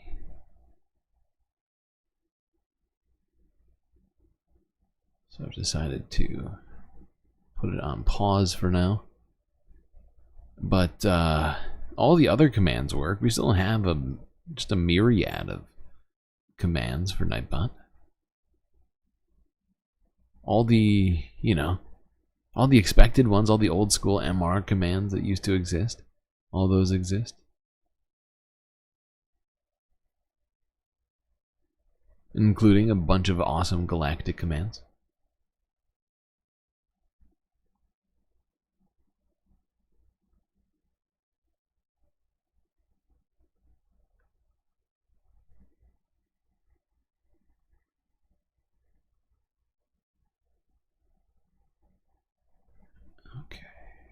Let's go to this Middle East Eye from 15 hours ago. Palestinian father. Actually, this is the second to last. This is the second to last video. My God. Great job, everyone, for making it to the penultimate video of the stream. That's a sad one.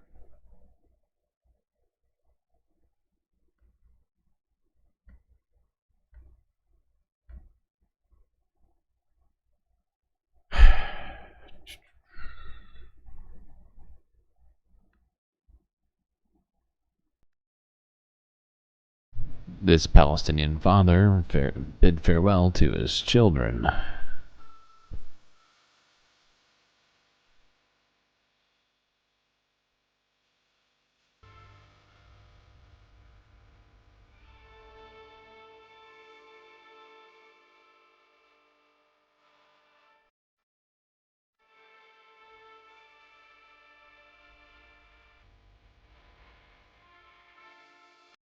It looks like he's lucky to be alive right now.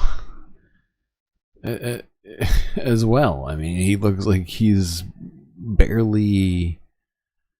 I mean, look, he's got bandages on every single appendage that he has. He's bleeding from his fucking shoulder. Allahu Akbar.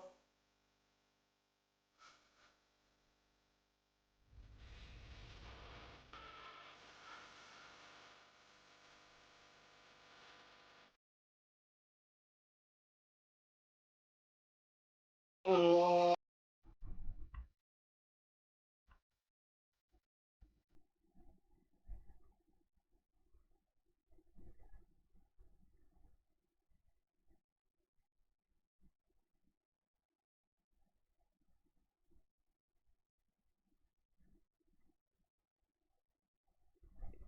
Let's go to this.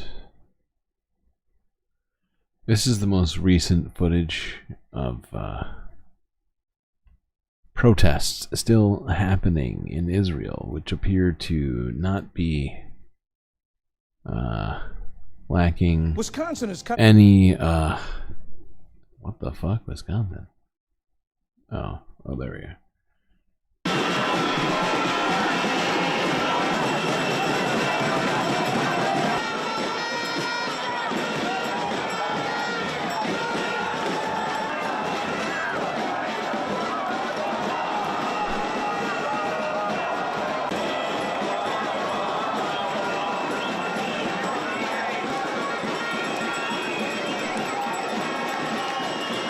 These protests have turned insane. Holy fuck. This is practically revolt. This is practically revolt levels here in Israel. Mr. President Biden, you pledged to all the hostages, don't back down. I assume that means you pledged to bring back all the hostages, don't back down. Not sure what the yellow dress toga means. I guess it could be green, and the colors are weird. I don't know.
Yeah, it seems like things really devolved here in Israel. These protests have gotten bigger and bigger. People seem to be getting more and more upset and sort of at the end of their ropes.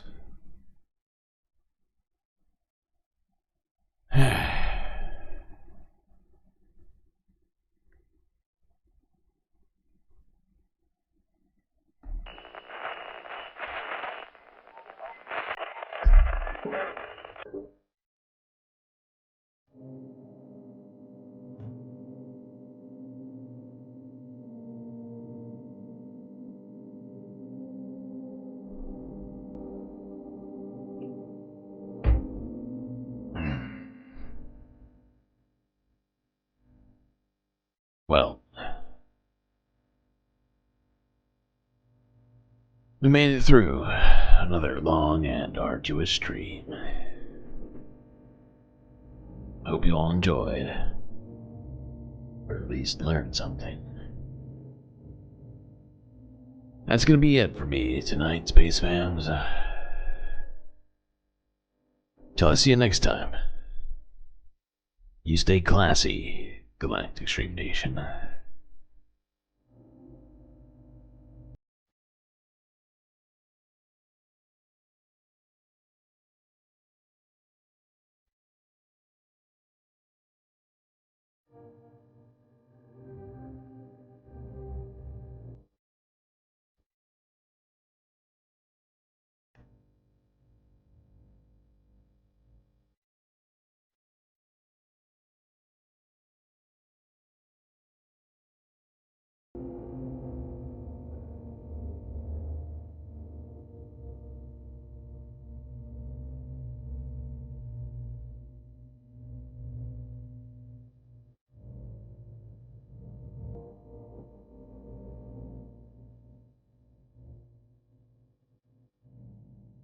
Can't forget this. These are your galactic patrons. Gabby, Goth Dogs, Aaron W, Schmegley, PB, Midi, Afroponics, Normal by Nature, Interplanet Jin, Techno Punk, Robot Cat, Disco Wolf, Selena, The Anti-Corporatist, Obsessive Audio, Moanoib, Nadia, Choki, Mrs. Jen, Omega Star, Sasha G, Pitchforks Dragon, Vincent Morales, and Donald James X. That's right. All these people here have helped to make this show that your eyes and ears have just gotten done enjoying. You can too, for just a few US dollars a month on Patreon, by clicking that link in chat or my bio on YouTube and Twitch.